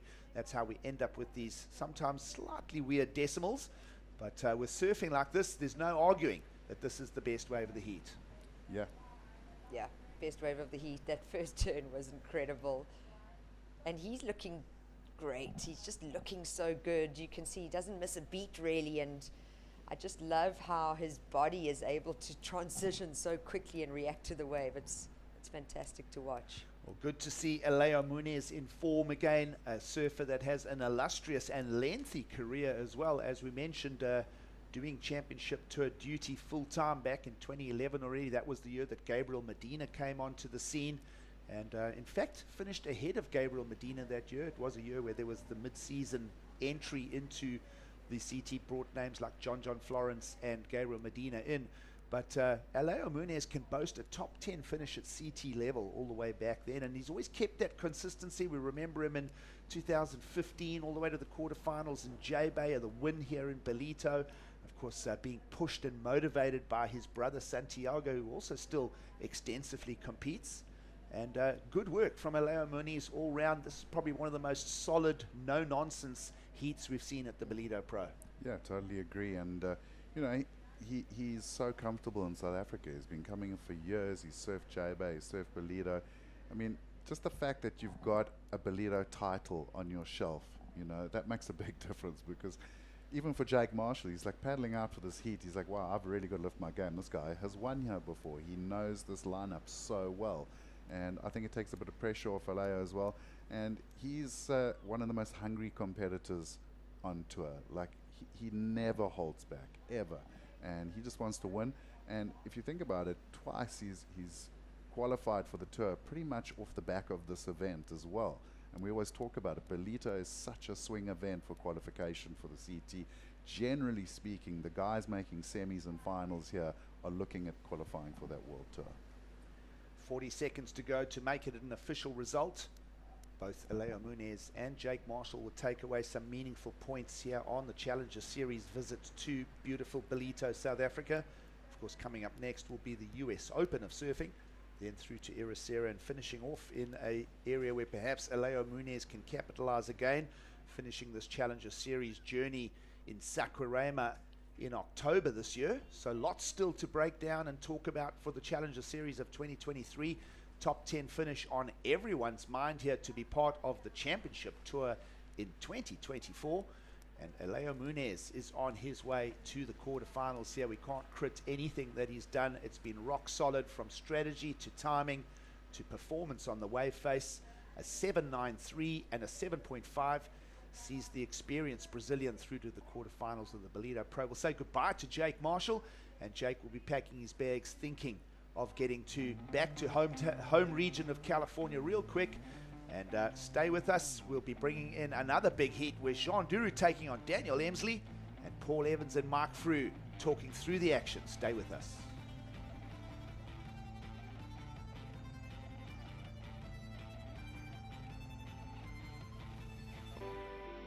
Welcome to Kwadukuza, the destination for all seasons. Nestled on the breathtaking north coast of the Zulu Kingdom, this vibrant town offers something for everyone. Kwadukuza boasts several beaches that have been awarded the prestigious Blue Flag, guaranteeing cleanliness and safety for all visitors. Our inland region offers a world of adventure. Get your adrenaline pumping with thrilling activities like ziplining, hiking and off-road biking, surrounded by the natural beauty of Kwadukuza's landscapes. Kids will love our animal farm, getting up close and personal with friendly animals. Immerse yourself in history as you explore the rich heritage and legacy of great leaders like King Shaka and Chief Albert Lutuli. Conveniently located just a short drive from King Shaka International Airport and Durban International Conventional Center, making it easily accessible for both local and international delegates, with an abundance of world-class accommodation facilities, dining options and attractions nearby, you can truly make the most of your time in this magnificent region. Kwadukuza, the heartbeat of the North Coast.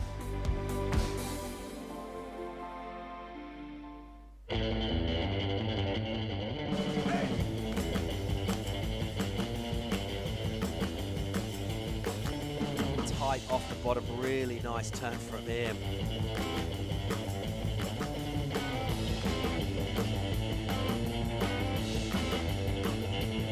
Here's that slam. Oh, that was beautifully done.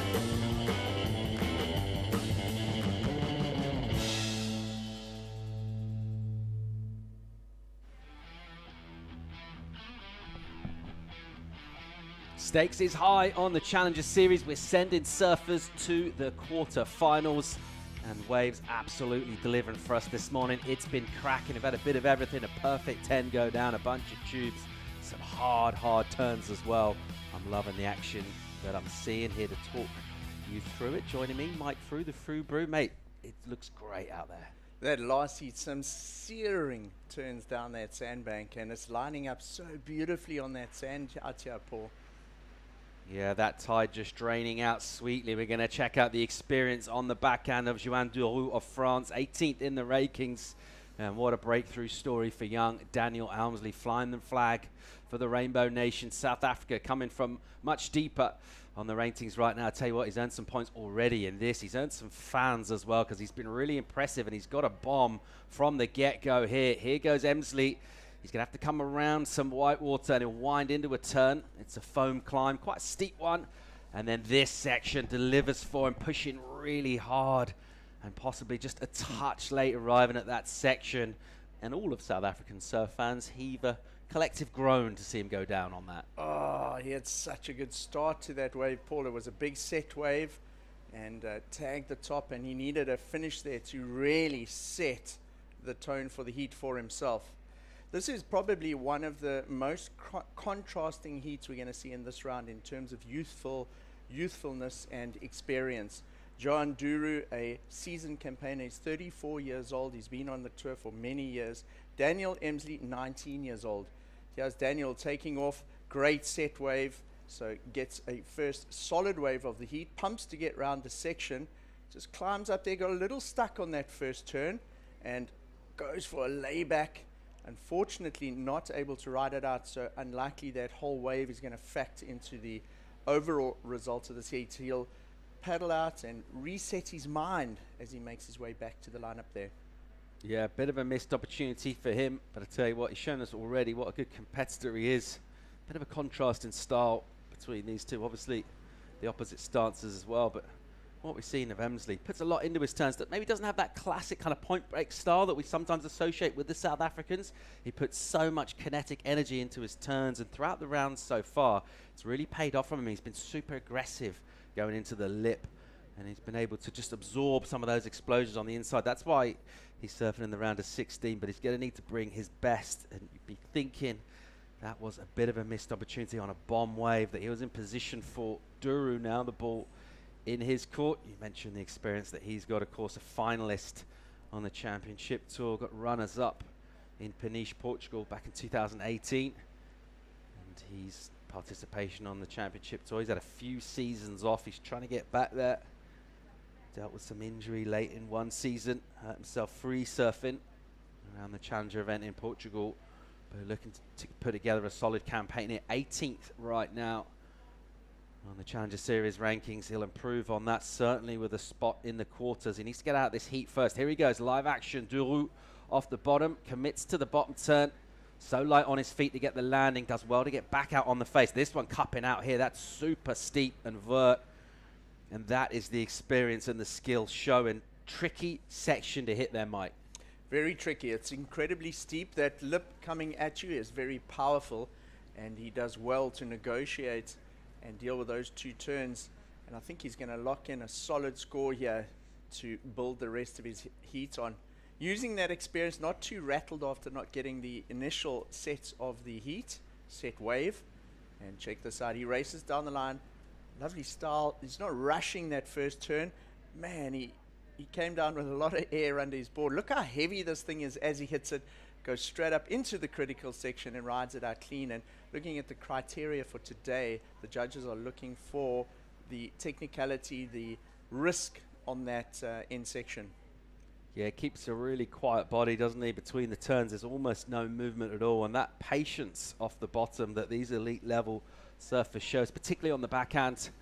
Your sort of average surfer will be trying to get back up into that lip, and it's almost that patient game at the bottom of the wave, waiting for it to stand up, get steep, as we see a former CT ledge in the form of Greg Emsley with Seth Hulley there. Some local knowledge going to this. Of course, Daniel Elmsley flying the flag for South Africa. What a story this is for him. Absolutely. So Greg Emsley been very instrumental in coaching young Daniel Emsley, his nephew's career. Greg's actually been coaching Daniel since he was 6 years old. He stepped away from coaching Daniel in particular about a year ago, and Justin Emsley, his father, now taking more of a role in that. But Greg still gives him a lot of advice, drawing on his many years on the championship tour. He has, of course, coached Bianca Buitendach to a second, a silver medal at the Olympics, and a youth of experience there. All right, number in for Duru. A 5-point ride for him. So 5 points for Duru, a reasonable way to start off this heat so far. The last one was an entertaining affair, all sorts of big numbers going down, and the aggression of the Brazilian vet, Alejo Muniz, got it done. He's standing by with Kai.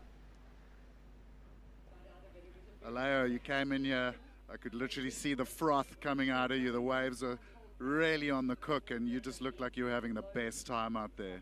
Yeah, it was one of those heats, you know. It was against Jake. Jake's an amazing surfer and a really good friend of mine. So I was frothing so much to get in the water, you know. And I feel like it got better during our heat, you know. We saw the 10 this morning, but I feel like our heat just had so many good waves. It was even like really hard to pick the right ones, but I'm stoked. I love this place. I love this wave. So it's already a really good result for myself. I lost first round on the first two events of the year, so this is a comeback for me. Well, and we talk about that experience you have out in the Ballito lineup. Like, you've won here before, your brothers won. So the Munizes, I mean, have had a really good run here. Now you're into the quarters. You've got that 9th places behind you. You're in the points. You've used this event to qualify before. You must be feeling very positive. Yeah, I'm feeling really energized. As I said, I love this place. I love this wave. it looks like a lot of wave that I surf home. Quatro Ilhas, it's my home break, so I just feel confident here, and I will try to do my best every heat, every wave.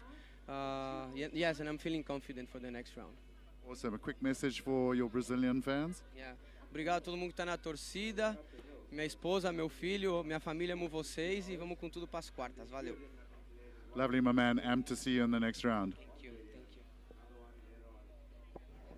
Good stuff. Thanks, Kite. Muniz looking real good value. A picture of calmness back on land. The aggression in the water was strong. And during that interview, speaking of some strong aggression, a nice exchange. Emsley teeing off several times on a running wave, and then Duru looked like he got the better of it. A solid wave for him, and some big hits on the backhand for the Frenchman. Let's check out Emsley first up. So Emsley gets out of gear on this one. It's a slightly smaller wave. Check turn now, the lining up that end section, and this time he rides out clean. So that'll settle the nerves, give him a little bit more confidence into the heat. A bigger wave, second wave here of the set for Joan Duru, the more experienced competitor in this heat at 34 years old. And look at the turns, searing turns. Such a composed style. I really like how smooth it is, his transitions between those turns, Paul. Yeah, absolutely deadly on the backhand. Big number in for him, 7-5. So lethal hits. The first one was a setup, wasn't it? Put that rail to snap on a slightly softer shoulder, but by doing that turn, put himself in sweet rhythm for the rest of the wave. One judge going as high as an 8. And that's a really hefty number indeed. Let's get another look at this 7.5. Interesting to see how this first time sets him up for rhythm for the closing section. Yeah, he rotates his shoulders, searing through that first section, straight into another one. That one a little bigger, flares the tail out. So two of those turns subtly different from each other. And 3 backhand turns, but slightly more technical in each of those turns. So the first one was almost like a check turn, generating speed into the next one. And by the time he got into that third one, he was able to really flare it out a little bit more and put a bit of spice into the end section. Yeah, never really looked like falling off on that final turn as well. You sort of backing him throughout that maneuver. 7.5 is a good number for him. And you can see he's breathing a bit on his paddle back out as we check out Marc Lacomane, Fred Robin, supporting Joanne from the French crew. Fred Robin in a coaching role, supporting the French team around the world in various events over here in that capacity in South Africa.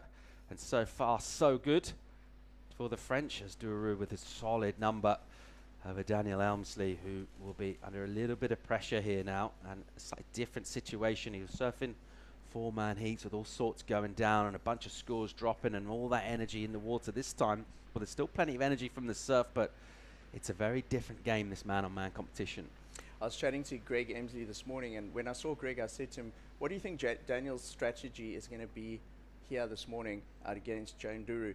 And Greg said, look, first of all, he's got to get a good start on a solid set, which Daniel did get, but unfortunately he came unstuck on that turn. So his initial strategy played out well. He surfed exactly according to probably what the plan was for him out there, but then fell on that first turn, and he's been on the back foot since then. So yeah, he's got a little bit of work to do to recover, and we see him up and riding, Paul. Yeah, he's got a chance here. Elmsley off the bottom, stabs it. Nice free fall energy out of that turn.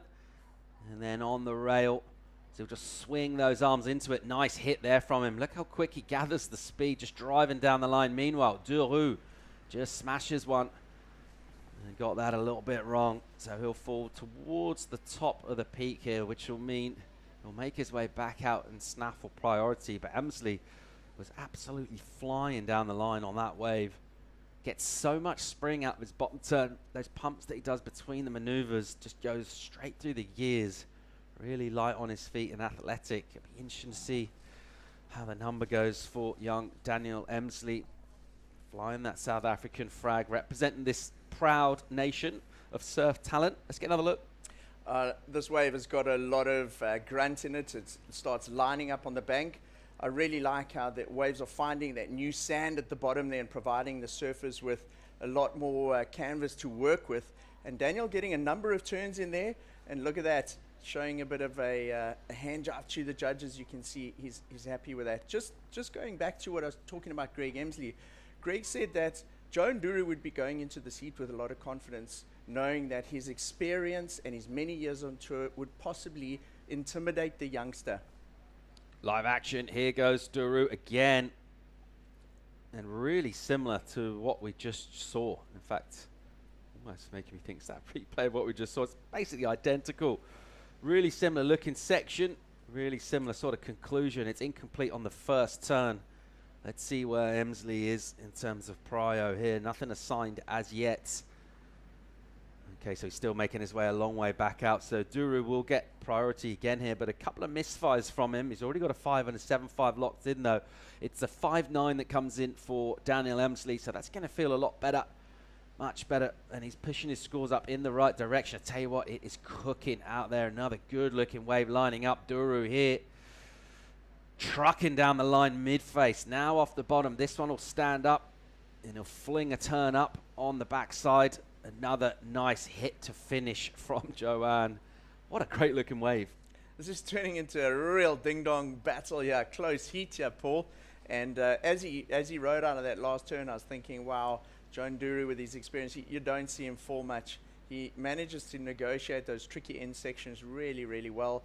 His first turn on this wave looked a little tentative, though, and I wonder if he wasn't maybe a little spooked by those falls on the previous two. And it looked like he got a lot more confidence once he made that turn, and he got back into his groove into that second one. So he takes off here. He fell on the previous two turns, similar to this, just gunning down the line, generating speed. Just sort of rides it out, and now you'll feel, right, I've made it. Smash the second one. Yeah, the speed turn to open up. He puts them together nicely. The finish is strong as well. The score's good. 6-5 for Joanne Nduru. And a solid total, 14 points for him now. The requirement for Emsley, solid, 8-1 is the number for the South African. But Joanne Nduru, after a couple of missed starts, we talked about experience. He fell a couple of times, and he didn't need asking 3 times there.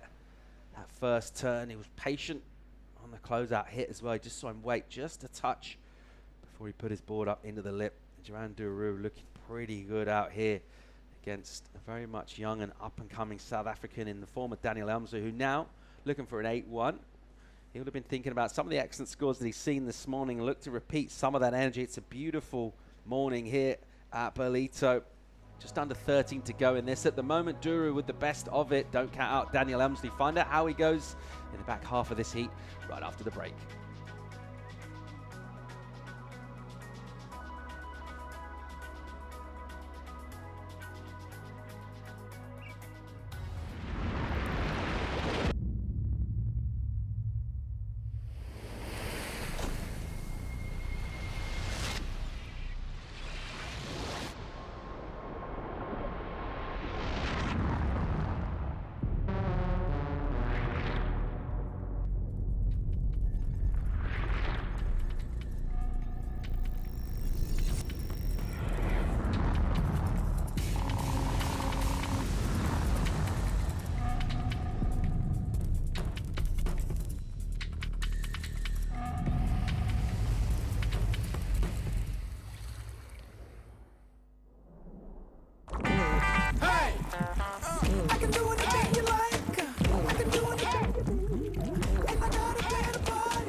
Welcome back to the Challenges Series, where it continues to cook in South Africa. It's the Ballito Pro presented by O'Neill.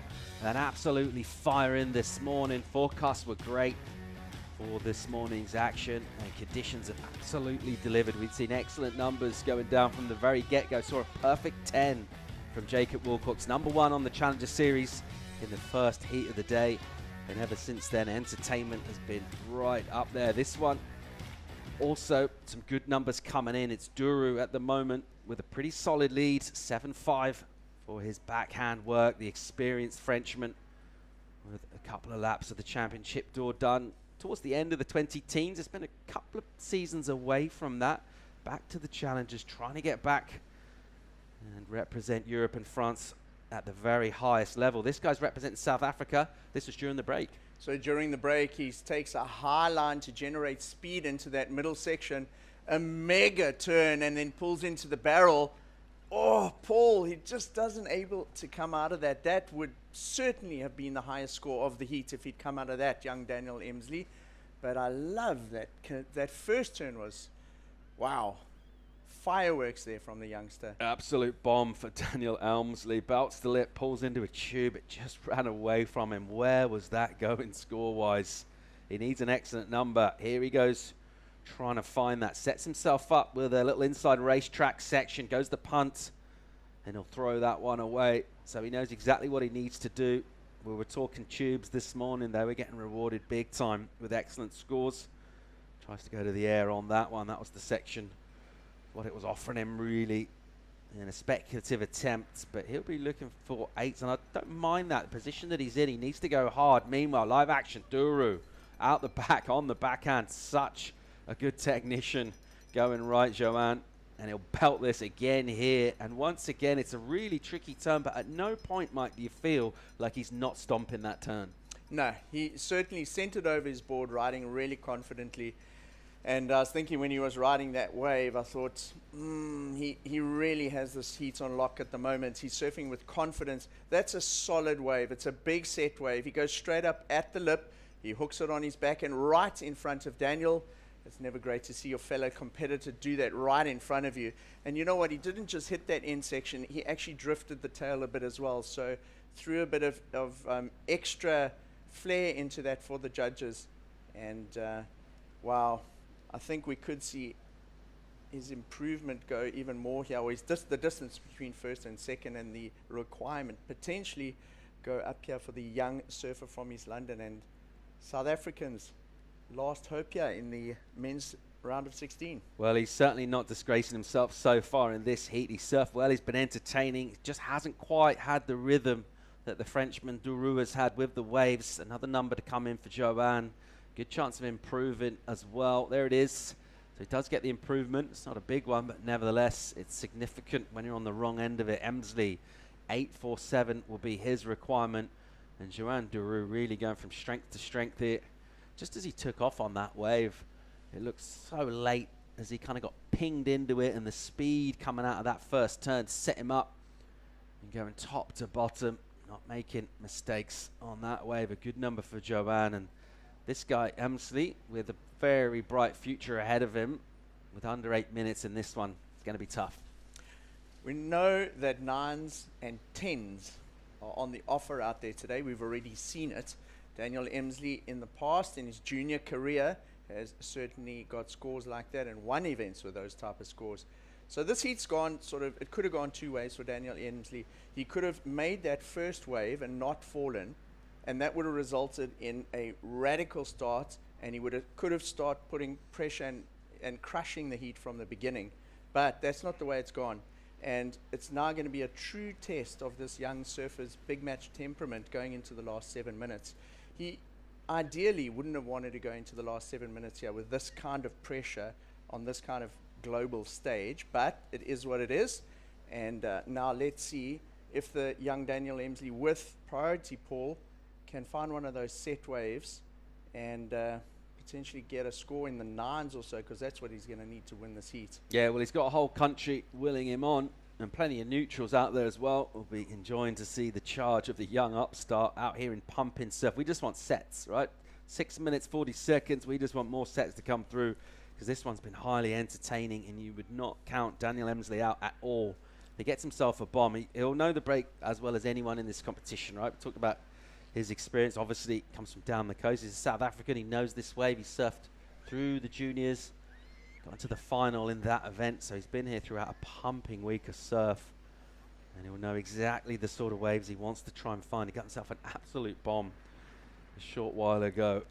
It was a 4.77. I tell you what, it's a pretty good 4 as he pulled into a heaving tube. Couldn't find the exit on that. If he had, well, you'd be expecting that to go right up there through the scale. Let's get some waves in for these two here, because we don't want this one to end. Duru using the experience and the skills to put up a big total.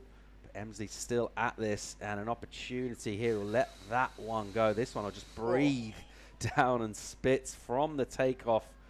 And no one interested in that wave, Mike, so maybe the ones hitting the bank real hard, not quite running through. Meanwhile, Duru will have a look here. No, he won't. So interesting to see some of these ones that are spitting from the takeoff, no takers. Yeah, with 5.5 minutes remaining, they've obviously got their eye on a very particular wave. They can see up the line up towards Bog, Bathers, and the beaches a little bit further south of here. And perhaps they're seeing some sets break there on the wave down still that indicate to them that they should perhaps wait. Daniel Emsley, to me, he hasn't made any strategic mistakes in this heat. I think from a strategy point of view, it's been very solid. He's stuck to his game, and he's surfed exceptionally. Those turns have been amazing. He just fell on that last turn on the first wave, and then had he come out of that barrel after that turn on the 477, I think we'd be talking a very different game here.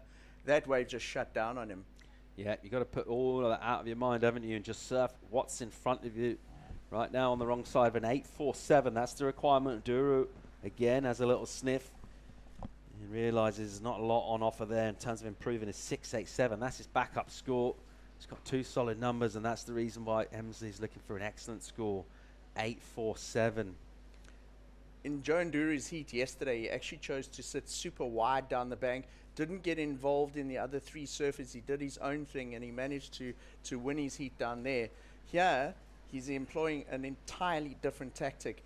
He's right on Daniel Emsley there. He's making sure he knows he's there, and he's making sure that Daniel knows that if he makes any form of mistake, he doesn't go on a potential scoring wave, Joan's going to take it. And I think he has experience really coming into play here. So, Paul, quite a psychological game going out there as well. The surfers aren't just sitting there waiting for waves. They're psychologically and strategically positioning themselves to put pressure on each other. Yeah, absolutely. Really interesting to see how these chess matches go down. As surfers basically take it in turns with opportunities, and when the best ones come, it is all about capitalizing on them. Someone that's done that so far in this one, Duru. That's why his numbers are looking healthy. The 7.5, the 6.87 right now. Feeling pretty good for him. A shot at the quarters if he can get out of this heat. But Emsley, he's been real patient, looking for real quality. That's what he needs, because he needs to go into the excellent range. Really capable of doing that. The waves, really, the good set waves, providing that platform for the excellent score. Emsley will let one go. Duru will take it from inside. It is just a small wave. It'll be a quick out for him.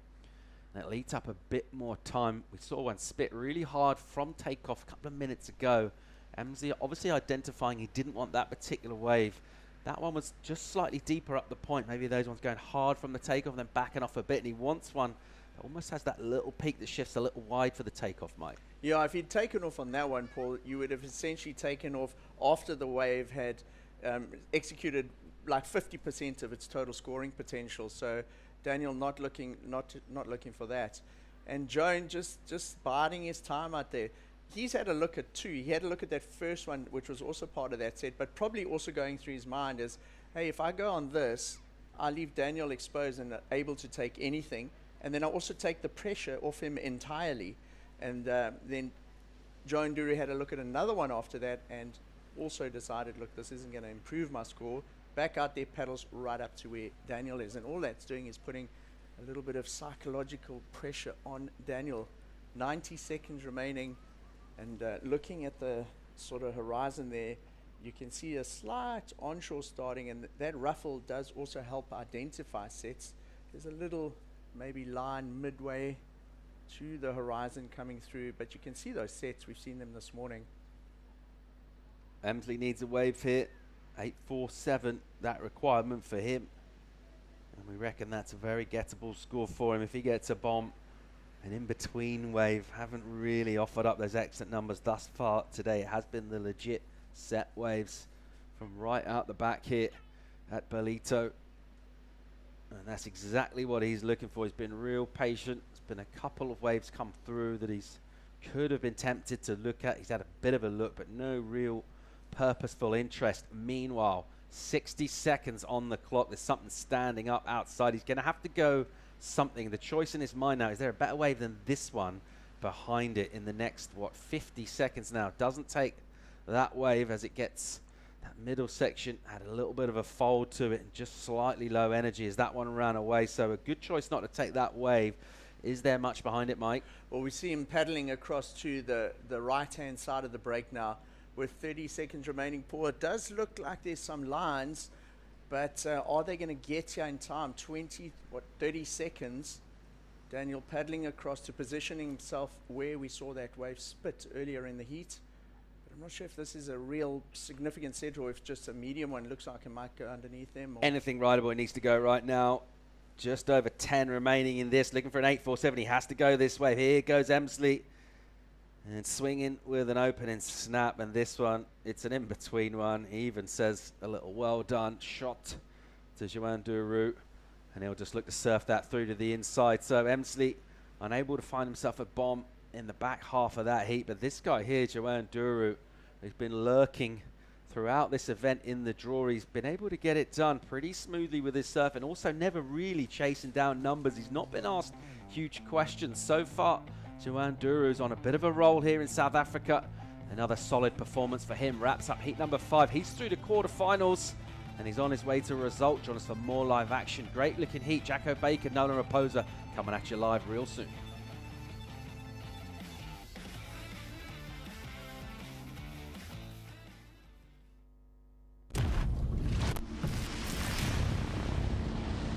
Welcome to the Tour of Champions.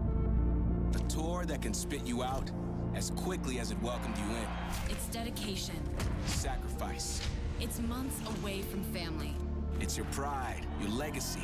Your life on the line at any given moment. What might have started as a passion is now a declaration. A declaration to be the best in the world. To double down when it matters most. To persevere through the trials and the triumphs. Where it takes grind to graduate. This is a tour that breaks ground, shatters ceilings, and spans seas. It's good days, bad days, and lay days. Hawaii, Tahiti, Portugal, Australia, Brazil. This is a tour built for the few, envied by the many. It's a tour of dreamers, rebels, chargers, fighters, innovators, and everything in between. This is a tour of champions. I'm Kelly Slater. I committed my life to this, all of this. There is so much pressure now. It's really do or die. He's not coming here to participate. He's coming here to win. Her career is at stake. You want to perform in the big stage? This is the biggest stage you can have. Oh my goodness. This is sport history.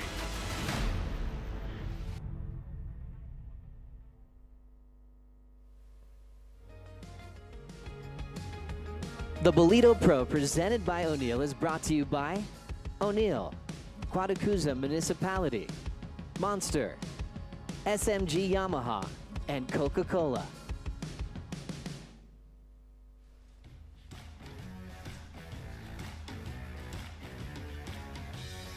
Welcome back to the Challenger Series. It's cooking in South Africa. Ballito Pro presented by O'Neill. And we got slots in the quarters up for grabs here. Who wants one from this pair? Jackson Baker, the Australian, relegated off the CT after Margaret River, after a pretty solid season last year. And Nolan Raposa, a really good young American surfer, a great competitor. Has got plenty of spark and personality about him. And two pretty likable characters on the tour, these two. But they renew hostilities in the water, looking for 2 scores. Had a 10 each for a total out of 20 and a shot at the quarters. I'm Paul Evans, joined by Mike Fruit. We are loving the action in the water, mate. We sure are. This is awesome. What better way to spend your Thursday than down here watching surfing in Ballito? Paul, these guys are very similar age. We got a surfer from the USA and a surfer from Australia. They're 25 and 26 years old. And Jackson Baker out there, a previous championship tour competitor earlier this year. He got involved in the cut there in Margaret River and finds himself on the championship tour, or the Challenger Series rather. And his best result in Sydney, a 3rd earlier this year, where Nolan Raposa, He hasn't been on the championship tour, and he hasn't surfed the Challenger Series this year. So this is his first Challenger Series of the year, and it's a good result so far. This is his first wave, live action. Here's the American on the backhand. Great first turn. Hangs it up for an eternity and just pings it down and belts it again. Good stuff from him. And he'll keep swinging through to an inside with some speed. Really strong finish for Nolan Raposa. A well-surfed wave. Oh, I love how he flares that tail out. He does it almost every heat. You'll notice his center of gravity, the way he stands on his board. He's got a much lower, compressed sort of center of gravity than a lot of other surfers. And he's got an incredible air game as well, and I just love how he flares it out. This is a replay of Nolan's wave here. Love that turn. Look at that extra spice on the top of that wave. Now he sort of just had to get a couple of check turns through to the next section, but Paulie extends and puts a little bit of extra effort into every single one of the turns. Not a lot of safe surfing on that wave. Yeah, real quick, wasn't he, between the maneuvers there, matching the pace of the wave. Judges will think about this. Quite a lot happened in that. The little hang-up on the first turn put him just a touch behind. He wasn't able to go straight to the next maneuver. Had to play a little bit of catch-up. That's maybe in that column that you could say keeps the score down. On the other side, you can say, well, it's really radical what he did. Showed a degree of difficulty for the first turn. And the judges give him a pretty solid mid-range number. I think that's a fair appraisal for what we saw go down. We know he's got a lot more than that, but 5.67 is a reasonable way to kick things off against a surfer like Jackson Baker, who we know is going to bring us quality out here. But Nolan will be reasonably happy with that. Yeah, I think so. At this point of the Challenger Series here in Ballito, this is already a counting result for him. If you bear in mind that there's 6 events on the series to qualify for those 10 slots, and your best 4 count, he came into this event needing a result, and so far this is turning into a result for Nolan. That wave was a smaller one. It's his second wave because he had just a quick in and out before that. But that wave of his, not a lot of connection between those initial turns, like you say. He almost had to do a bit of pumping to get into that next section, and interrupted the flow of those first 2 turns. 24 minutes to go in this one.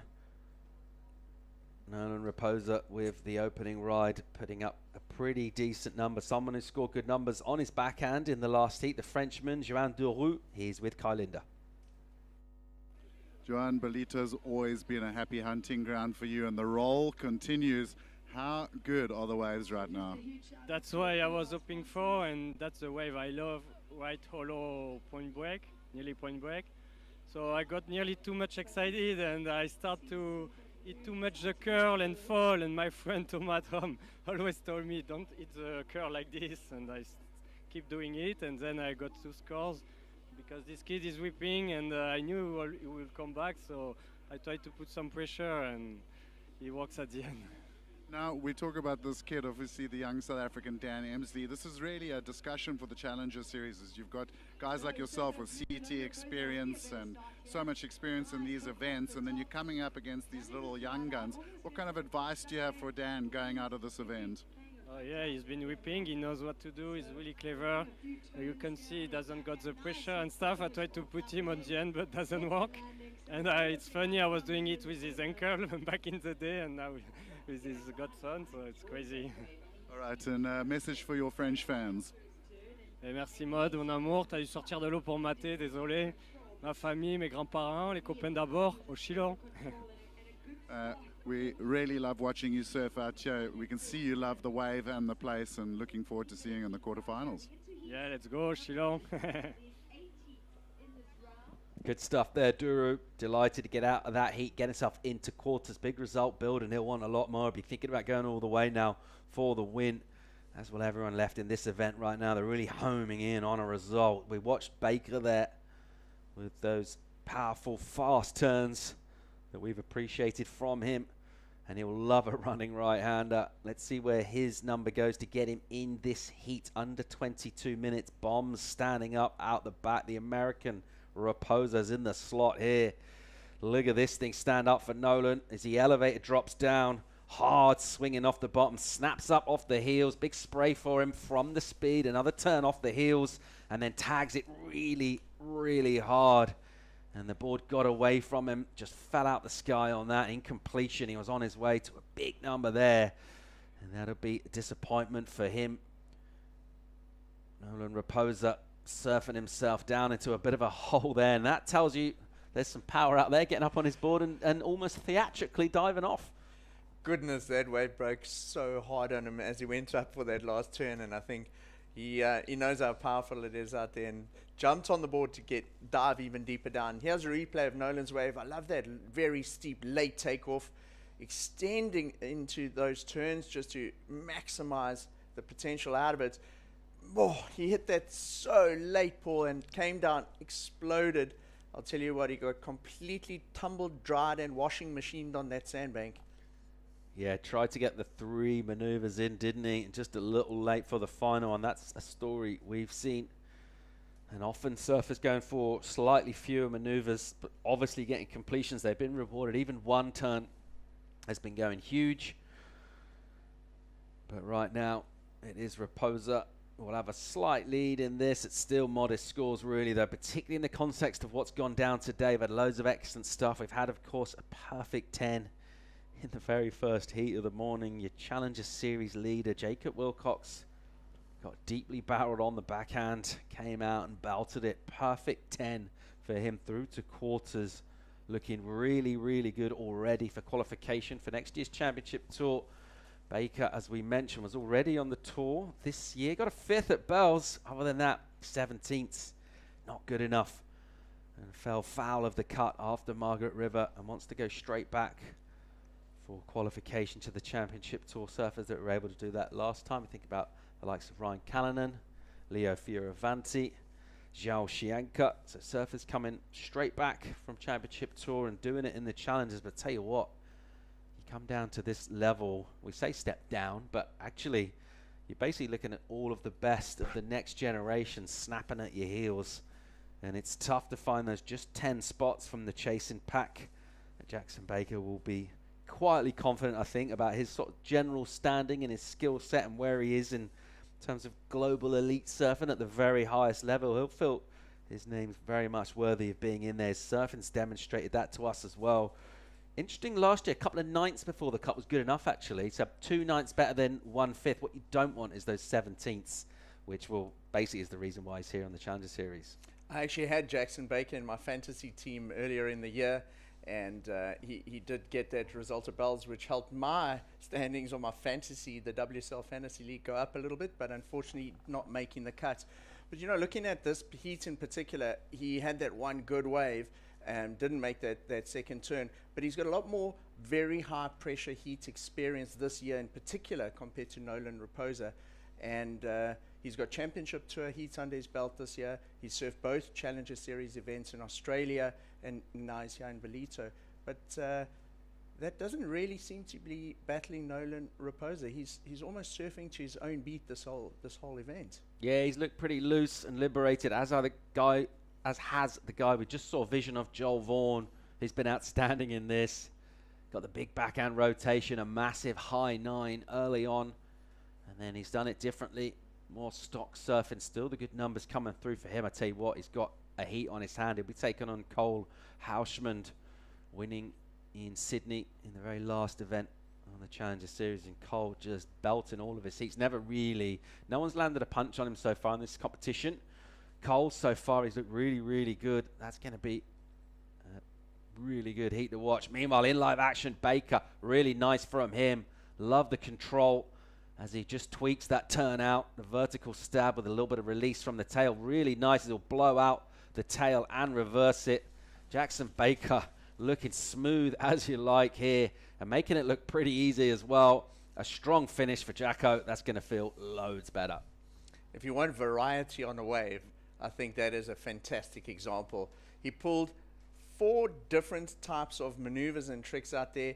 And in previous heats that I've seen or I've been watching this morning, I haven't seen anybody land or do an air like that. And it was great to see him utilize that type of maneuver to punctuate the middle section of the wave before finishing off nice and clean. And a well-surfed wave there.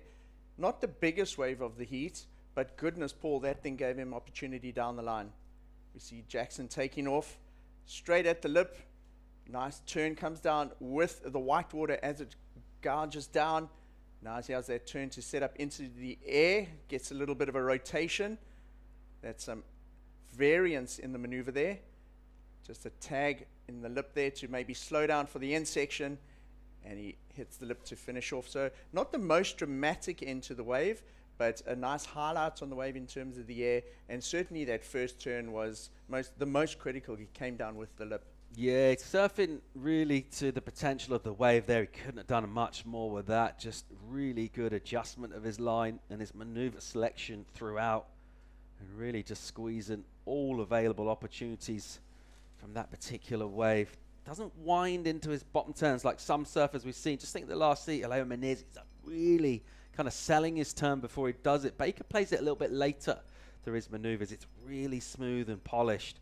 The control is really, really good from him. Let's see where that one goes. The wave not offering him those real meatiest of sections, but nevertheless really well surfed. Hausmann preparing to essentially defend his record as the winner of the very last event. He's got a tough heat coming up against Joel Vaughan. Numbers dropping for this guy. Looks like it's going to put him into the lead, and it'll be the high score of this heat so far, which hasn't particularly lit up scoreboard-wise. Gets a bit more interesting now. 5.77 for Baker, and it's good enough to take him past Nolan Raposa, who right now at the halfway point, a real modest requirement in the fours for him to get up back to first. But you're thinking by the end of this heat, it's certainly going to need quite a bit more than that in terms of points totals. How do you like this positioning here from Nolan? Just sitting there, biding his time, waiting for his opportunity. He's sitting quite deep there, Paul. He would have had his eye on that inside section. Daniel Emsley, we saw that one mutant wave come through and it spat, and that's right there where Nolan Raposa is sitting now. You can see the current coming from around the rock. There's a different color of water there. That's just the current and a little bit of sand coming along outside the rock from Bathers, the beach next door. There's a side shore current, and it kind of brings that rip current around the front of the rock. And so where Nolan's sitting is your sort of premium takeoff range. Right, inside 14 minutes here. It's Baker at the moment with the lead in this one. The American Nolan Raposa on the backhand. He's got priority. He needs to get a 4 though to get back in the lead. More live from Ballito real soon.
Welcome back to the Challenger Series. Pumping waves on offer all week in South Africa.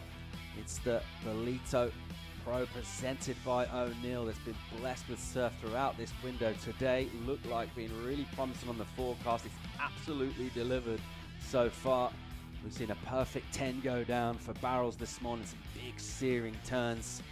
Surfers making out of heats with big numbers so far. This one, Mike, hasn't yet quite caught fire. It's been a little nervy. You mentioned a slight bit of texture from that wind as well, and just fewer opportunities overall so far. Yes, as we approach the low tide, it's the full low tide. It's becoming a little bit lully out there, and not as many sets. There's a bit of a gap between those sets, and being very patient out there at the moment with priority Nolan Raposa. He doesn't seem intimidated in the least by the sort of pedigree of his competitor in this heat, Jackson Baker. Jackson Baker, you would feel, with his results on the Challenger Series so far this year, would have come into this heat feeling a bit confident, really kind of as the favorite in the heat. Nolan Raposa, maybe a bit of the dark horse, having served no Challenger Series events on the series so far. And he's very steely out there, holding the inside, holding the line, waiting for a set. And he is in second place at the moment, but requiring 4.44, he won't be too bothered with that. Yeah, he's in a great spot. I think we would have seen this as an opportunity to take down a name, and an opportunity essentially just to go out and surf, right? I mean, it sounds obvious, but that's what these athletes all want to do. They want good waves. They've been delivered them here. Live action. Here goes Baker from underneath the priority of Nolan into the lip for a first setup turn, and then gathering speed, pumping on that rail, prodding away, but unable to get out into the open face. So just a quick hit. Meanwhile, look at this thing for Raposa off the bottom. Massive hit from him on the backhand. Recovers again, smashes it. Raposa. Really, really nice stuff. The two-turn combo, and there was plenty of fire in that surfing, Mike. Yo, that takeoff was rad. I loved how he airdropped out of that thing, engaged the rail, the fins found the water, and he went straight back out the lip. That was such a solid turn to start. Here we go. Look at it. It's getting bumpy out there. Very late takeoff, and comes straight off the bottom, bangs it at the lip, almost as the lip and the cascade of water comes down, and within the space of like 10 meters, he goes straight back up at it. Fluid surfing. He knew exactly what he was waiting for. Sat patiently for a while. They had priority for several minutes. Wasn't tempted into any in-between stuff. And the bomb comes through and he detonates it. I love the aggression from the takeoff to go straight back up from the very get-go. Judges enjoying it too. It's going to be excellent. However this last number comes in, it'll be in the 8s. An 8.23, so doubles the requirement that he needed and puts a bit of pressure now on Jackson Baker, who also needs an excellent score. Did you see how they announced that score? Nolan Raposa just splashed the water. He's pumped with that. It was quite interesting in Joan Duru's interview how he said he had put pressure on Daniel Emsley and Daniel Emsley wasn't interested. And I think Jackson Baker's sort of hanging around there. He put a lot of pressure onto that priority there of Nolan. Nolan kind of doing the same, not cracking, and getting the best of that exchange. He'll just keep surfing here. Live action. The American Raposa throws away a backside blowtail attempt just on a wide section. Only really had one turn on offer. That's why I pushed it so hard.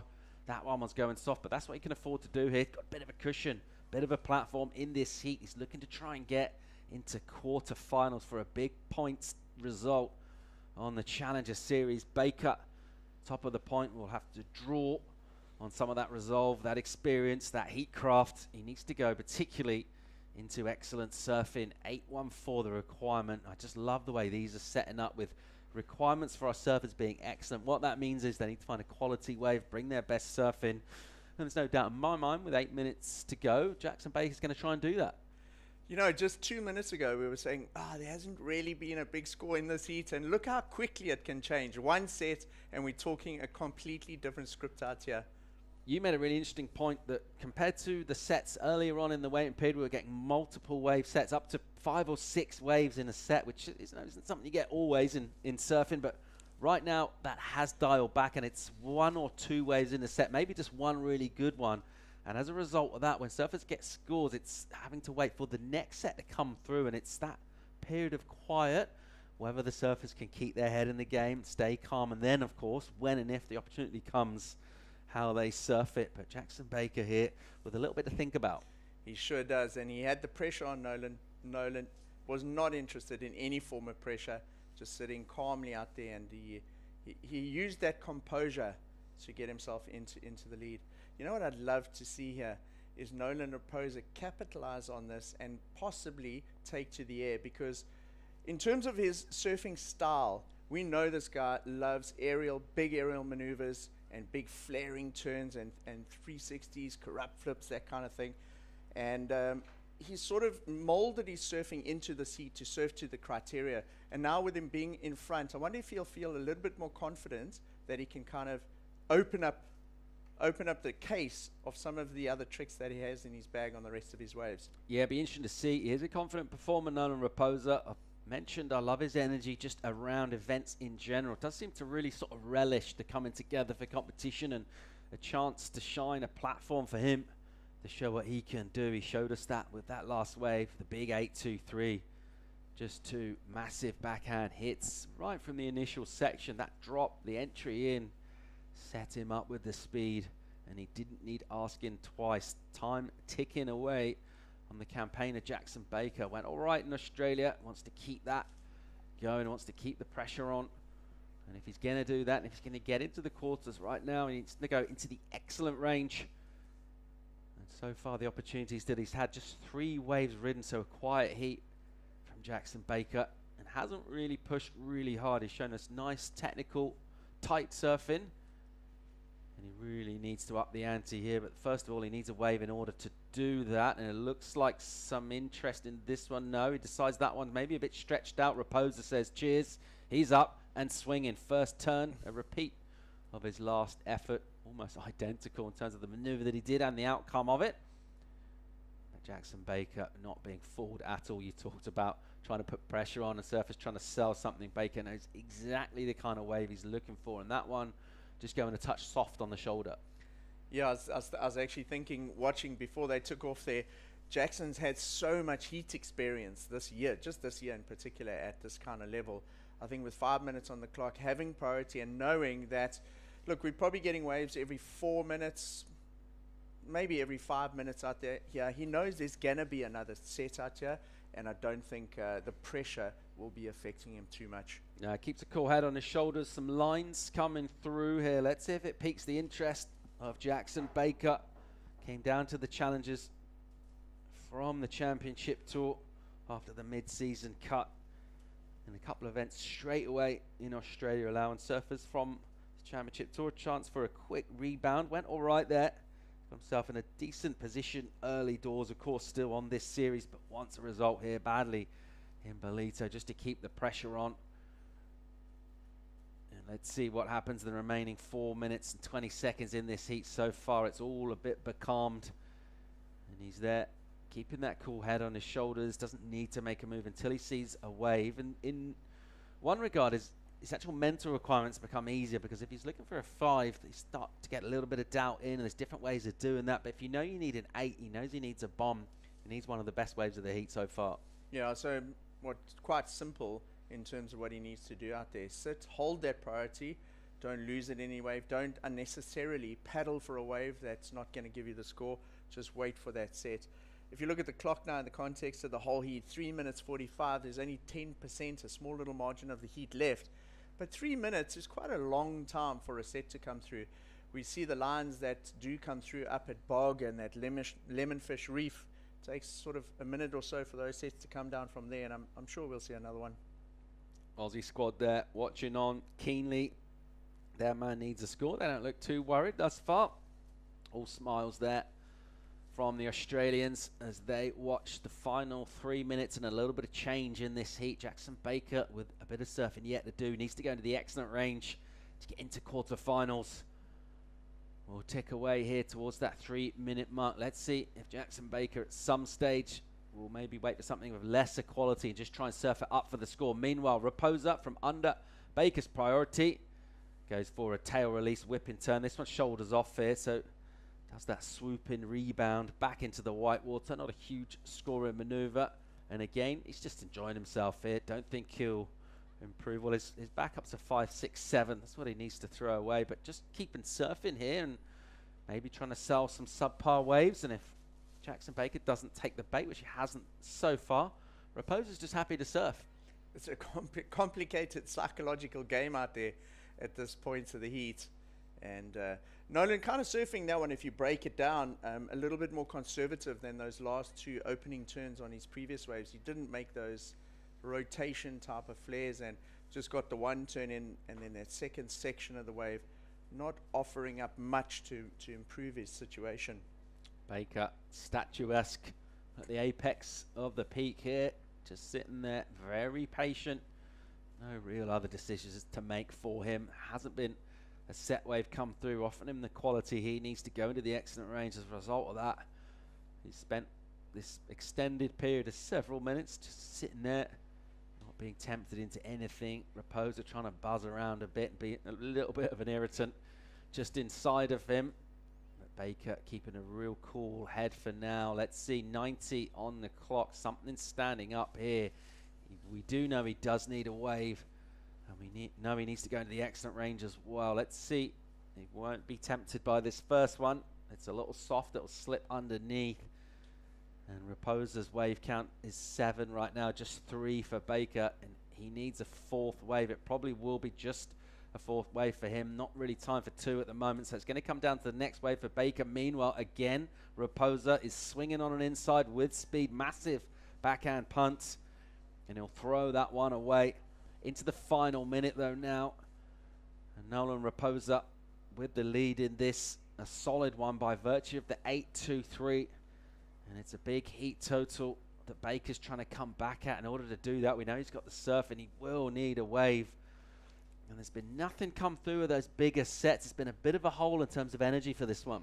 Those 2 that came through initially as part of that set, that first one didn't look like much, but did you see what it did on the bank? It had that big foam ball section. And I wonder if maybe he shouldn't have gone on that, Paul. Possibly the last opportunity. Yeah, he's been wave starved in this one, Jackson Baker. And this guy, Nolan Raposa, has been all energy. He's looked really good. We talked about the confidence that he has. He'll have a bit more where that came from, because right now, looks like he's headed to quarterfinals on the Challenger Series at the Ballito Pro. And that chasing pack of surfers in contention for the championship tour, showing that they've very much got the quality to be there at the very elite level of surfing. Will lose a former CT campaigner, a bit of a fan favorite as well. Jackson Baker will bow out of competition at this stage. Nolan Raposa, a job well done from him, going into the excellent numbers himself. And we'll be back with more live action after the break. A great looking heat. We're going to bring Giggs, Kai and Emma for the call as well. Join us for more live from the Ballito Pro right after this.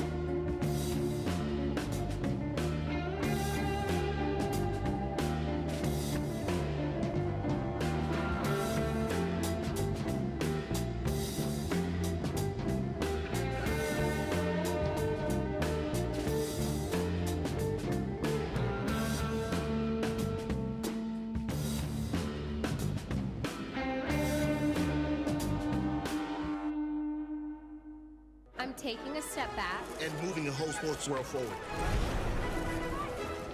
Sometimes you gotta stop to be an actual human. Pause is power.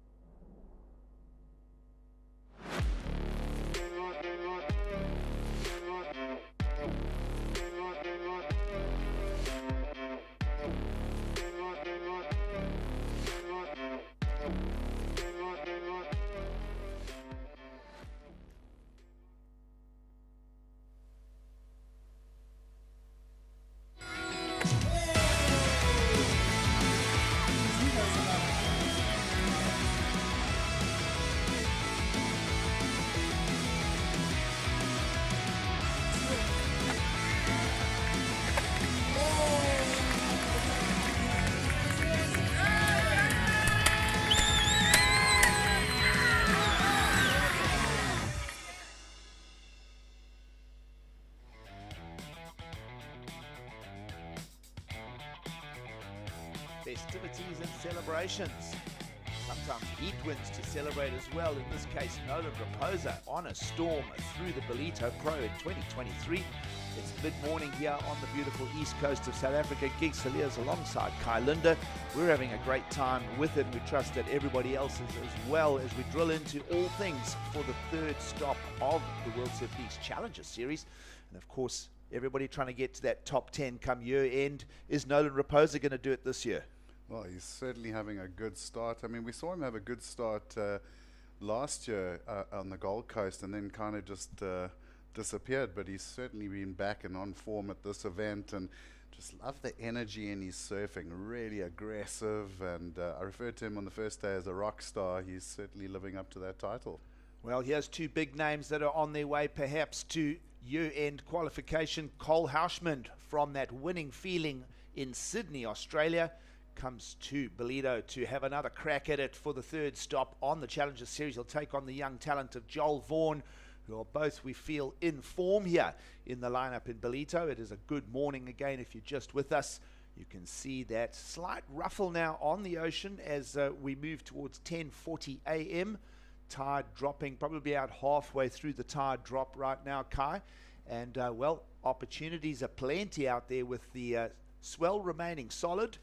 And, of course, even an air wind to keep us entertained over the next heat or two. Yeah, and pretty much every conversation I've had with a surfer coming out the water in my off heats is, my goodness, the waves are just firing. It's so fun out there. Leo Muniz was literally frothing at the mouth after his heat. John Duru saying the same thing.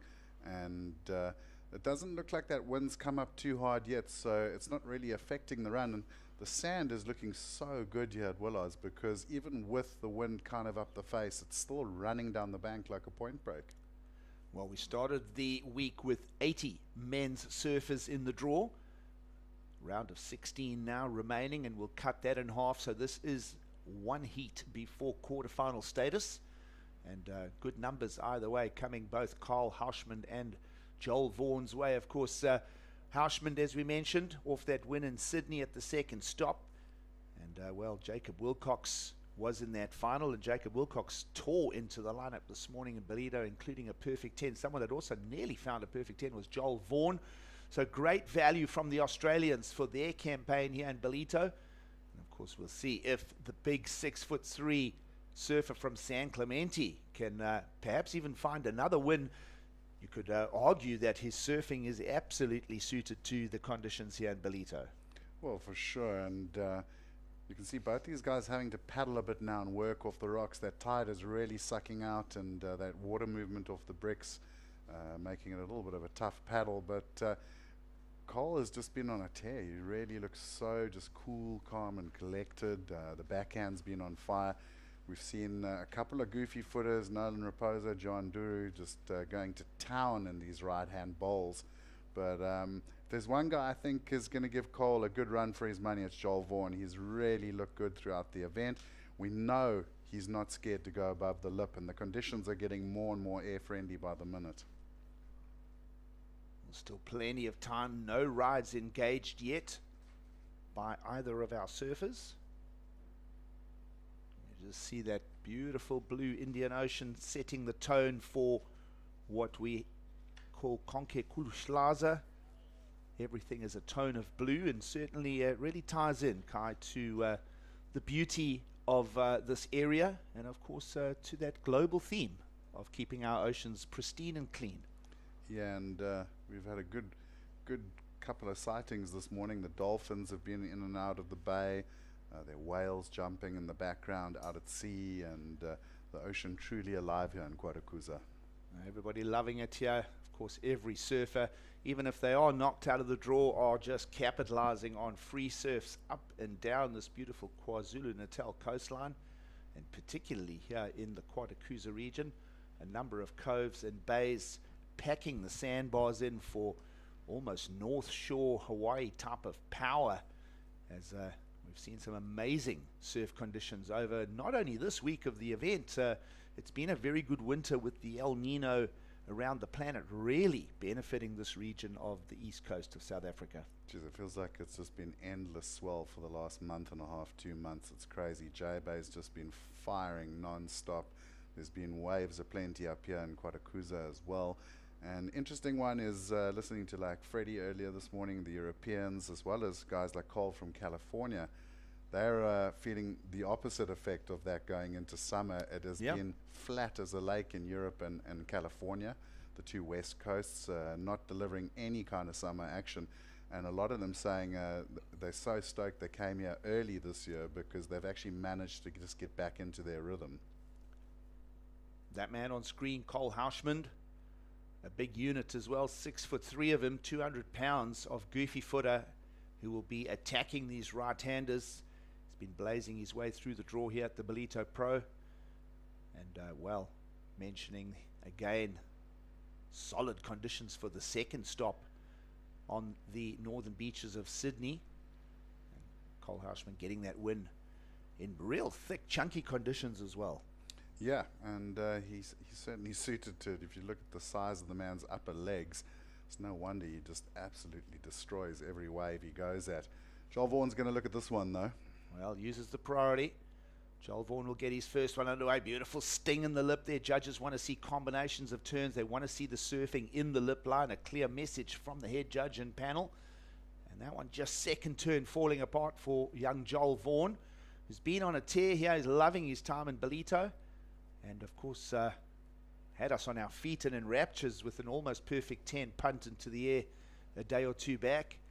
And, well, we'll see what momentum he can get from those big numbers as he'll try and bring them here to the round of 16 encounter. In the meantime, someone that does have that winning feeling is Nolan Raposa. He's getting his best results out of Ballito this year, and he's down there to have a chat about it.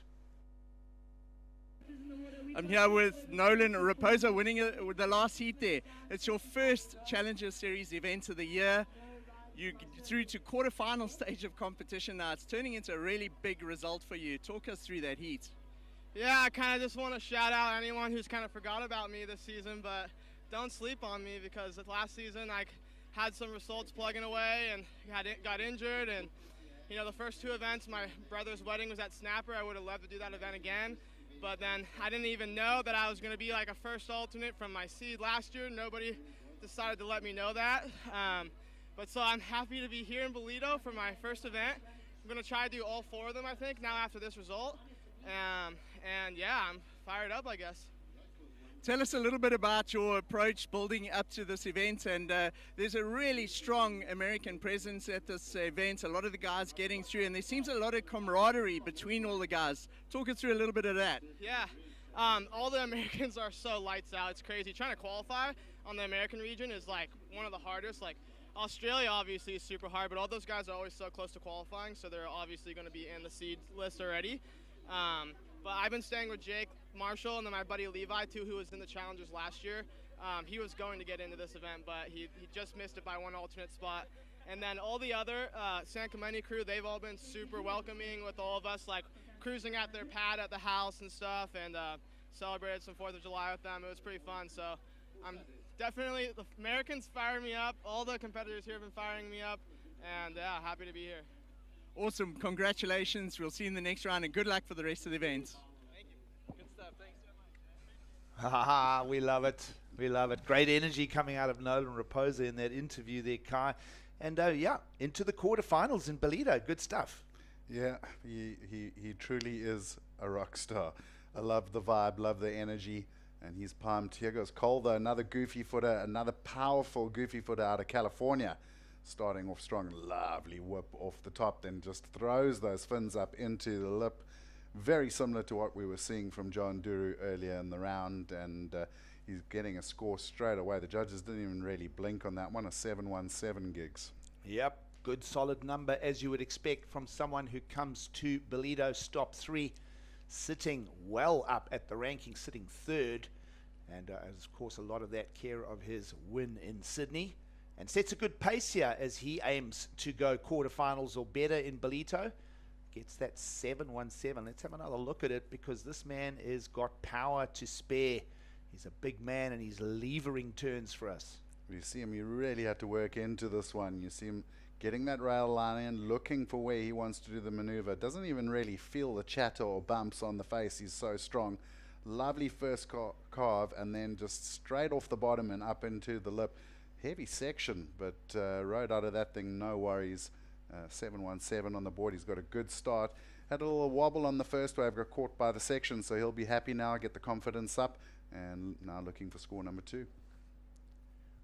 Cade Matson getting a win this morning will have inspired Cole Houshman. And of course, Dimitri Polis coming up as well, so a lot of surfing talent from California making the strong push in 2023, and well, certainly getting through the heats and getting their progress through the draw here. Of course, we started with 80 men. We're down to 16 remaining. And with these man-on-mans, we chop that field down to 8, which is quarter-final stage of competition. So we've moved nicely through the draw here. A mixed story, as you would expect, almost encompassing what the Challenger Series is. A number of former Championship Tour surfers who've been debunked from the highest level of competition down here at the Challenger. And of course, the rising stars are certainly making their push as well. Yeah, and it's interesting because on the Championship Tour, I feel like the last few years has been a bit of a tough time for the Americans. We haven't seen too many world champs from that side of the world for a while, except for John obviously. And a lot of their guys, top guys, kind of getting to that age where they're retiring or moving on. So Cole Hirschman comes here third, Kai, and we have lost Imai Kalani DeVault and Sam Pupo. So another solid heat win perhaps is going to see a big adjustment, and Cole Hirschman will remain sitting in that top 5 picture. Jet Schilling as well came here 5th. He's now out of the draws, but he'll perhaps stay in the top 10 picture. Crosby Colapinto would have wanted a little bit more from his visit here, but the Californians particularly making their presence known in this Challenger Series in 2023. Yeah, so it looks like the future is bright for America, and I think we're going to see a lot of fresh blood moving up from the States into the CT in the next year or two, and who knows, maybe a new American world champion in the future. Well, it's been a while since Tom Curran was crowned, and of course we'll keep that a theme. Let's have a look at Joel Vaughan on screen here. He is our Australian in this round of 16. We'll see where he comes to Ballito, sitting at 34th. And well, for him as well, a strong push up this set of numbers on the tour leaderboard at the Challenger Series for young Joel Vaughan, just the 20-year-old. And no matter what, the worst he can finish here, Kai, is a 9th place finish. So he'll jump up into at least into the 20s and beyond. Had a look at that leaderboard before Sydney, and Cole Hirschman was way down as well in a similar situation. Care of that win, jumped up 30 spots to the top 3. So a win is all important. Of course, the big numbers are on finals day, but certainly a 9th, almost a bankable result. We spoke about that if you can bring consistency, but definitely you want to go quarterfinals or better. Yeah, well, a 10,000 point injection is certainly going to help your campaign, and kind of feel like if Cole can get through to the quarters and semis even, he's pretty much going to be looking at a very good chance of qualifying already. So Joel's just going to have to work this one, try to get to the finals, and he'll have a massive ratings climb. Well, Joel Vaughan pulled his nose up at that, and that's why, just a tapered wall. Cole Hirschman just baited into it, thought, let's have a look at it.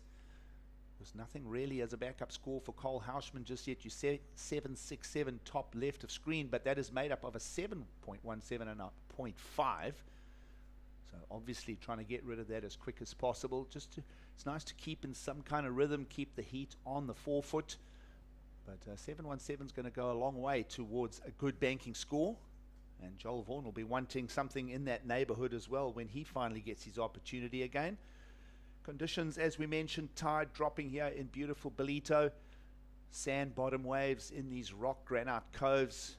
A strong cultural and festive experience taking place in and around the contest site. The waves have been on the pump for, well, it's been on the pump for months actually with winter. But particularly these last 2 weeks with O'Neill involved with the O'Neill Rookie Rippers. We've seen a lot of the young surfers visiting and enjoying that junior series as well. Let's have a look at Cole Hirschman, who'll just have another look over the ledge here at Ballito. He'll swing into a couple of turns, like we said. Just want to just keep that momentum moving. Opened at the 7.17, couple of turns coming our way now. Big, strong turns as well. And a combination at the end there. So that's going to be a good banking score, at least mid-range. And that just keeps that scorecard ticking over for Cole Hirschman. Yeah, great surfing. Not the biggest wave we've seen in the morning, but he certainly maximized his point scoring potential on that thing. You saw him, Joel had a look, wasn't interested, and Cole was like, thanks, I'll work the rail down the line here. Lovely tight surfing in the pocket, interspersed with big power moments where he just throws the tail up and gets that turn, and then he wasn't done. Still a nice big power carve through the lip to finish. Well, judges having a think about that, and as they ponder that score to bring it as a backup for Cole Houshman, we'll take a quick break at the Ballito Pro. Don't go anywhere. Well, he's going to get a 5.17, and we didn't go anywhere because that was coming our way. What a lofty air from Joel Vaughan. And, well, hold the phones, everybody. Hold the ad breaks because we are sticking with this, folks. And to the air goes Joel Vaughan, and I can hear the Australians outside going absolutely Mogadishu. Mogadishu, I like it. So Joel Vaughan, we said right at the start of the heat, he is very comfy in the air. He's gotten a 9.83 already earlier in the event. And that was on the backhand. This time on the front side, straight into that little wind up the face. Kai, we spoke about it just before we stepped into the booth. We had a look at the draw sheets. We saw who the names were. The wind was just perfect for this. Yeah, and you see him just loading up, straight up, tail high, drops it in clean, comes into a little banking turn. That was just a reposition after the aerial, and then cracks a nice little power hack off the top. I think the judges love it. They do. It's an 8.0. Hey, now this heat is lighting up, folks. 11-minute mark, and it's action. It's game on, as Cole Houshman will just clobber away at the lip as well. So it's coming to us thick and fast here in this round 16 encounter. And Cole Houshman found a 5.17 prior to this one, Kai, and I think he's going to lift his own numbers with that last one. Yeah, great little exchange. Cole first on the smaller one, really worked it.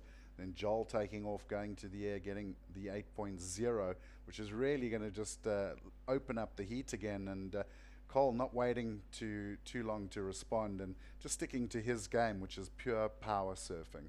Well, the exciting young talent of Joel Vaughan in the mix and having a dig at the Ballito Pro. Let's have another look at this one as the judges have a ponder on this and looking to better his 5.17.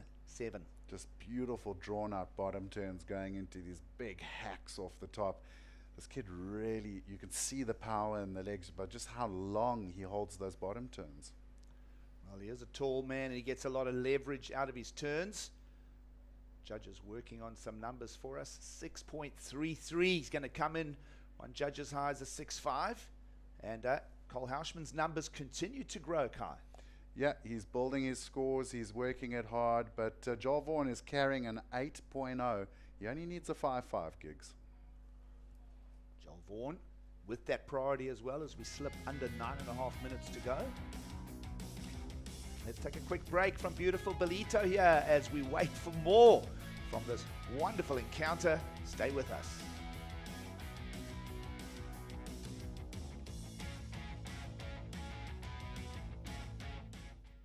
Listen up, guys. Our biggest problem right now, we are missing pauses. You mean pauses? No, pauses. The secret to winning is to pause.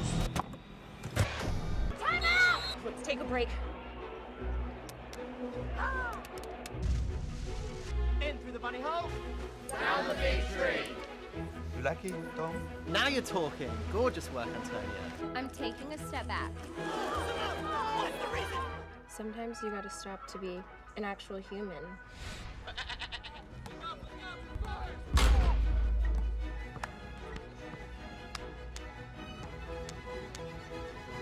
Come on, guys! Ah!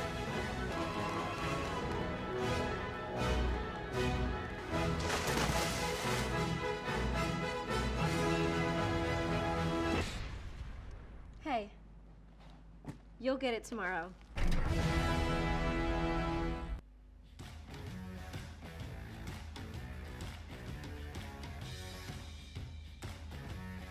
Man-on-man heats in the round of 16. It is the World Surf League's Challenger Series. We greet you from beautiful Ballito. And back to the lineup we go with just under 8 minutes to go. Gixley is alongside Kai Linder for the call. And we are having so much fun here in Ballito. The numbers are coming at us. And let's have a look at, during the break, Joel Vaughan getting his numbers up as well. Well, watch this, takes off, flying down the line. He's going to go straight to the air again. And I'd say it's easy to see that he has decided this is the new game plan. The wind's up, the chop's on it, and he's going to go to the air. Well, the tide continues to fall out here at Ballito. Real sucky on this sandbar now. Waves drawing out, giving the surfers that opportunity. This wind is useful. It hasn't torn the lineup apart. I do recall Tours and Competitions Travis Logie just saying this morning that green for go for this round of 16, and then provisionally perhaps transcending into the afternoon. So he'll be watching the surf conditions. Of course, this northeast onshore wind was forecast after that huge southerly buster came up the coast yesterday. So a little bit of high pressure, low pressure wind movement this week for us to deal with. But nonetheless, the surfers are dealing with this onshore wind just perfectly fine right now. And two different ways to build scores in the lineup as well. Big powerful turns from Houshman to the air for Joel Vaughan. Yeah, it's like that slow, steady power approach up against the sort of flary punk rock style of Joel Vaughan, and it's great to see a nice comparative. And you only needed a 5.5 Joel Vaughan. You got a 5.33 for that single maneuver in the air, and I think it's only a matter of time before he finds a big ramp and goes for it again. It was interesting talking to Sarah Baum earlier, Giggs. She was saying there were a big group of the girls in the water this morning just before the call was made, and they were all frothing out, hoping they were going to get to surf this morning. But unfortunately for them, the boys were put in the lineup. And I mean, at the end of the day, we've seen some incredible surfing. So it really has been just a special morning in Ballito. It has been. And a good showcasing of Joel Vaughan here at Ballito. Got that near perfect 10 in the previous rounds. Finds himself here in the round of 16, competing and chasing a mid-range score. So very doable with 5.5 minutes to go. The young 20-year-old Australian in the blue singlet, hailing out of North Shelley in the Sydney's beaches. Not a great run through the Challenger Series for the first two stops back home, 33rd and 17th on the Gold Coast and in Sydney respectively. But on the charge here in Ballito, he'll attack that lip, little bit of a stumble.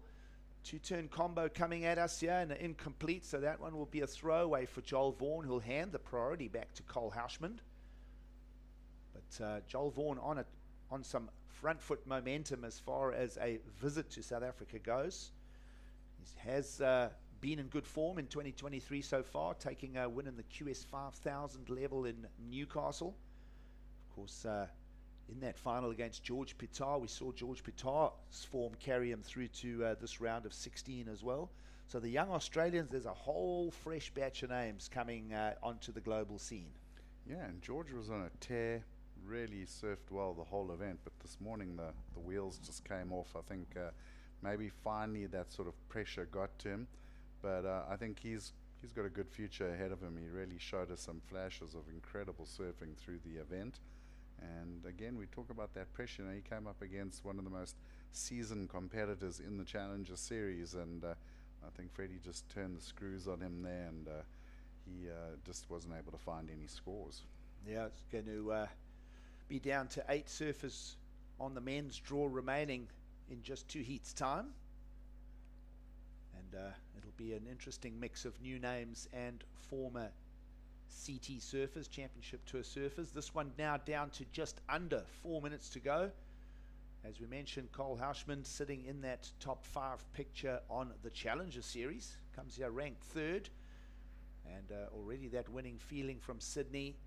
He's 3.5 minutes away perhaps from moving through to the quarterfinals. Joel Vaughan chasing the 5.5, easily achievable we feel, and it's game on here for the remaining minutes of this round 16 encounter. Here goes Joel. He's going to break away, and he's just going to transport himself sort of 30-40 meters away from underneath the umbrella of Cole Houshman as the clock moves a little closer to 3 minutes.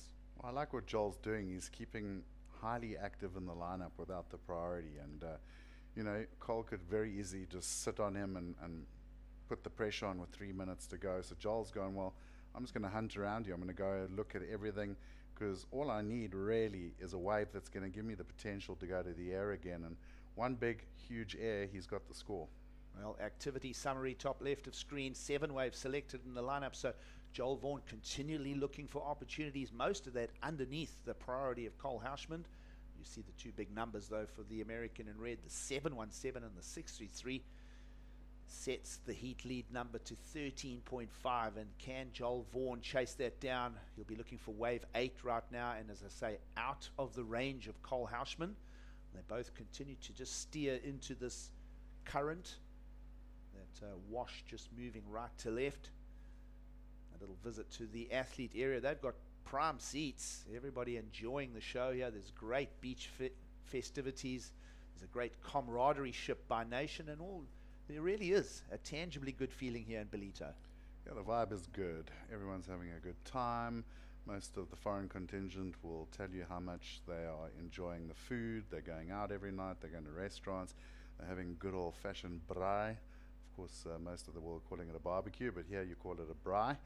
And, you know, everything's cheap for them too, especially on the dollar.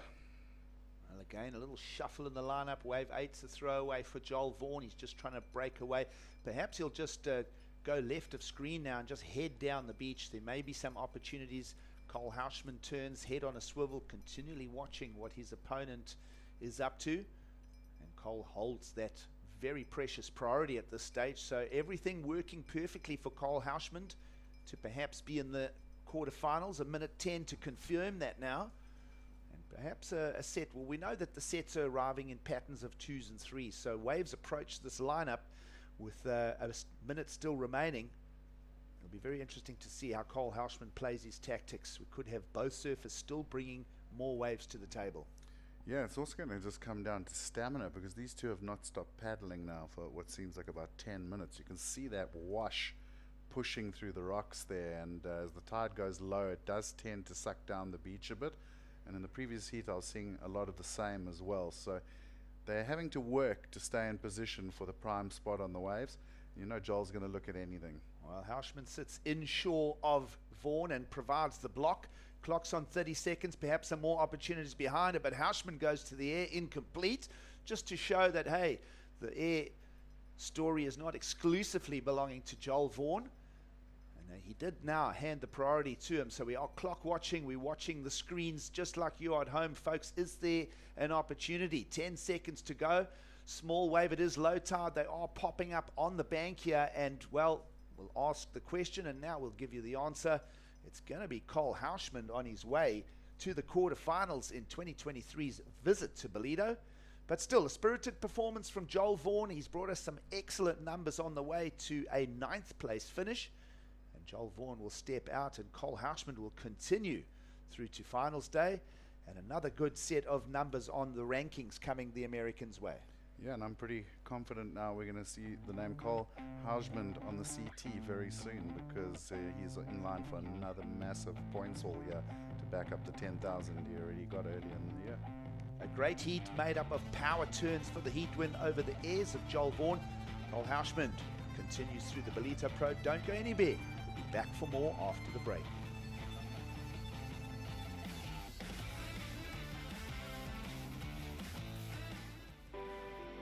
Welcome to Kwadukuza, the destination for all seasons. Nestled on the breathtaking north coast of the Zulu Kingdom, this vibrant town offers something for everyone. Kwadukuza boasts several beaches that have been awarded the prestigious blue flag, guaranteeing cleanliness and safety for all visitors. Our inland region offers a world of adventure. Get your adrenaline pumping with thrilling activities like ziplining, hiking and off-road biking surrounded by the natural beauty of Kwadukuza's landscapes. Kids will love our animal farm, getting up close and personal with friendly animals. Immerse yourself in history as you explore the rich heritage and legacy of great leaders like King Shaka and Chief Albert Lutuli.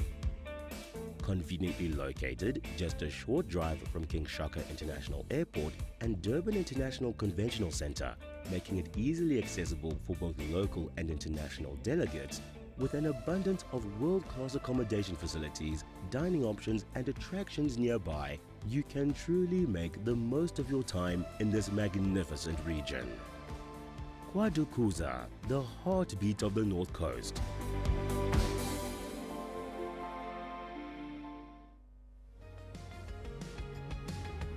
The Ballito Pro, presented by O'Neill, is brought to you by O'Neill, Kwadukuza Municipality, Monster, SMG Yamaha, and Coca-Cola.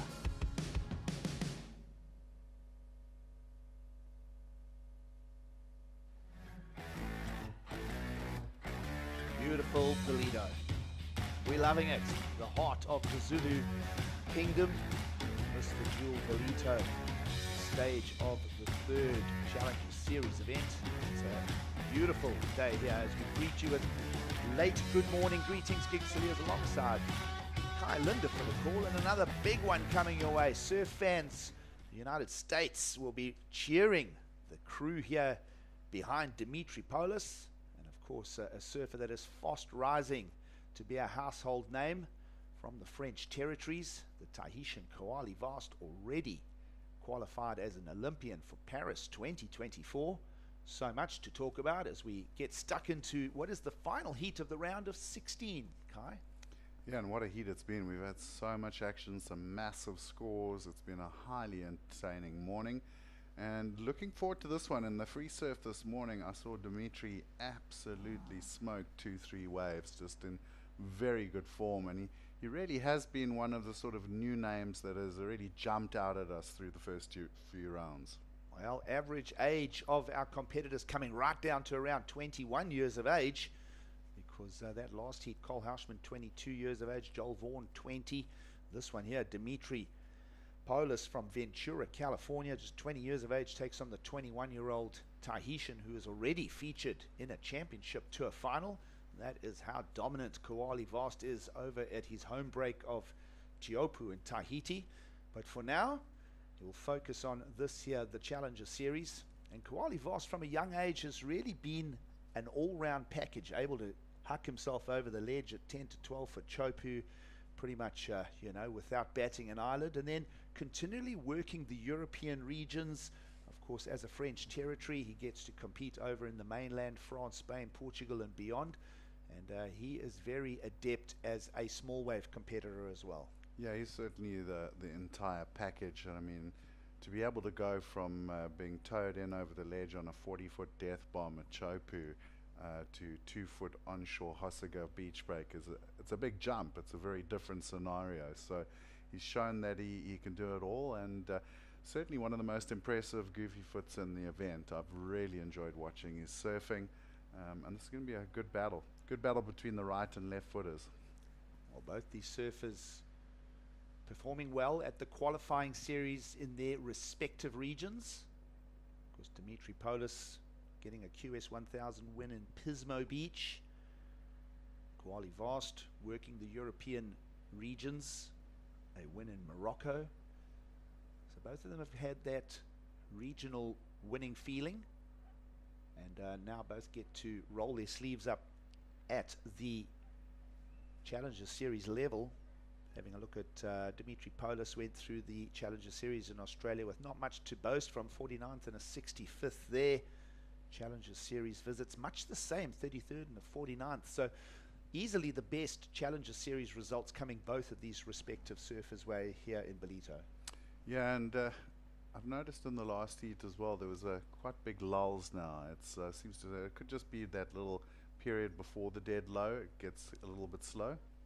Well, local time around 11:15 a.m. Of course, that sunrise at around 7 a.m. every day has everybody down at the beach for that pre-dawn surf check. Of course, surfers literally paddling out almost in the dark.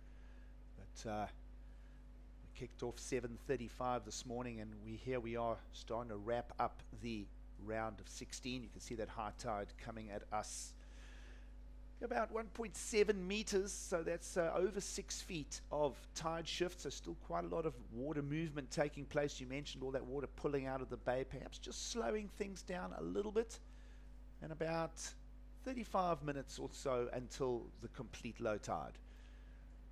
Let's have a look how Dimitri Paulus attacks the pocket here in Ballito. He'll just keep rails trim, a couple of glitches in that, but he'll hold it together and he'll bank a score 7 minutes into the encounter, and that is the first ride, and applying a lot of power to that, and just sort of barging his way through a couple of rib chops to deal with. Yeah, Gigs, and I'm picking up a trend of Ventura surfing, because obviously he comes from the same place as guys like Dane Reynolds, and if you watch him surf, just so powerful and quick. Got a little bit bogged up on the bumps on the first turn, but again off the second turn you just saw him catch the nose there, so there's a bit of a chop on the face now, but he just powered straight through him. Yep, strong surfing there. Be interesting to see where the judges go with it. We feel that there's more in the tank waiting, but still powering away, and 3-turn combo, attack the lip. We've seen turns on the face, definitely garnering less points than maneuvers in, through, and off the lip. Yeah, the judges are looking for big, committed lip line maneuvers today. There's no doubt about it. But opening with a 6.83, even with those little wobbles through the bumps. So the judges are rewarding his surfing, and that's a great way to start the heat. Well, Dimitri Polis stubbornly pushing that board through all those turns. And one judge as high as a 7.5, so they liked it. And we mentioned the work in the lip line, Kai. Let's take another look at it. Yeah, so the chop on the face is, I mean, all the surfers are having to deal with it now. So you see him lean into that one. Just a little bob there, nice little crack off the top. Did very well not to wipe out there. And then I think the bulk of the score is coming from that third turn because it was a super heavy section. Judges also wouldn't have missed the details of how quick he transitioned between turns. Let's see the repertoire now for the opening wave of Kuali Vast. The young Tahitian talent from the French territories combos it up himself. Just a nice blunt square hit into that. And he'll just toy with the board as he kicks it away. 21 minutes on the clock, so 9 minutes in and one wave apiece. Yeah, it's a little bit slower this heat, but like we said, it is just on the low tide, and you often do see this happening. You just have that little bit of a slowdown. Back into the action, the American. Well, wave number 2 for Dimitri Polis. Approaches the section, just clangs into it. Kind of just twists that upper body through that turn, but fits it in nonetheless, and for now banks the score. And we'll see Kuali Vast get back for the priority as he's a little bit further out and ahead, but Polis for now, he'll be happy with that backup score, but plenty of time still to improve the story. Yeah, and it looked for a second like he was loading up to go to the air there, but deciding to just pull it back and go for the lip line instead. I'm not 100% sure how good he is in the air. We haven't seen too much aerial action from him, but let's watch this one. The first one from Kuali, and pretty much what he's been doing all event is just mowing down turns from the bottom to the top on his backhand and really attacking the lip on that last turn. Now we see Poulos straight back into the action. Nice little rail carve to start things off. He had to work it around the section here. Thought he was loading up for the air, but goes for the crack off the top. Well, in the meantime, judges thinking of Dimitri Polis's wave number 2. They have pegged a 5.83, so a full point separating opening rides between Dimitri Polis and Kuali Vast. So that sets the tone for this encounter. Of course, we have chopped the men's field in half, folks. We are now one result away from establishing quarterfinals. We did mention this morning that Travis Logie from Tours and Competition was keeping a very close eye on how this round would unfold, and we are getting whispers in our ear that we'll transition to women's round of 16 coming up next, and it's featuring a big name. Kai, Sally Fitzgibbons taking on Luana Silva. There's a championship tour level heat coming our way at the Challenger Series. Yeah, but also like that story we've been talking about, Gigs, you and I, throughout the heats, is that like experience and those surfers who've been around and done it all up against the new young blood, and Luana Silva certainly falls into that category. Well, someone that is in momentum, the Americans on the charge here in Ballito. Let's go down and hear from Carl Hauschman. He's there with Mark Frew. I'm here with winner of the last heat, Cole Hauschman. Cole, you're having a banner year this year. You were a wild card at the Surf Ranch. You're the winner of the last Challenger Series event, and this is turning into another great counting result for you. Talk us through that heat. It looked like it was really close near the end. Yeah, thank you. It's been definitely been my best competitive year so far, and just trying to roll with the momentum. But that heat was a nail biter. You know, I was like, Joel got the 8 with like 15 minutes left, and he only needed a 5, and he's a great surfer, so he had me stressing, and I just had to make sure I made the right moves, and I feel like I had a pretty good heat management, so it's always a nail biter. I was super nervous, like he only needed a small score, but stoked to just stick to my guns and make it through. We've been talking about the American influence at this particular event and how the crew's so tight. Talk us a little bit about how that support, especially from all the San Clemente boys, have got you through these heats so far. You guys look like you've got a good thing going there. Yeah, Team USA has been kind of rallying up a lot lately, and this year's been a lot different. We're kind of all supporting each other. We're traveling together, me and the whole 2% crew. We have a huge house right here we're all renting, and yeah, we're supporting each other, and it's kind of like having a cheer squad, you know, in a way, and it's like makes you want to perform and makes you more passionate. So it's been super fun. I've had a lot of support, and it's definitely been a game changer having everyone there. Well, congratulations. We'll see you in the next round, and great surfing. Thank you.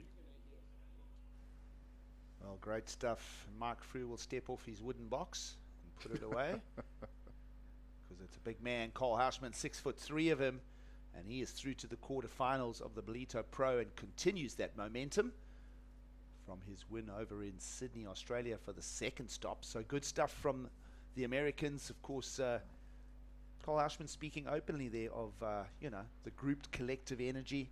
We saw that in the 90s with LMB, the Australians all sort of huddling together and pushing their way through. That ushered in the theme of the Brazilian Storm. And well, now Team San Clemente on the push. Yeah, Team USA getting together, traveling, sharing costs, which is also a big help. We know how expensive it is to go and do the Challenger Series. And just good to have support. I mean, you can do it on your own, and some surfers do prefer it. I mean, I don't think I've ever seen Kelly Slater traveling in a pack of people. It's not his vibe. But I think when you're at the Challenger level, it does help because you're saving money by traveling together. You're also giving yourself that support unit, and you're getting out there and working that pride a bit too, your national pride. It's a big motivator. I love this shot on screen because what it shows you is the inshore churning, shallower sandbar color, and then the deeper blue on the outside. Let's have a look at wave 3 for Dimitri Polis.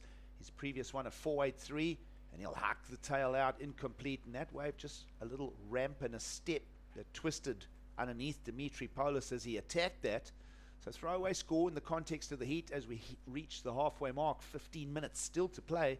But 483 for that previous one, so a nice number for the American to be sitting on as we'll take a quick break from beautiful Ballito. Don't go anywhere. We've got women's surfing coming up too.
The young names are pushing through at the third Challenger Series stop of 2023. It's a good morning greeting. Celia's in the booth with Kai Linda as we break down all the moving parts of the final heat of the round.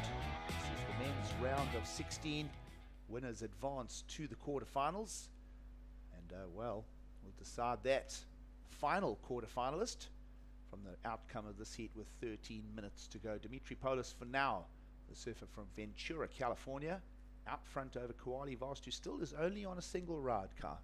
Yeah, it's been an interesting heat because we've seen some pretty high wave counts through the round, but this one has definitely had a little bit of a slowdown, and Kuali is obviously just thinking like he wants to make sure he gets one of those quality waves, so he's going to wait, but 13 minutes down, so we're way past the halfway mark. Yeah, top left of screen, that's a summary of really not a whole lot that has taken place. 3 waves for Dimitri Paulus and just that single ride for Koali Vaust. But plenty of time. You did say that with this outgoing tide, we're just sort of getting to that low tide moment, that it is slowing down just a touch. But of course, Travis Logie knows that once we pass through that low tide again, wind should stay perhaps maybe a knot or two stronger, but the swell will usher its way back in, and we'll segue to women's surfing, as the 16 women will then compete for quarterfinal berths at the Ballito Pro. Yeah, and generally with the push, as that water starts pushing back into the bay, it'll bring the swell back with it. Just looking at that wide shot earlier, and you see the horizon line, you could still see bumps out there. There's still plenty of swell around. Yep, this is the Indian Ocean. Consistent swells from down in Antarctica, the roaring 40s, way, way, way over the horizon there. And of course, constant swell this time of year, as is typical of our midwinter in the southern hemisphere. This beautiful region of KwaZulu-Natal on the east coast.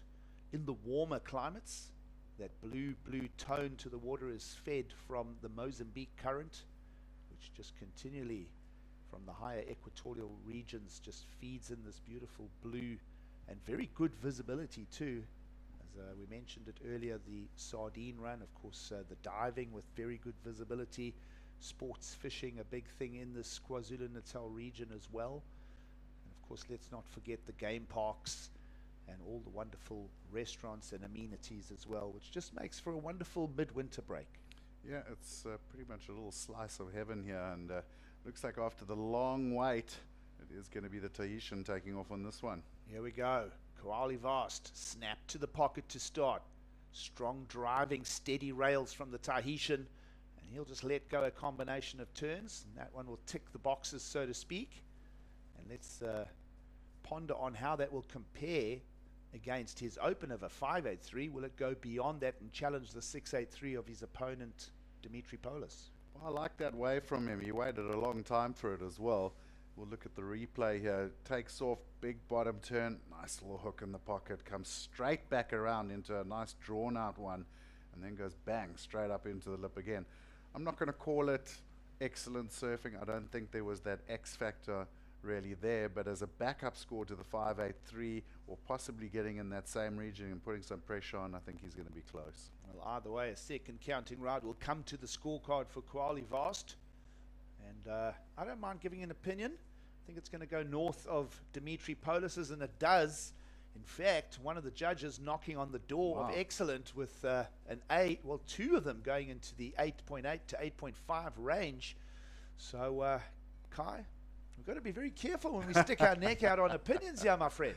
Well, I think the conditions have also changed, so you've got to look at that. Our judges are pretty much on it, and they're reading the conditions and maybe pulling back the scale from earlier this morning. Well, either way, what he did do there was precision turns, and each one, you could almost feel he added 10% extra power each turn on the way down that repertoire.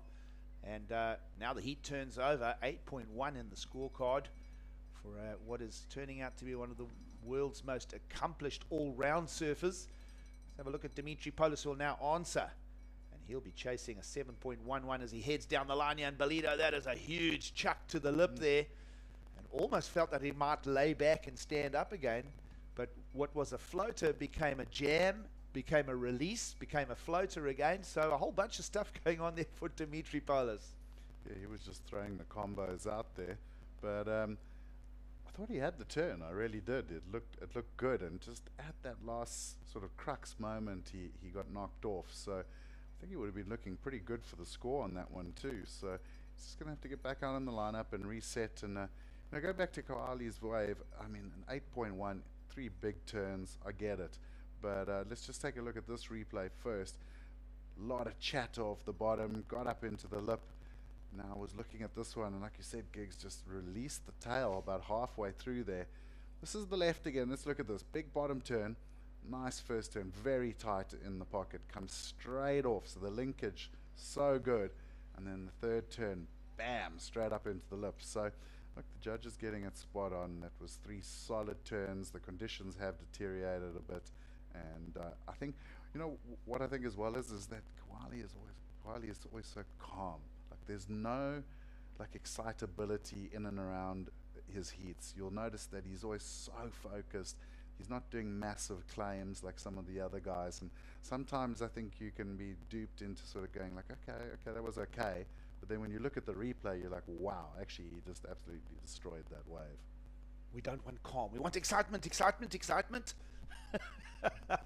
Well, we're overflowing here in the commentary booth, as you can hear, but an 8.1 is a wonderful number to work with now. If the 5.83, he'll focus in on bettering, and he holds the priority.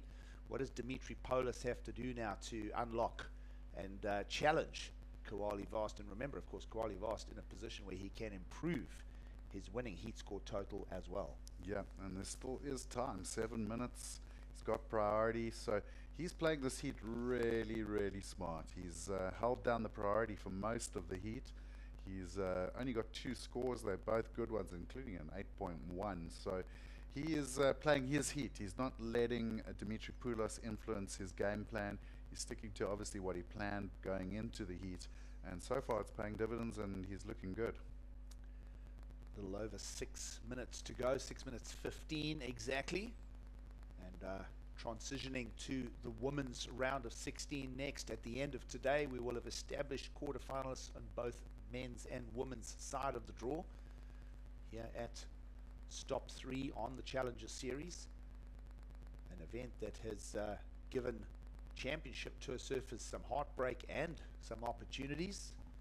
And of course, similar story on the young talent and the push to challenge for a top 10 finish on the men's, top 5 on the women.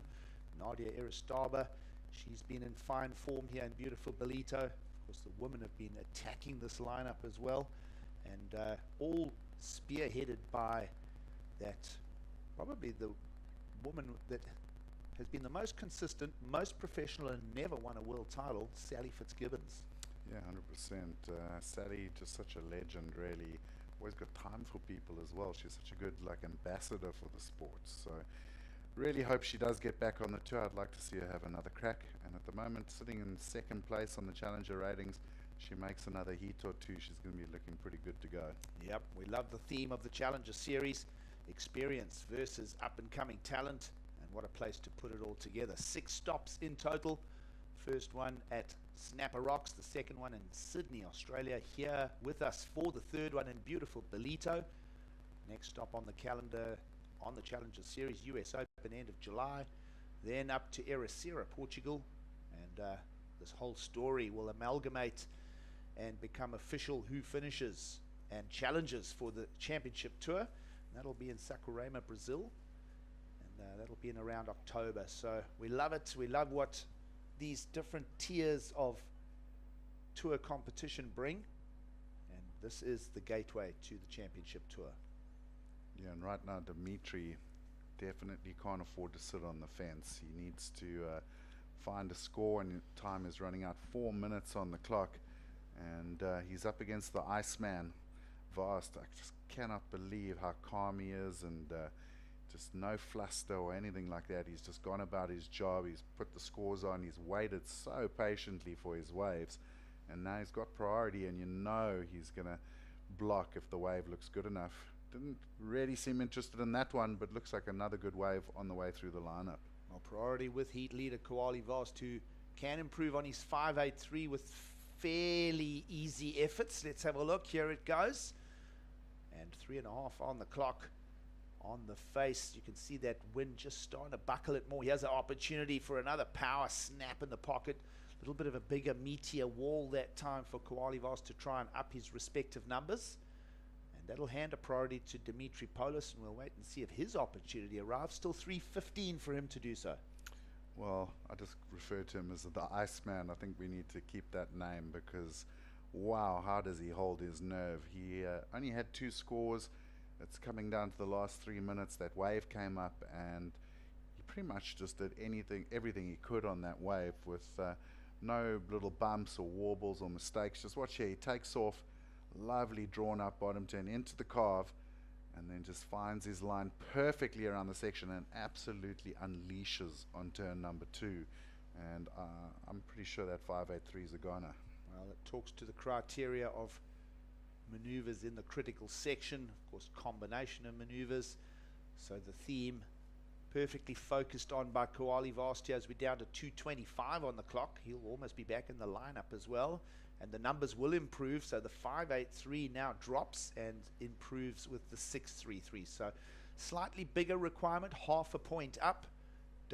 Dimitri Polis now chases the 7.61. So he's gone from low sevens to the higher part of sevens. And can he find it in the lineup? You think back to his opening wave of the 6.83. He's got to go a touch above that now.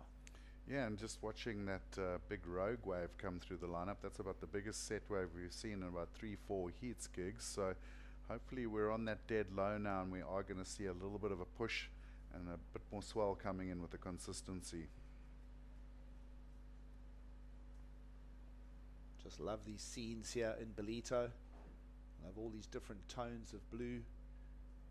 We've spoken of the theme of presenting sponsor O'Neill and their Konke Kuluhlaza, which means everything is a tone of blue and green in the direct interpretation of the dialect of the Zulu language. Yeah, Lehlaza, fertility, so it can also go to the green, and it's a good combo for this part of the world, Kwarakuza. When you fly into King Shaka International Airport, you have all of those tones of the greens and the sugarcane and the indigenous forest all the way through to the Berg and the mountains, and then on the other side you've got this beautiful blue ocean stretching from the Transkei all the way up to Mozambique. So it's a wonderful place and really does represent both those colors, green and blue. Well, we love it. We trust that you have all enjoyed the show thus far. Men's competition in the round of 16 starting to draw to a close, establishing quarterfinalists for the up-and-coming finals days still to come. And of course, women's round of 16 about to get going. Conditions holding off that wind has been, it was almost predicted to blow harder than what it is, Kai. So it's going to give women an opportunity to take to the lineup shortly. This one now coming to an end. That priority still an opportunity for Dimitri Polis. 10 seconds to go and a 7.61 required. What does he have to do? Combination turn off the lip to start. There's a pocket. Is there something ahead for him? A little bit of lacklusterness through this wave. And maybe a pocket down the line. Can he punt this thing? Yes, he can. Now that is going to bring a little question mark to the table here, because bringing elements of progression, worked the lip, ran it all the way down. If anything, perhaps the wave just a smaller offering. Yeah, but jeez, I've got to give him an A for effort. The stress on that wave, and just to stay calm through that middle section, just waiting for an opportunity to put in the big maneuver. And wow, he really did operate on that wave. He went for the big air and he got it. So it's going to be tight, but like you say, just the quality of the wave maybe letting him down, but certainly he surfed it to its full potential. Well, that Timmy Patterson underfoot looking very comfortable for the young surfer from Ventura, California. We are waiting for scores, and we'll stay with this moment. Dimitri Polis on the hunt for the 7.6 range. Are we seeing it on this wave, Kai? Well, he had to go on this wave. There was no time left. Got the little turn, and then it went a bit flat through the middle section, but he did well just to stick with it. Now builds up the momentum, bang, throws the board around. I mean, aggressive maneuver, but I think just falling a little short. That number is not going to be enough to get over the finish line. We have an official result. Koali Vast is on his way to the quarterfinals in Ballito in 2023, and Dimitri Polis will settle for a 9th place, his best on the Challenger Series. We'll transition to women's surfing shortly, and we'll bring in Paul Evans and Mike Frew for the call. Stay with us. There's still lots of surfing ahead from beautiful Ballito.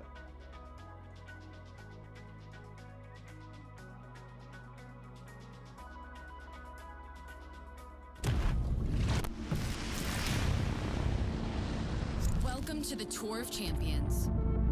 A tour that can spit you out as quickly as it welcomed you in. It's dedication. Sacrifice. It's months away from family. It's your pride, your legacy. Your life on the line at any given moment. What might have started as a passion is now a declaration. A declaration to be the best in the world. To double down when it matters most.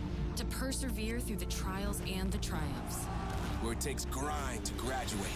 This is a tour that breaks ground, shatters ceilings, and spans seas. It's good days, bad days, and lay days. Hawaii, Tahiti, Portugal, Australia, Brazil. This is a tour built for the few, envied by the many. It's a tour of dreamers, rebels, chargers, fighters, innovators, and everything in between. This is a tour of champions.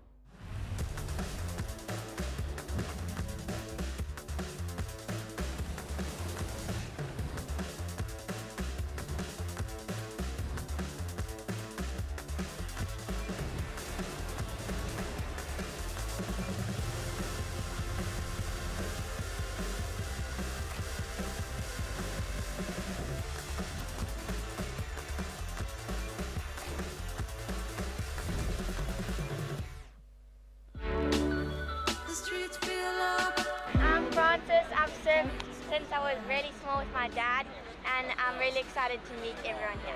Surfing is just incredible, not only as a sport but as a lifestyle, and it's so good for your mental health and just your friendships.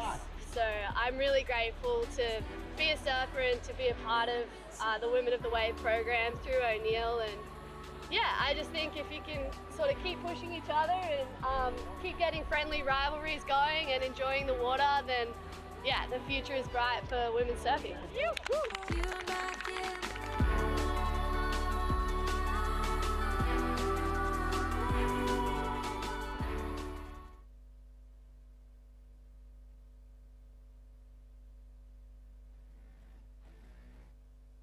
Neil here in South Africa. We'll pick up chat for that in a minute. In the meantime, action out in the water goes straight into the women's round of 16 and a spot up for grabs here, Mike, through for quarterfinals and a huge result in Ballito. Yes, this is a good result so far, and going into the next round would be a massive counting result in the Challenger Series this year. All right, plenty of waves still out there for two surfers. The really experienced pedigree campaigner, Sally Fitzgibbons, 3 times runner-up to a world title, taken on Luana Silva, representing Brazil. Did a lot of her growing up in Hawaii. Got herself on the championship tour last year. Unable to hang on to that spot of the mid-year cut. She's looking to get back there right now. She's in live action and taking a risk with a late maneuver into a lip line was Luana. And she'll go down. Already a number on the board for Sal, the 4-5 for the veteran campaigner, Sally Fitzgibbons. Also falling foul of the mid-season cut after Margaret River back here on Challenger Series duty. Just from her vibe that we've seen her around the place, she's all smiles. The energy's really good. She looks relaxed. Surfing looks really good too, Mike. Yeah, surfing really looking on point, and I think that looking at the waves out there for the first of our ladies' heats, the tide is almost at full low now, so I'd imagine you're going to see the water start filling in a little bit on that bank, and it should smoothen off a little bit in terms of the wave on that sandbank. We are expecting that wind, the onshore wind, to push a little harder into the afternoon, but it's still very contestable out there, and plenty of waves on offer, Paul. Here goes Fitzgibbons, live action from her, straight into it, nice jam and snap, uses the shoulders to rotate around and get that board fanging down the line again, recovers for a couple of hits and just making sure she hung on. That's the experience. Saw her get lower to her board just to finish off that maneuver, and a bit of a smaller wave for her, offering some modest scoring opportunity, not waiting for a bomb, not hanging around too much, get a couple of scores on the board. She's done that already with just 5 minutes gone. Yeah, solid start, utilizing the experience gained after so many years on tour and getting a solid start to the heat. And now we'll just edge a little bit of pressure on Luana, still early in the heat, but not having had a wave, and Sally having 2 waves already. The pressure early on is on Luana Silva. Yeah, I feel like Silva really shines in quality conditions. She's going to need just to roll her sleeves up a bit here. There's a bit of bump to deal with, but Sally dealing with it really well. So showing that pedigree that's kept her on the tour for so many years. And this was her second ride, the 6th. So this one was judged better than her first ride, scoring a 6 for this. Lovely turn, whips the tail around, straight into another one, making the most of the little pockety sections on offer out there, Paul. Yeah, showing a quality there. That first turn in particular, still a little extra. putting it up in that pocket, that corner, and just sluicing it round real tight, whippy on the rail with power too. Straight out of that with the speed into the next bottom turn. All linked together nicely. Joanna Silva on the prow here with priority. And she'll want to get at this now. She'd have heard those scores come through. Sal might have a swing. So another option here. She decides not to go. Just thinking about what Luana was able to do. Got qualified, won the event in Ericeira in a brilliant final against Gabby Bryan. As good as final as you'll see. They're just going mad, and she got a massive number right at the end of the heat. Got herself a 9. Got that win on the championship tour. Got a 5th at Sunset Beach. Other than that, didn't exactly cover herself in glory before the mid-season cutting on the women's tour. It's so tight. You've got to be going at least quarters most events to stay in contention. It's that is really, really tough. And if you look at the Challenger Series as well, there's 48 women on the Challenger Series and 5 slots up for grabs. So you've got to be in that top 5 at the end of the 6 Challenger Series. The top 4 results count, and the top 5 will then go on to next year's championship tour. Just thinking about her skill set as well, Luana. We saw what Sally was able to do on that last wave, but I just love the way Luana's able to do these big, powerful turns into the lip at speed, but keep momentum down the line. She's going to need to do that here. These are the rankings. You see Sally going great at the moment, sitting in 2nd place right now. She'll hold herself to very high standards. 2nd place isn't what she's after. She'll try and win this tour for sure. Meanwhile, Luana Silva, she's not a whole long way back herself. She's within striking distance. Yeah, a win at an event like this gets you 10,000 points on those rankings. So there's a lot up for grabs and at stake here, and we're fighting now for a spot in the quarterfinals. Here goes Silva, swinging on a nice steep wall and able to get some good radius into that 2nd turn. The ball gets away from her. She just pushes it away. Not pushing too hard, recovers underneath her in order to come out of that maneuver. She would have loved a 3rd section for a legit turn there, but nevertheless, much better for her. And I think that was important to catch a wave at that time. Fitzgibbon's kind of slightly running away with it here. She got the 6 to add to the 4-5, and I thought it was really important for Luana to post a score. Yeah, she'll feel a little bit more comfortable after that. Now her heat has got going, and she can figure out how is she going to snatch this lead away from Sally Fitzgibbons. The first part of doing that is to obviously get a score on the board, which is now done. The judges still digesting that, perhaps looking at a couple of the replays that they have access to before they post that score. But she can breathe a small sigh of relief now. A little bit of that initial 10-minute pressure or 15 minutes of pressure has been taken off. 21 on the clock, plenty of time in this. A purposeful paddle for Luana Silva, who gets a number. It's a 4.93, and she's got herself in this heat. Plenty of time left to go between these two. A really interesting clash for 2 surfers inside the top 10 on the challengers. Let's go and hear from the winner of the last heat, Cowley Vast. He's with Emma Smith. So Cowley, your mindset is definitely one I would love to pick at, and you went into that heat, you kind of held priority for a while, then you managed to get an 8-point ride. What was your strategy going into that? And you know, we see you charging massive waves to surfing beach breaks like this. What is your mindset going into it? Yeah, I have a good mindset right now. I'm feeling good. I have good boards, and yeah, it's I'm happy to make this heat because finally I make some hits in the Challenger Series. The 2 first Challenger Series I've been losing first round, so now I feel good. And yeah, in the heat I was waiting for the good one, and yeah, I got my first 1-5, and then after I back up with the 8, and I better with the 6. So yeah, good hit. Nice. And last year was your first time in Ballito. You got knocked out with the interference. Do you obviously feel a lot more stoked heading into it, you know, making this heat? And have you changed your equipment? Yeah, last year I did a perfect interference, so clean, and yeah, for the first round. So it was my first Challenger Series too, like first year with trying to do the whole Challenger Series season. So, but yeah, now I made the quarter, so I'm stoked. Nice. We're stoked too, and we'll see you in the next round. Great stuff, thanks. I mean, yeah, he's laughing about it now. I bet he wasn't laughing about it last year when he got that interference. He's strictly business, is Cowley Vast. Make no mistake about that. A very cool exterior, but that guy has got some big, big goals. Yeah, Cowley is here to win. That is clear. Here goes Sally. Bang, she'll tag the lip at speed, just kind of check turn the first maneuver, making some room here. And again, that's really well done from her on the rail, pushing on the tail. The back foot straightens that back leg. Gets the board away from her, chucks some spray. Crucially, brings it back in for a finish as well. So looking really loose and comfortable out here already is Sally, enjoying her surfing, enjoying competing and making heats. She's got a tough heat though up against this woman right here, Luana Silva. There's that turn, she does arrive in late so well. Bit of a stock turn for her. Not totally convincing throughout that ride though. I like how Sally, there was sort of a warble on her wave, and she used that little warble to project into the next section, and showing great flair on her final turn there. Really nicely sliding the tail out, recovering it.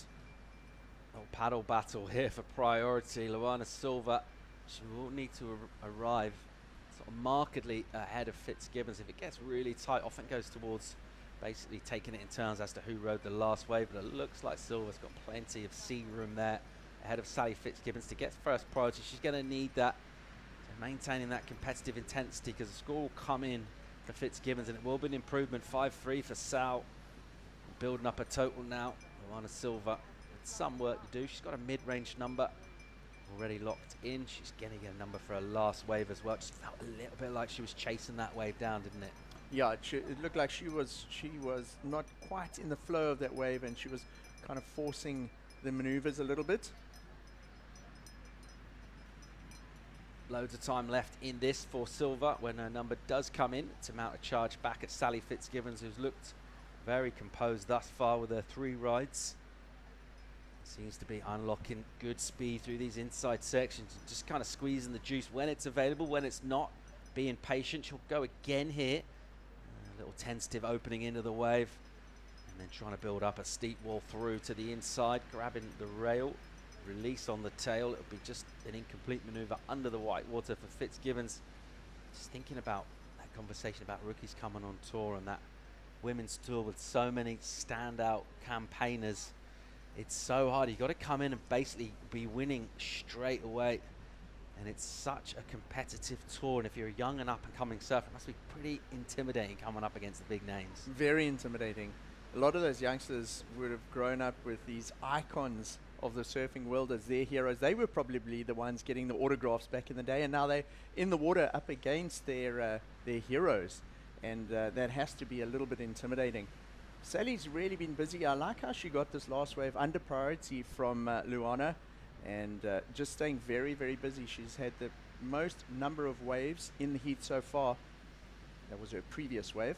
This is Luana's scoring wave, the 5-1-3. Really busy there, and I thought she got a little held up in that second turn there, Paul. Yeah, decent number though, 5-1-3. Judges liked that hit, that late hit on the lip. And it's a reasonable mid-ranger. Still looking for that 6.2 now though. There's the spread from the panel. A little bit of spread in it, but all agreeing it's around about that mid-range point, which is an alright way to start a heat, but should be hoping for a bit more than that at the moment, because 6.2, that requirement, getting down towards halfway in this. Fitzgibbons so far, starting on the front foot, just applying a bit of pressure, improving her position by just shy of a point as well by working on a backup score. So just keeping loose, keeping surfing essentially, and that little bit of wind blown through, a touch of texture. You can still see the power of the wave. It's still nice and steep on the face, and that onshore lip crumble maybe also offering a bit of a chance to really go into the lip, maybe mix up the turns, a bit of variety. That's what it will take to do well. There's plenty of scoring potential out there, Mike. Yeah, this wind doesn't destroy the wave completely. It actually does offer up unique opportunities that you don't find when it's clean.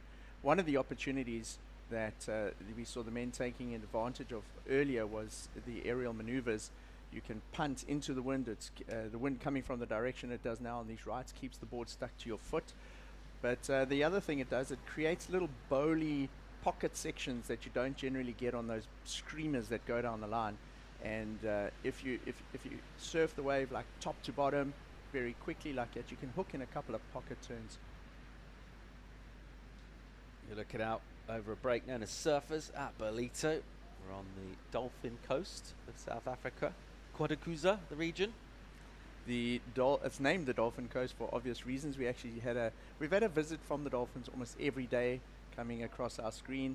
and they are a natural feature here on the Quadacuza coastline of Ballito.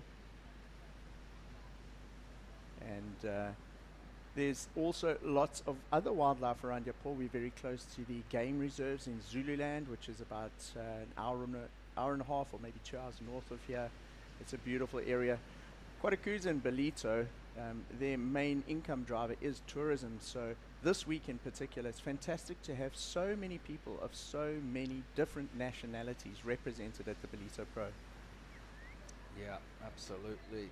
This particular one hails from Australia. I'll be watching closely Sally Fitzgibbons, see how she can go out there. At the moment, she's going all right. The veteran, the experienced campaigner who's been contending for world titles for over a decade on the championship tour since the mid-season cut has come in. It's proven that your reputation won't necessarily mean you're going to be able to get to do a whole season if you don't get those 5 results locked in before Margaret River.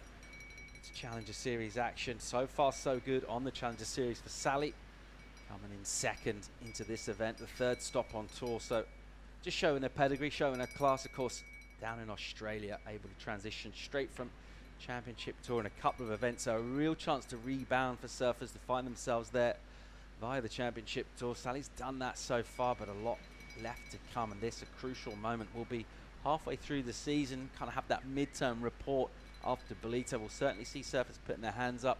Thinking of Australians that have done that on the men's side. Well, the likes of Jacob Wilcox. It's way too early to talk about qualification in terms of being locked in, but just in terms of the results that he's got already through to quarters here, you'd be thinking he'd be very, very surprised if he doesn't make it in top 10 by the end of the season. Loads of points on offer, of course, at this event, and as we go through the back half of the Challenger season, we're in South Africa. It's midwinter, it's prime swell season. It's been pumping throughout this, and when we wrap up in Ballito, of course, thinking about the championship tour, we've already seen glimpses of absolute magic looking J-Bay from yesterday, and we're delighted to be over here in South Africa, where I think everyone's just been sort of gushing in their praise. A lot of that's to do with the waves, but it's just a great part of the world to be, and good energy here from Herdy's cheering on Luana Silva with priority and with a bomb. Here she goes, the Brazilian off the bottom, hooks it high and hard, and just slightly overdid it there, lost it. So a missed opportunity for Luana Silva to throw points on the board. She'll be ruining that. Sally Fitzgibbons has got a better start out of the two here. So Luana has that 493 and the 513, but I think that just in terms of your headspace out there, I think Sally Fitzgibbons looking a little bit more composed, and Luana, after falling off that one now, she's got a bit of work to do to reset, and going into 11 minutes remaining, down to the last third of the time left in the heat, she's really going to have to get going in order to get that 6.2. You know, Sally Fitzgibbons, she's confident. She's right up there in the Challenger Series, second on the ratings, and we're actually staying near where we're in the same complex as her at Ballito this year, and every morning when she hasn't been surfing or through the day, she's been going for runs, training, stretching. I've seen her doing a lot of work in the pool as well. These athletes are incredibly fit, and it takes a lot to perform at this level. And just because you travel around the world doesn't mean you're sort of not at your local sort of gym or running track or that sort of thing. And Sally's been an inspiration to many youngsters, and it's cool to see how fit she really is after so many years on tour, and it takes a lot to keep that going.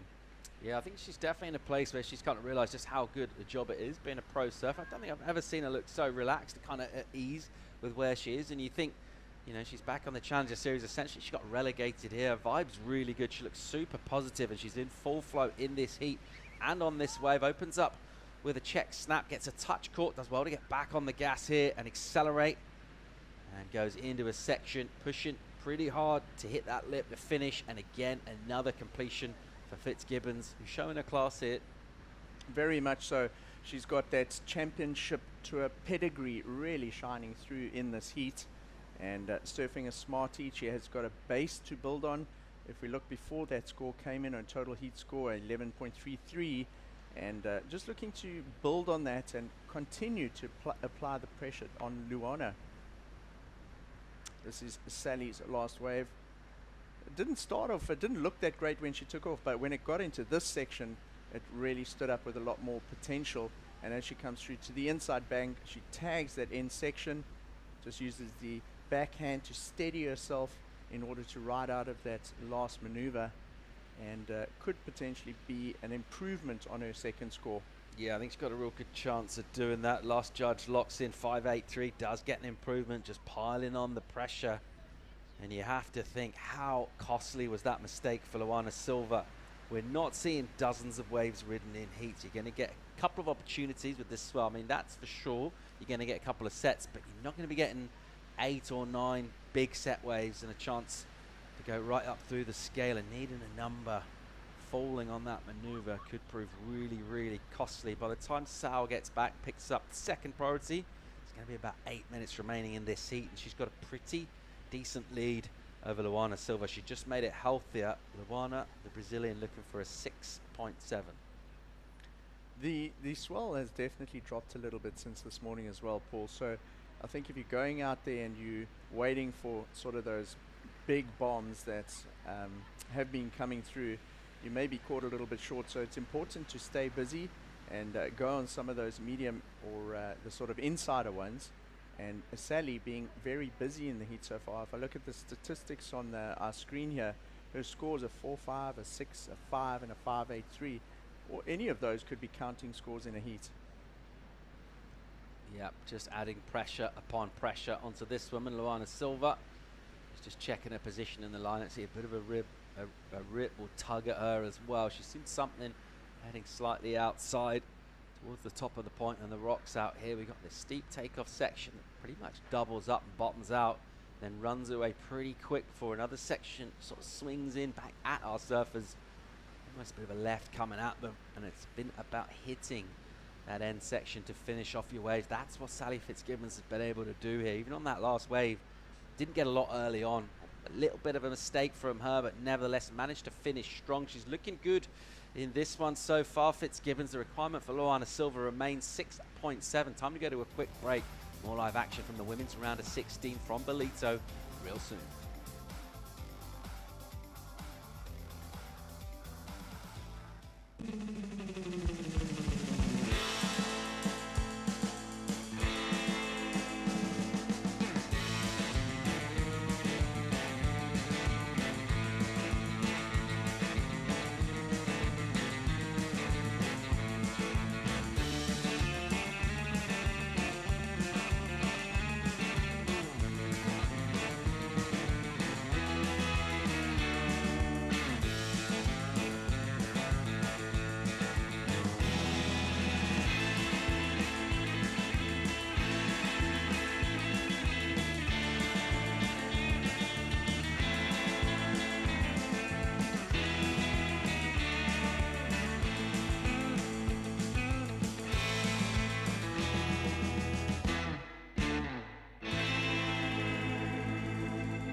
Welcome back to the Challenger Series, where the women are in the water here at Ballito. It's the opening heat from the round of 16, up for grabs, a spot in the finals. Who's our first quarter finalist from the women at the moment? It's the 3-time runner-up for the world title, the Australian Sally Fitzgibbons, with a bit of a lock on this one.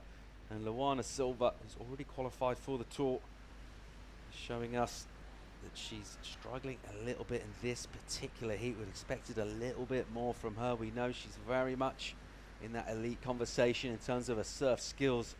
She's not done great in this one thus far. Just shown us flashes, a couple of 5s, mid-range numbers.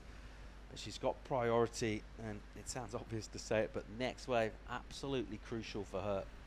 It sure is, and I think you alluded to it earlier, that fall on the one wave, that set wave that was a big wave that she dropped in. So it was the only set of that size we had seen in the heat so far. It was absolutely critical. We saw a support team on the beach like whistling and cheering her into that one, and unfortunately came unstuck, and it'll be hopefully not an important wave that she fell on at the end if she gets another one. The other point, she's had a long time to think about that as well, as we see Fitzgibbons just swinging on a smaller inside wave. Not sure there's loads on offer in here for Sal, but she doesn't mind. Wow. And she throws a progression, gets a nice ramp, and does an air reverse over a section on the inside. So like we said, she's just surfing her way through this heat right now, picking up insiders and showing us the air reverse, just enjoying herself. She's looked super relaxed. The confidence is on point, and the reason for that is how crisp her surfing's been and just expressing herself through on the inside. But yeah, just the point I was making, Luana Silva's had a long time to think about that fall she had, and starting to play on her mind certainly now, under 3.5 minutes remaining. Nervy moments for the Brazilian camp. Yeah, it sure is. I love that progression on that last wave of Sally Fitzgibbons.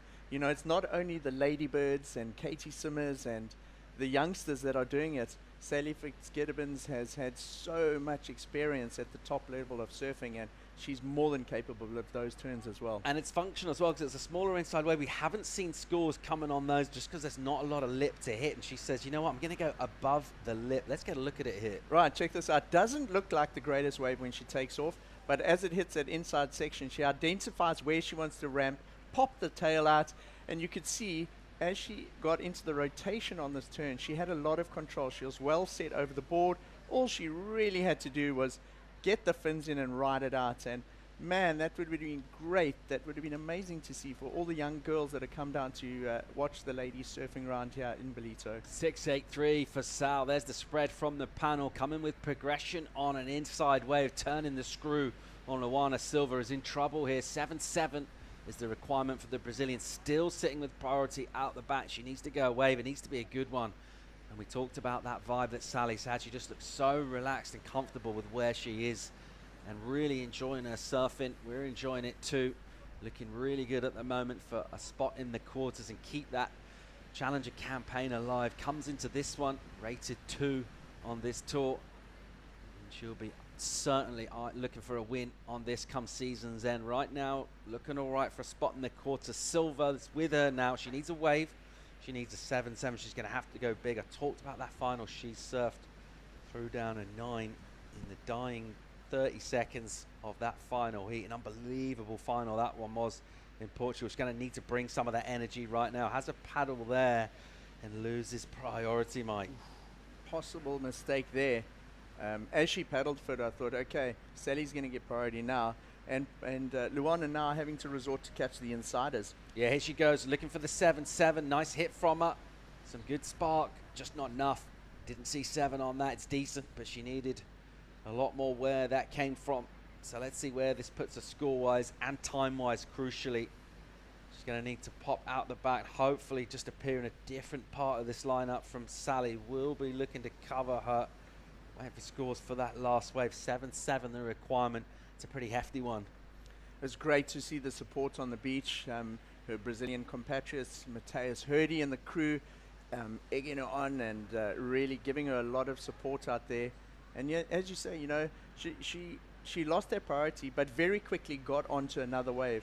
And I think immediately as she lost that priority, she probably thought, I've got to change gears here. I've got to go for these insiders. Probably having a bit of a think about heading down to cover her inside 30 seconds. I'm not sure even if she'll get to her in that time. Luana sitting wide, just hoping something comes through. And Sally just looking to see exactly if she can exert this priority dominance over the younger Brazilian. It's a 5.77 in for Silva. It's better from her. It's her high score. But it's probably going to be a case of too little too late unless she finds a 7 on this.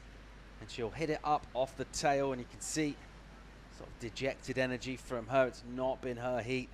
And that one mistake proves so costly at this level. It's a bomb that she fell on and allowed this woman here to maintain dominance. And Sally Fitzgibbons, as she slides the tail, you can see the smile on her face as she comes in. Look, really, really good value, showing us the power surfing and the aggression, and even popping an air on the inside to get her high score in that heat, 6.83. She's through to quarterfinals here. She'll be even happier than the strong, good energy she brought into this heat. We'll go to break. When we come back, another great looking heat. We'll check out Vain Fierro taking on Laura Rapp. More live from Ballito on the Challenger Series real soon.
Welcome back to the Challenger Series. Live action out in the water sees Laura Rapp of Brazil taking on Vahine Fierro from France by French Polynesia, the island of Huahine. She is already qualified for the Olympic Games to be held in Tahiti next year. Right now she's looking at a spot on the championship tour. In order to get there, she needs to finish top 5 on the Challenger Series. That's the task facing this woman right now on the backhands, on the right-handers of Ballito. Dealing with some lumpy sections pretty well. She's ever smooth campaign, a bit of a form surfer, you feel. Vahine, when she gets on a roll, she can be deadly at other times.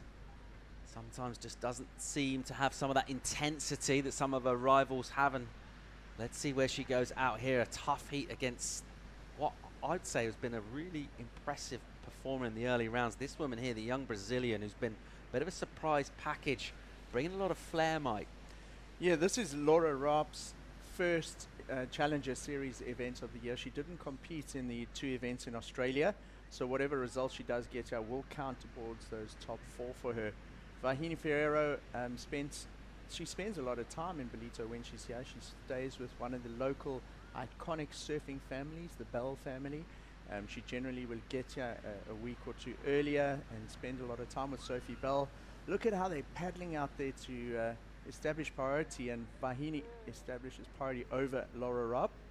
But yeah, Laura's first Challenger Series event of the year, and so Vahine would have had a bit more heat experience this year at this level over Laura, but Laura's been blazing through the rest of her heats, or her earlier heats before this round.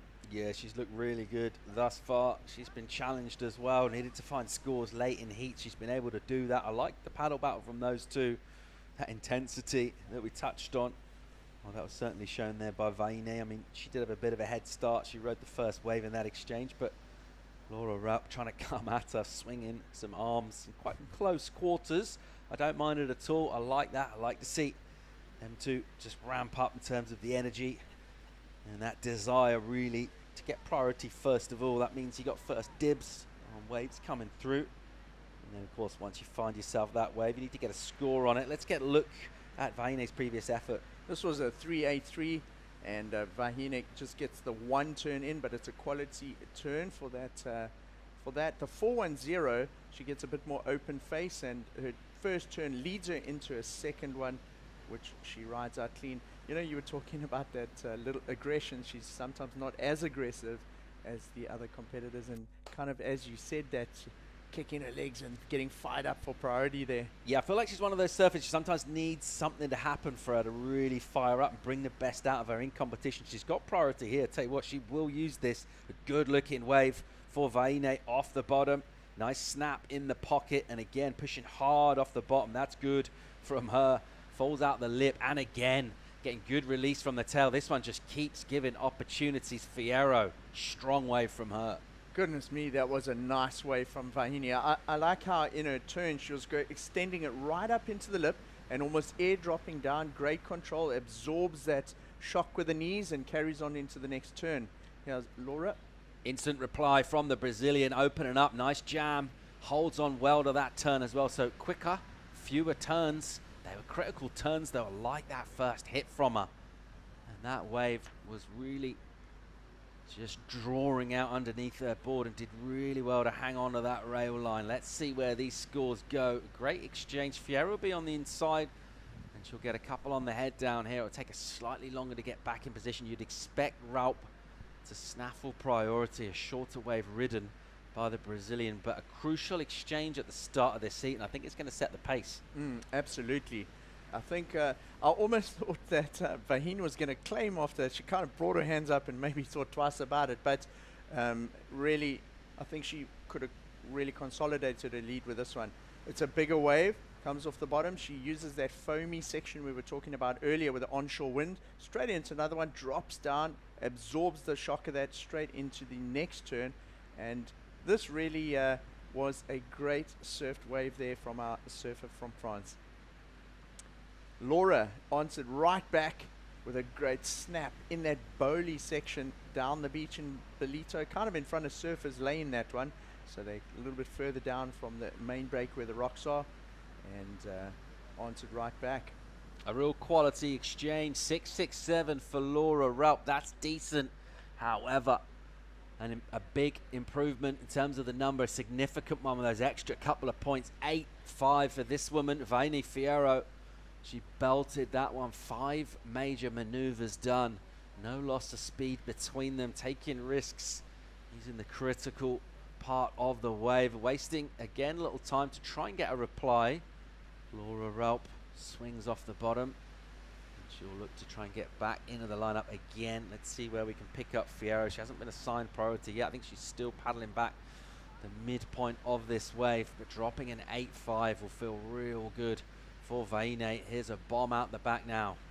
If Laura Raup hadn't taken that wave, she would have been in position here. Vaine just paddling up it, could thought about possibly swinging and going down the end, but she won't. But it looks like we've got some good energy coming through here, Mike, and some sets now for this heat. I think that those sets are the result of the turn in the tide here, Paul. And it is a little bumpy, but there is still plenty energy in the ocean. And look at this wide one. Vahine definitely having a look here, Paul. Yeah, she's having a paddle here. Good looking entry for her on the backhand. She drops in nice and late, holds the bottom turn, and a cracker of a first maneuver at speed. Doesn't get a second one. She would have loved to put the board back up and challenge that 4-point ride that currently sits in her total. It's just the one hit from her. It was nicely done, but she looks like she's in form.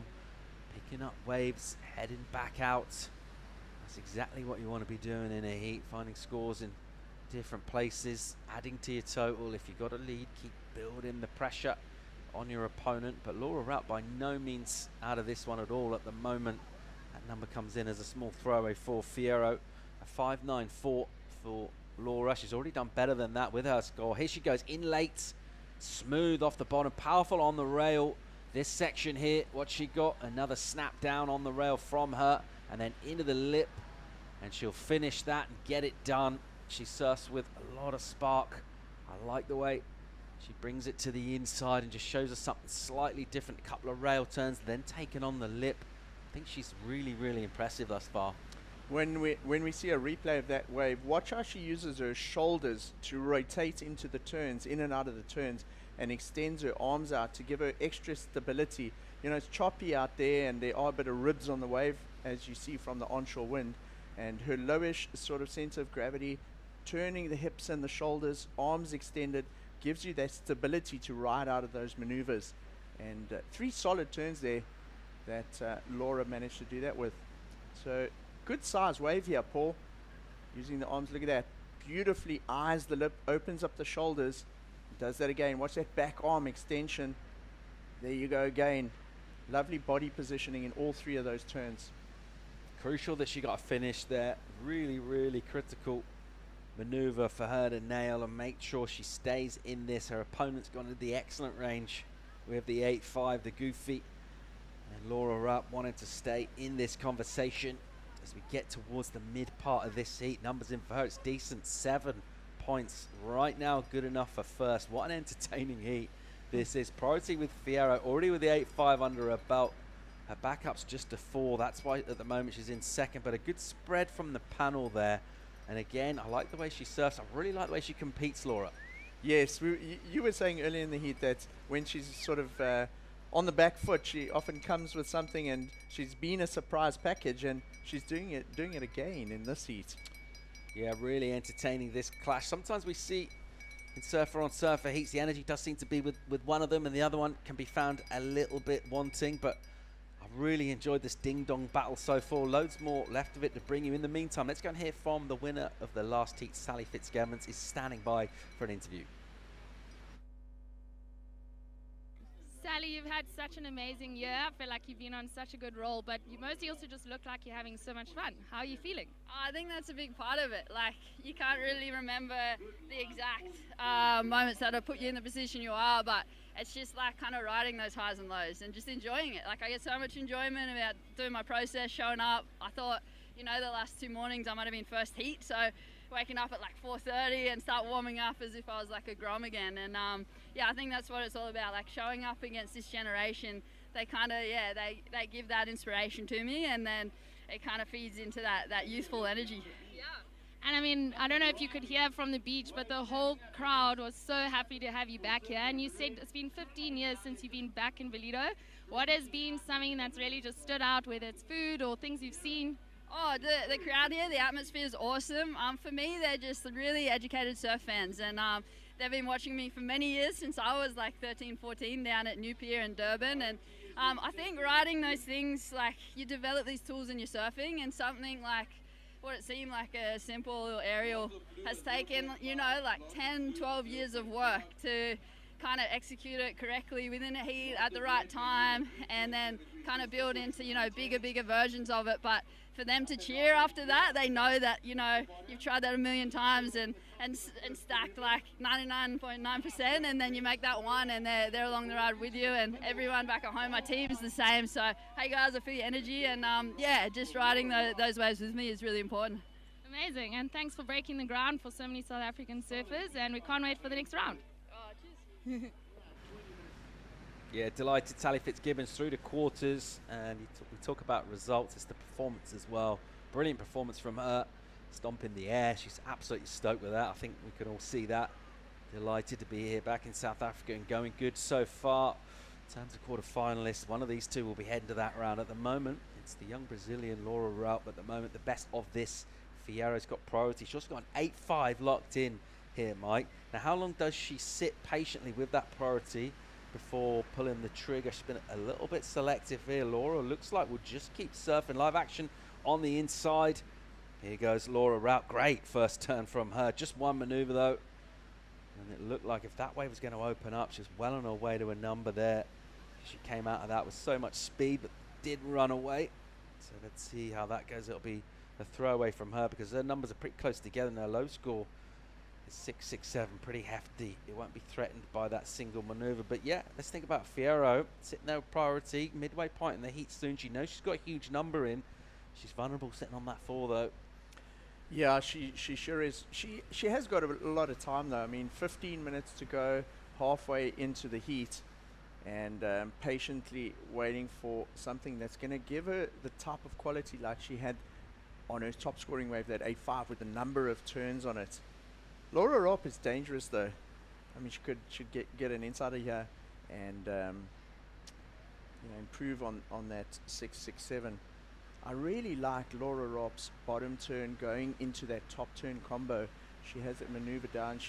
I would imagine she surfed a lot of point breaks growing up in order to develop that sort of line going up to such a great top to bottom turn combo. Fierro here, good looking wave from her. Couple of hits. She put herself back behind the section.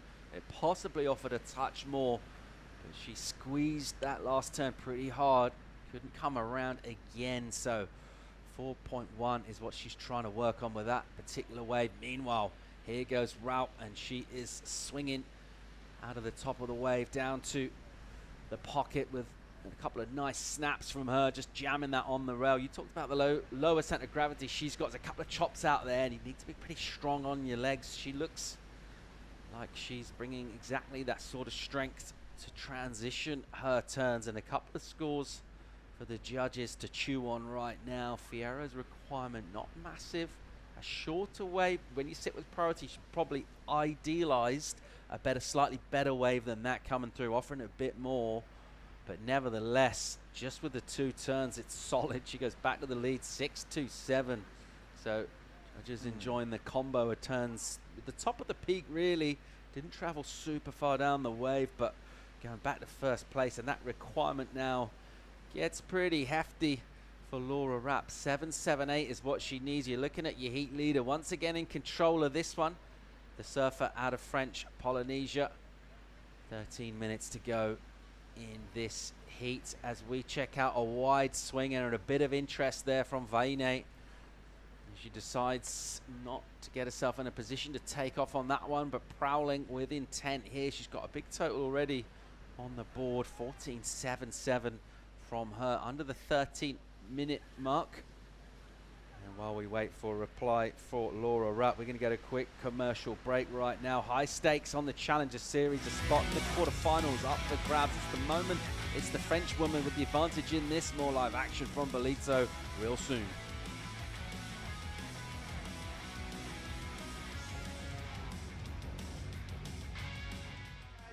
Our biggest problem right now, we are missing poses. You mean pauses? No, poses. The secret to winning is to pause. Time out! Let's take a break. In through the bunny hole. Down the big tree. You like it, Tom? Now you're talking. Gorgeous work, Antonia. I'm taking a step back. Sometimes you gotta stop to be an actual human.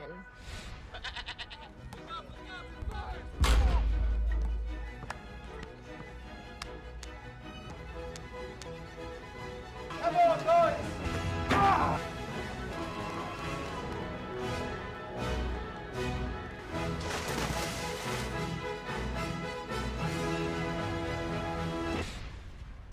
Hey, you'll get it tomorrow.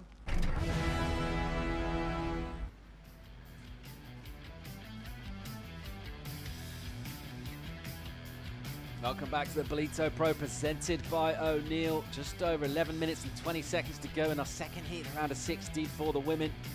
And it's the French goofy foot Vain Fierro at the moment. Pretty solid total from her. 14.77 out of 28.5. Excellent number. 5 big backhand bashes. And she backed that up with just a 2-turn combination for a 6.27. Laura Rupp surfed solid in this Mike through.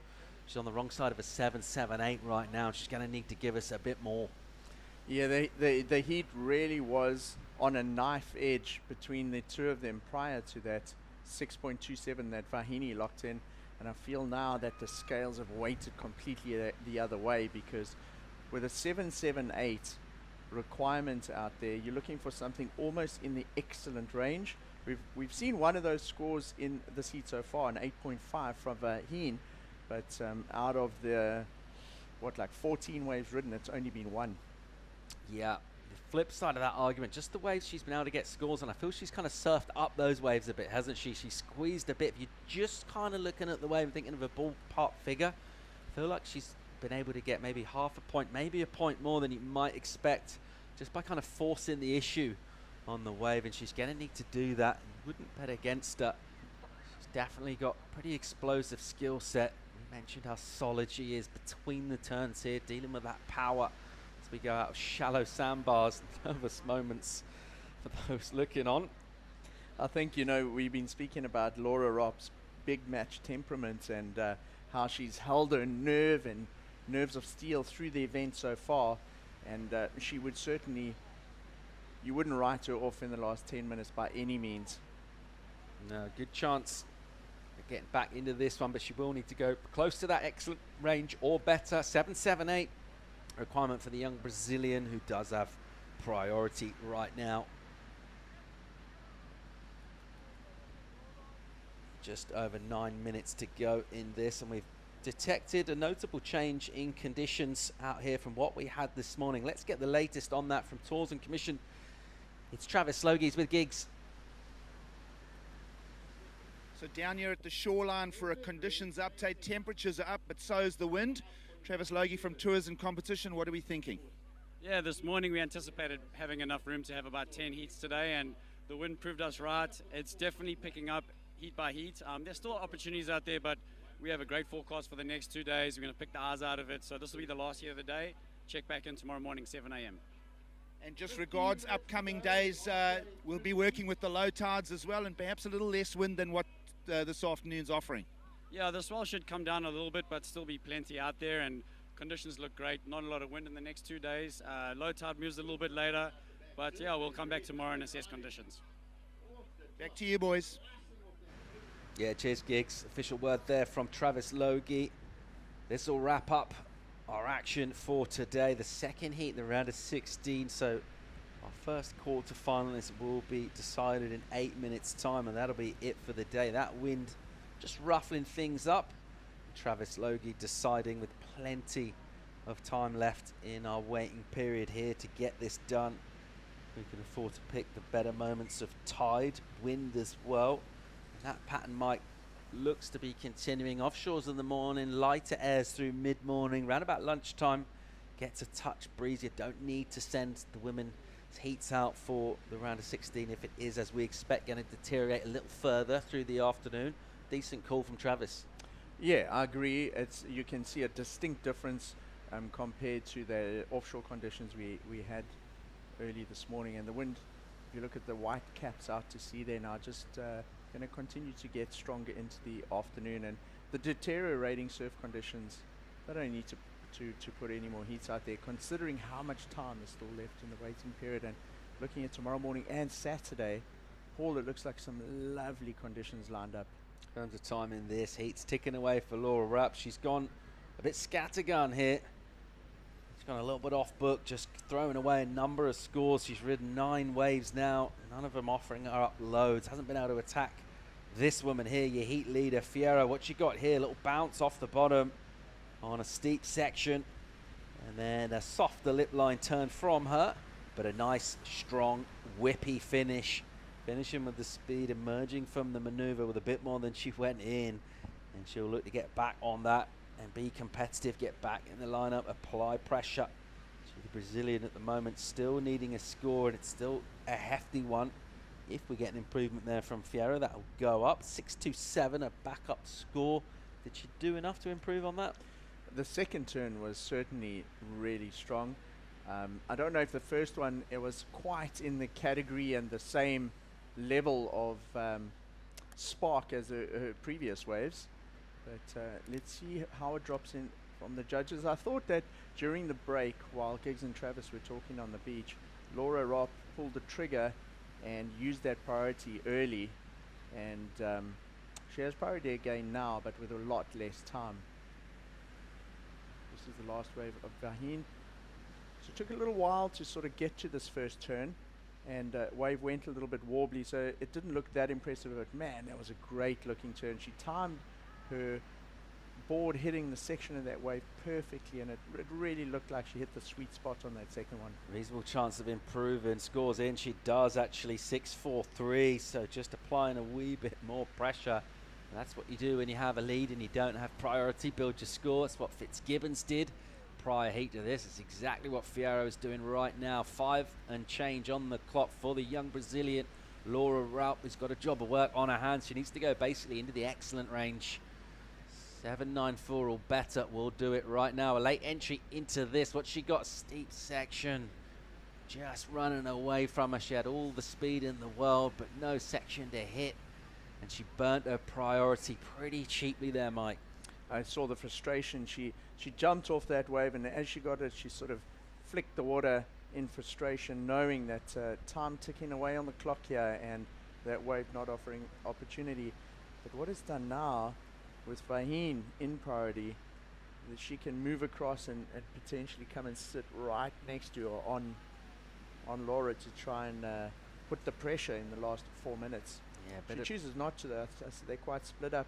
So wonder what will happen there. I mean, if Laura gets a wide one and gets the score here, so generally what you'll find is if a competitor is in this situation, like you find Vahini right now, she would move down and sit on Laura to try and counter her from getting a wave or pressure her into going in onto a smaller one. Yeah, if you're breaking the heat down into little segments, Fierro with the 8.5 early on, she kind of won the opening exchanges, but Laura Rupp really rallied and got a couple of numbers and got herself right in this. But just in that last exchange, Fierro doesn't have priority, does get an improvement. Meanwhile, this woman, who did have priority, just gets a throwaway number on a really questionable looking wave. So not great tactics from her, just in terms of the wave selection. While she's had priority in this heat, she is chasing a big number here. If you're looking for a 4 or a 5, why not go to those in-between looking scrappier waves? But she needs a bit of real quality here.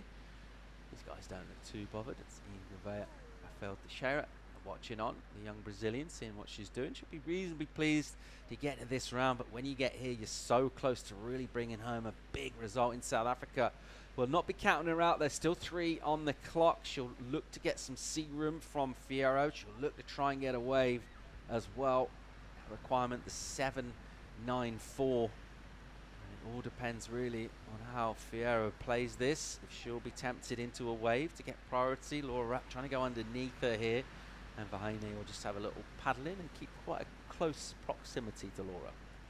Possibly, you know, that the strategy the strategy play there with the priority at 4 minutes was a little too much to sit that long. but Vaheen definitely employing some of that now. So just gently stroking, paddling along there next to her competitor, and just keeping that pressure on. Paddling against the rip as well. You can see conditions have deteriorated a bit from this morning. You see how disturbed that water surface is, and that wind, the stage of the tide as well. All part of those decisions from Travis to call it after this one, Mike. Yeah, 100%. There's a lot of water coming around the rip, and Vaheen chasing Laura right into that rip. That wave there, very bowly, and Paul, that goes into that section. It's a split now between the two peaks. So if Laura does get a wave, she's going to have to do a maneuver and then use momentum out of the first one to get into the second turn, because now they're quite far up towards the right-hand side of the break. Looks like a bit of energy filling in, swinging out the back. Let's see if it gets to us surfers. Just over 90 on the clock. The French surfer, the Goofy, out of French Polynesia at the moment. She's got a decent shot at quarterfinals here, a big total in this, and a pretty sizey lead as well in terms of the requirement for the Brazilian Laura Raup, looking for 7.94.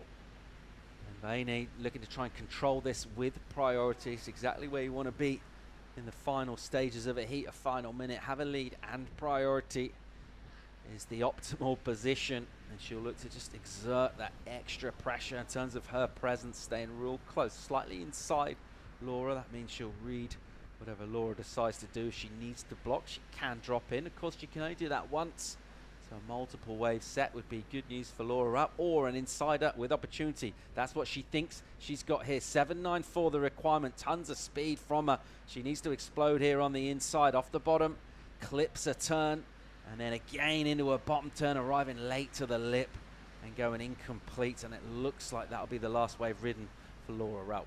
She really needed to get 2 or maybe 3 turns in there, perhaps even launch an air on the end section. In the end, she gets a check turn in and it comes unstuck, and you got to look at 15 seconds to go. The job may have been done, and heat in the bag there for Vahine. No lack of effort from Laura Raup though. That's her 12th wave. She's got some quality scores on the board, but this woman here has got even better, and she's gone into the excellent range with 8.5 early on. She's improved that by going to the inside and tagging sections hard, and Vaine Fierro will be facing Sally in the quarter-finals. She's earned her place back for finals with some quality surfing here in conditions that are deteriorating somewhat. She'll be absolutely delighted, as will our local support crew here. Loads of talking points from a real quality morning's action. Join us for the post show from the Ballito Pro, presented by O'Neill, right after the break.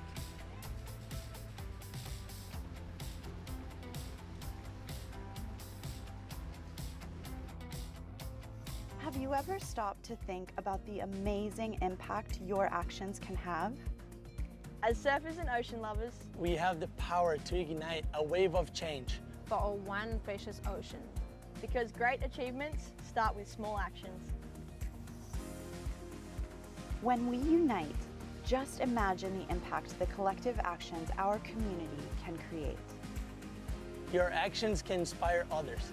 Speak up for the ocean.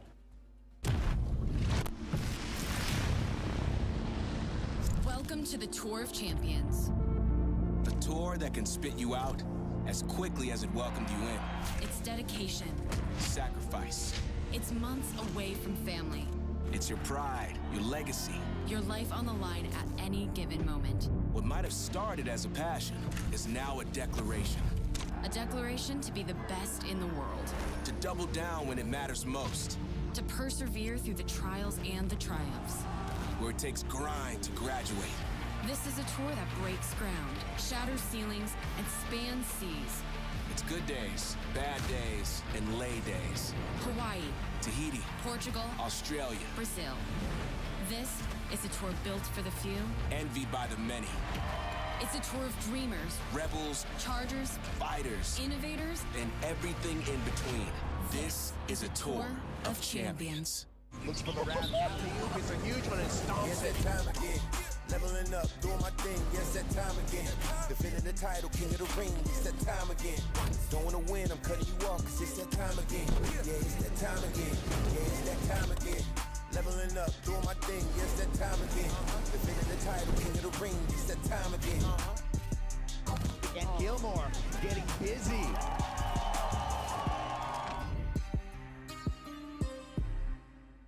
Campion. Campiona. Champion. Campione. Juara. Champion. Batal. Champion. Champion. Champion. Champion. Champion. Champion. Champion. Champion. Champion.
Welcome to the post show at the Ballito Pro, presented by O'Neill. Prime surf season in South Africa, and it's been absolutely pumping throughout this event so far. Locals are getting pretty excited about conditions for this morning. They weren't lying. We had pumping conditions, amazing scores, loads of good talking points from a big day of competition.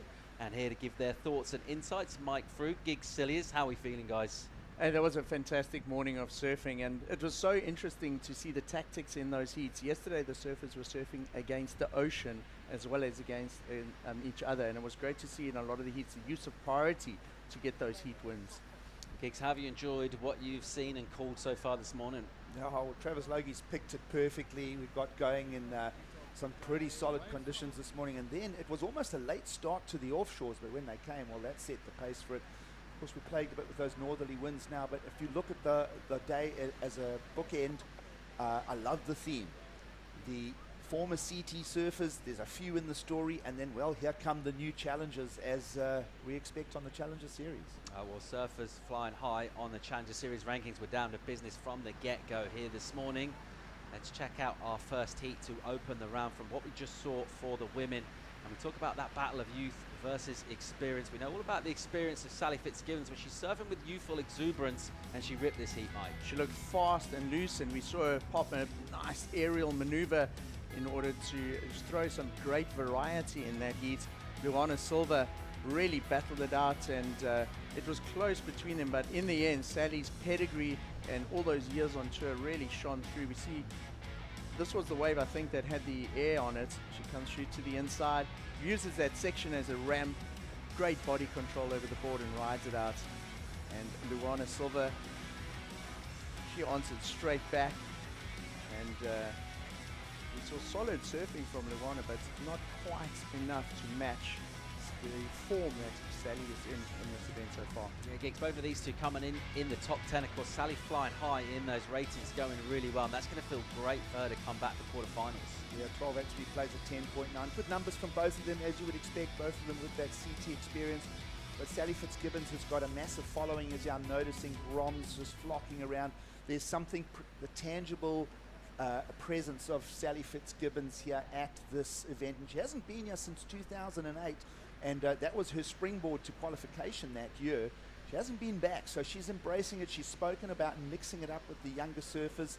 And, yep, everybody is loving Sally Fitzgibbons in town. Mike, progression's been an important part of the conversation for various levels on tour this year. And Sally, going to the inside there, we were calling that heat and we thought, okay, this is a softer wave. It's not offering loads of points. She flares up, goes above the lip, stomps the rotation. Crowd love it. It's great to see her in this kind of form. It's been great to see so many youngsters come down to particularly watch those women's heats, a lot of the young girls from the area. And we heard a cheer erupt from the beach out there as she landed that little aerial maneuver. It was great to see. All right, well, we've been talking about where scores are coming for various types of surfing.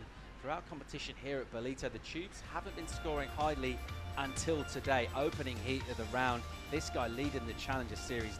Unbelievable heat, Mike. This heat was absolutely fire stacked. It was incredible to watch.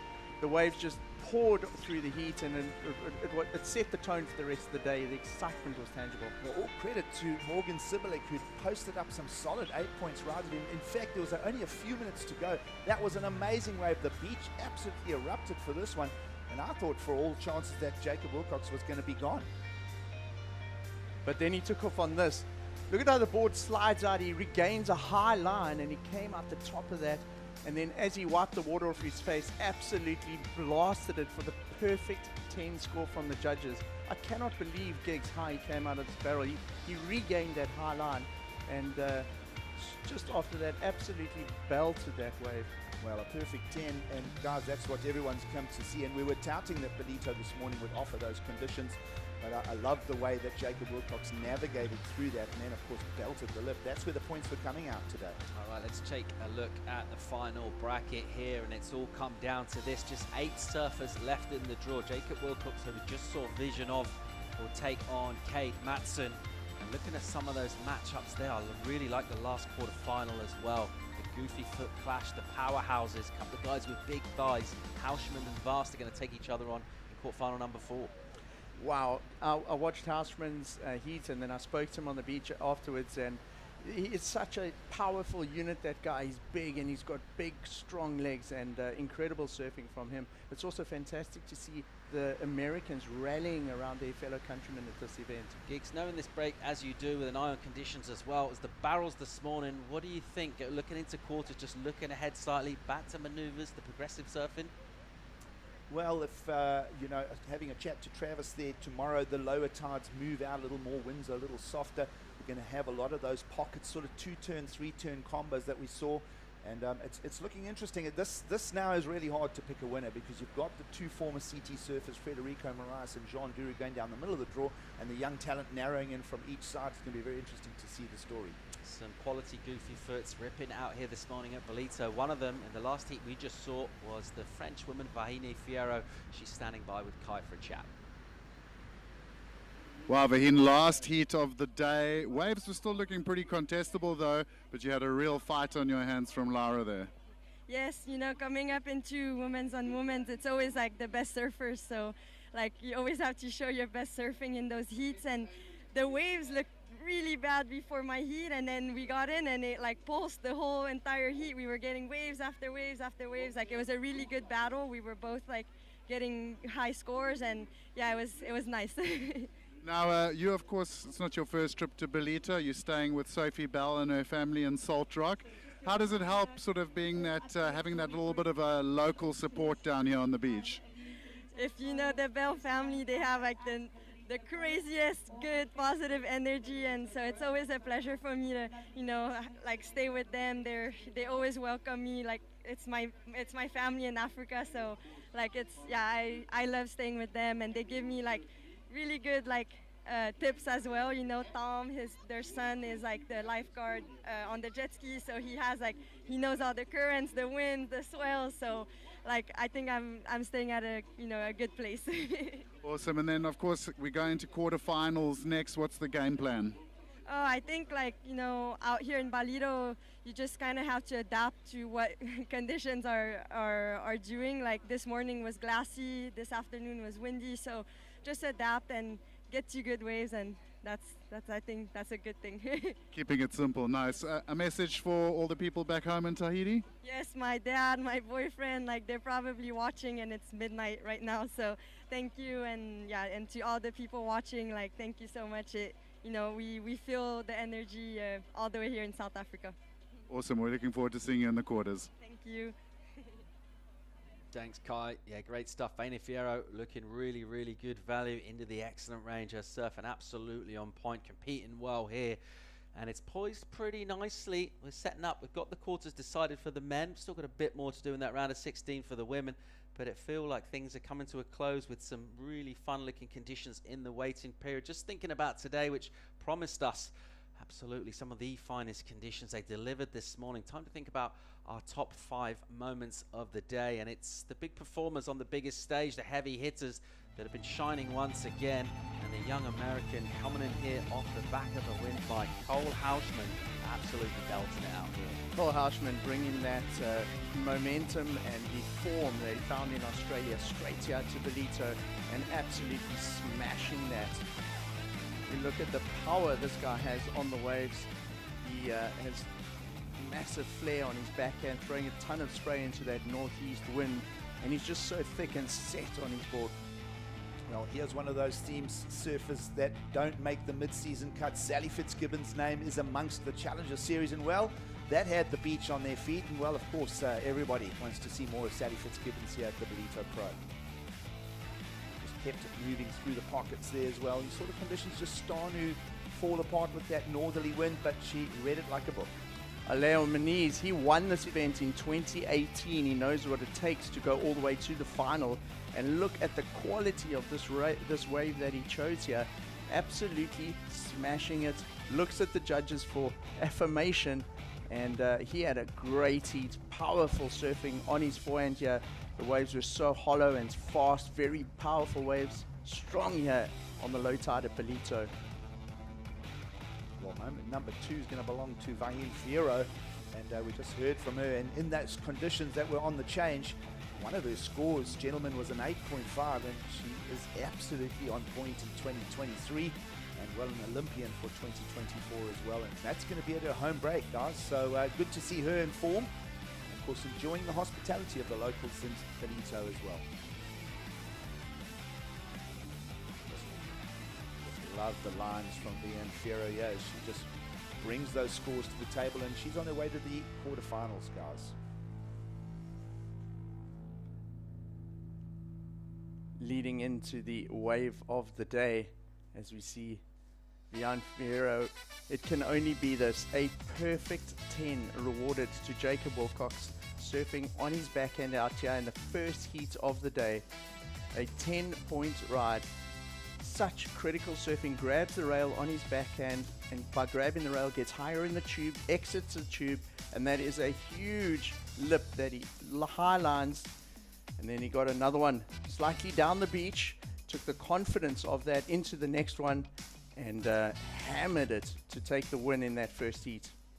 Your number 1 surfer on the Men's Challenger Series, Chippo Wilcox, getting a perfect 10 first thing this morning. It looked amazing in vision. I don't think that would have felt like work for Chippo, just enjoying himself here. Emphatic through to the quarters. We feel like coming to work tomorrow, though. What do we reckon, 7 o'clock? See you guys here? I'm going to be down here a little bit earlier, Paul. Might beat you to it, but I'm all game. Let's go. Giggs, a quick thought on another brilliant day at Ballito. Yeah, so what has happened is the tides have moved out a little bit through the course of this week. Each day just moves further down the clock. So the low tide tomorrow is going to fall smack on lunchtime. Be interesting to see if Travis gets going early or just holds off a touch. Either way, that swell is in the water. It's not going to go away. If anything, this northerly wind's just going to push some of that energy in here. And, well, everybody's just loving Ballito. We'll all be back tomorrow, and everybody's frothing for when we get to, obviously, women's quarterfinals on the way, and then men's as well. Answers to all of those questions tomorrow morning. We'll be back here 7 o'clock local time. In the meantime, we'll send you out with some highlights from a banging day of competition on the Challenger Series. It's all ramping up here towards finals day. Join us for more from beautiful Ballito tomorrow morning.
This copyrighted event broadcast is produced by the World Surf League for broadcast around the world and may not be retransmitted, reproduced, rebroadcast, or otherwise distributed or used in any form without the written consent of the World Surf League.